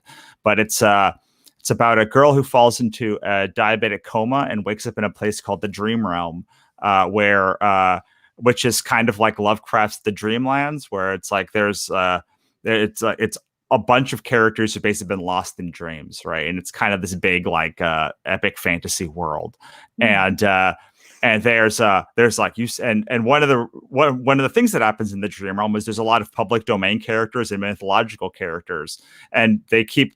So like one of the main cities is Oz, and Oz is like has just seeped into our consciousness because people go to the Dream Realm to deposit their like sort of spark. So everybody, this comes from the mythological part that I love, is like, why do people dream? Well, in the universe, the dreams, people have a God touch, or like God, everyone has like a little spark of the divine in them, which is like a religious thing.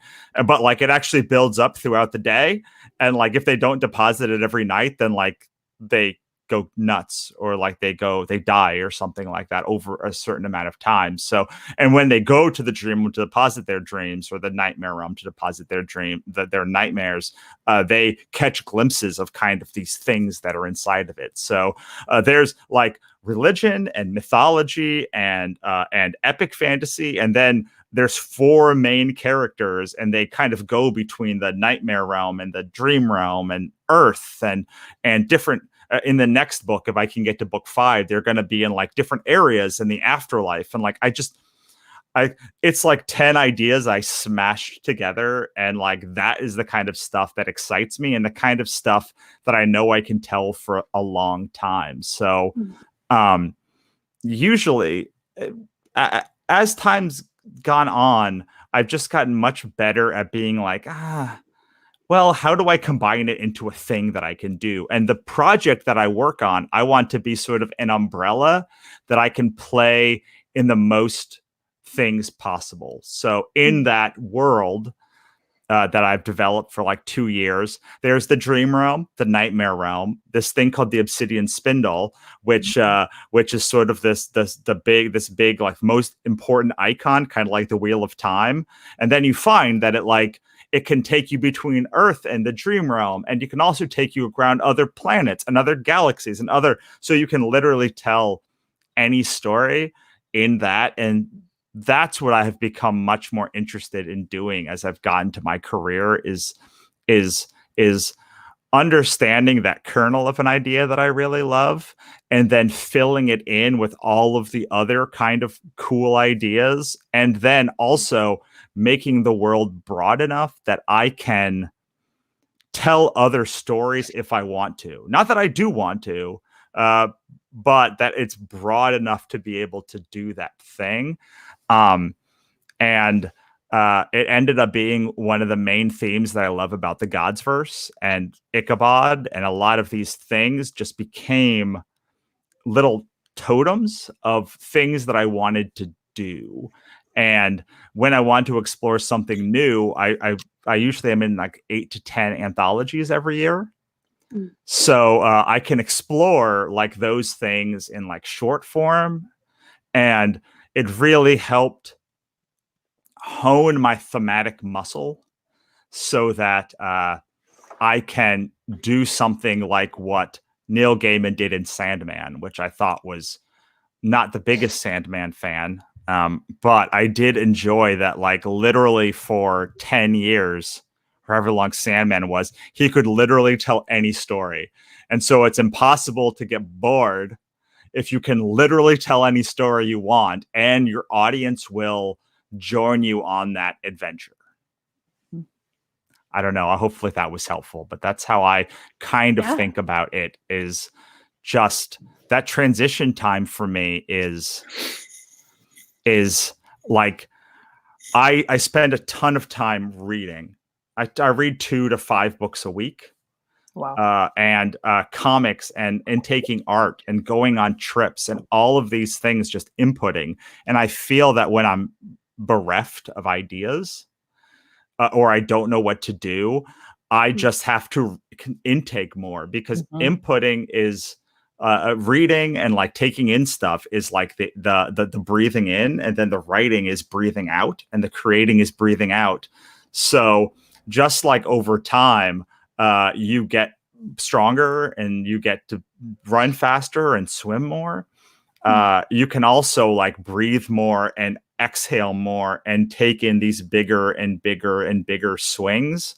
And so because I kind of know the kind of stuff I like talking about, and maybe I'll wake up tomorrow and be like, well, I don't want to do anything with this universe anymore, but I don't think that'll happen.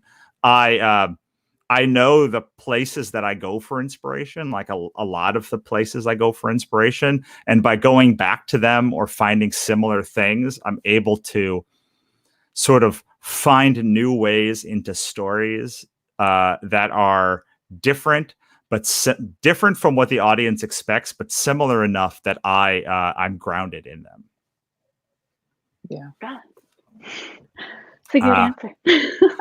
I do a lot of thinking about this because I mean, I have this problem with people telling me that like I'm like this big hustler who like always is working, because I think that gives the wrong impression of me. Like I do work hours, but like I spend at least 3 hours doing nothing every day in the middle of the day, and I write and I read and I take long walks and I like think deeply about stuff, and that is the most important time of my whole day.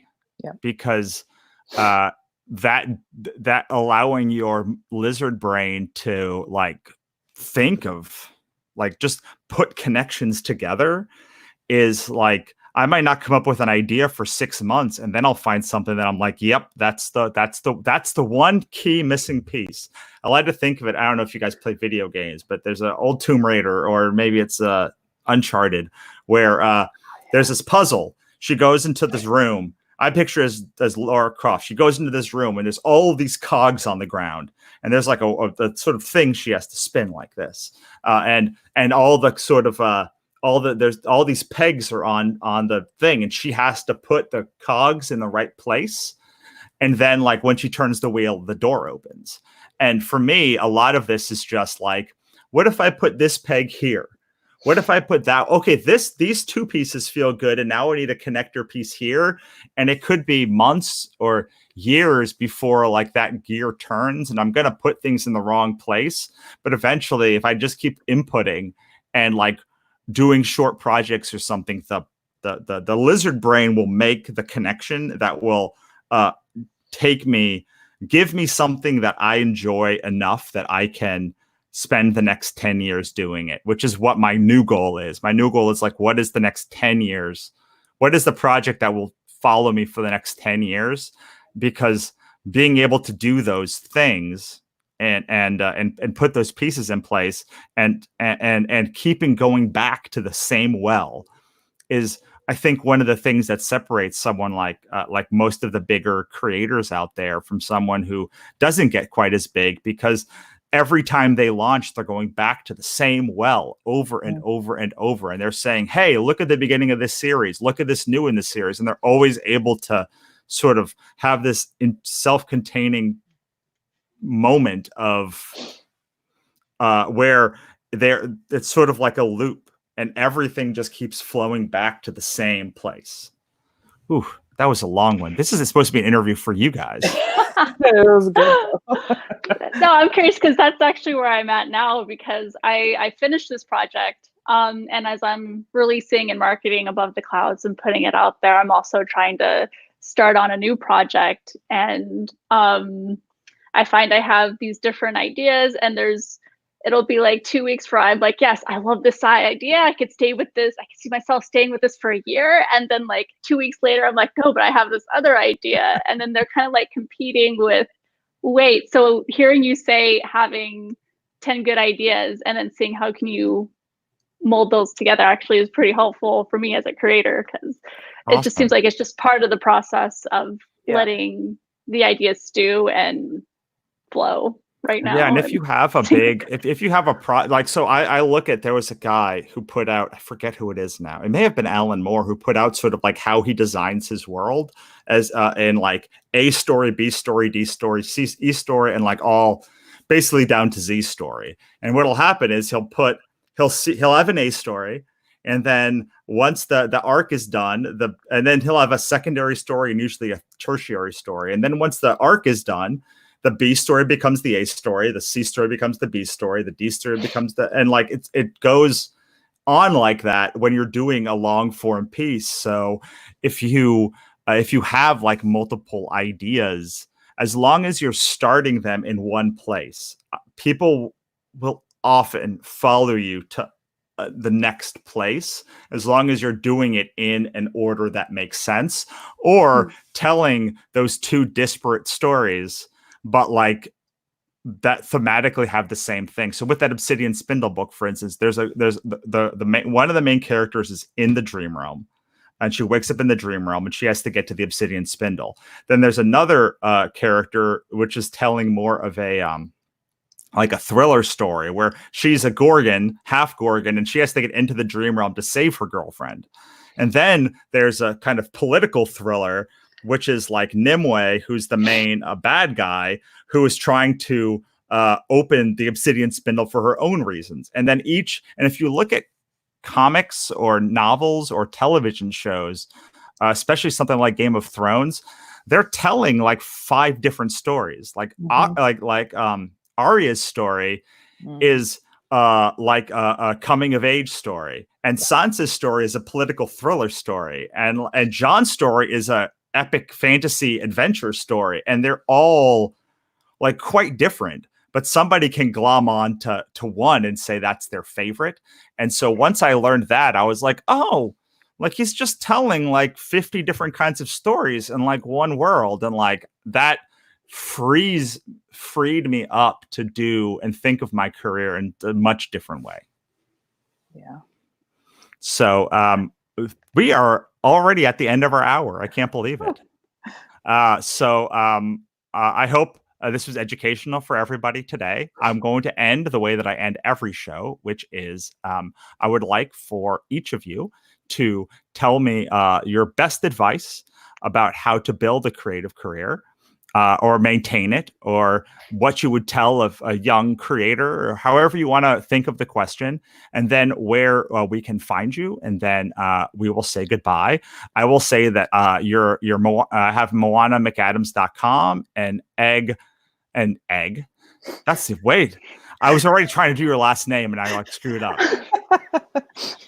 the M Pag E. Oh my God, I just can't do it. I'm Teacup B on Teacup B. Twitter and Instagram and Etsy. You can probably find my main website through there. Yes, and it's here. It's spelled out here at the bottom of the Chiron.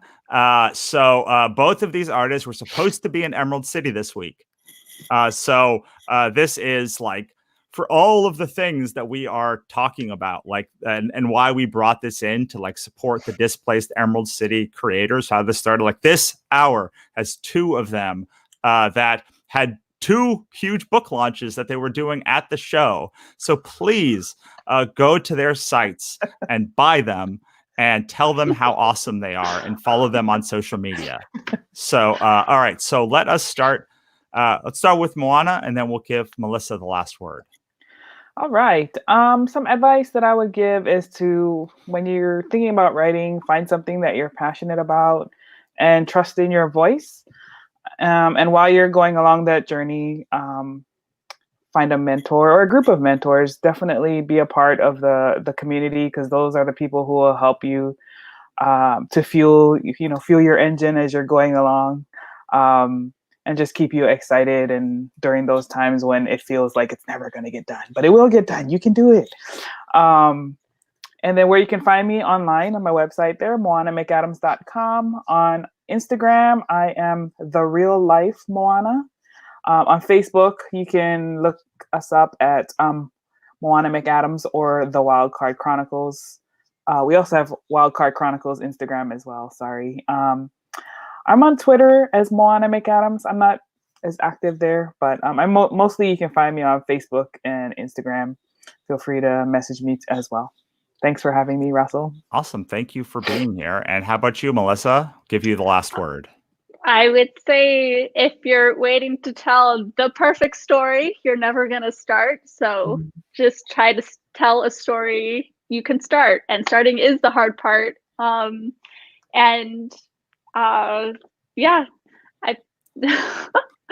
I think you can find me at Pagluica.com. And I'm Teacup B again on Twitter and Instagram. And yeah. Awesome. Thank Wonderful. you so much. Thank you guys so much for stopping by. It was lovely talking with you. And I will say bye-bye to you one last time. Bye. Bye. So that ends our broadcast today. I hope you learned a lot. If you did, please go and look up everybody and go try and support them, even if that just means sharing their work. If you would like to support us, we are actually just $68 away from 22,000. We did such a good job so far today, and thank you so much for the support. We will be back tomorrow when we are going to talk with. I have too many things open. All right, so at 12 we're going to talk to Comfort and Adam, who are wonderful. They are an art team that makes one of my favorite books. I do hope that you come by for that. Then at 1 we'll talk to David Pepos and Jonathan Howard. David was supposed to be at Emerald City. Jonathan is one of the creators from the Cthulhu is Hard to Spell book. 2 o'clock we'll be with Travis Gibb and Eric Lervold from the Cthulhu is Hard to Spell anthology. And then at 3, we will be with David Lucarelli and Melissa Massey. And I have a special secret surprise for you, which is I just booked a brand new guest for the 4 o'clock hour tomorrow. 2, actually. We will be with Henri Compton and Christian Gossett. Christian Gossett has a story in the anthology as well. And we're going to add 1 additional hour tomorrow. So thank you so much. I hope I will see you there. I hope you head on over to CthulhuIsHardToSpell.com and have a great day, everyone.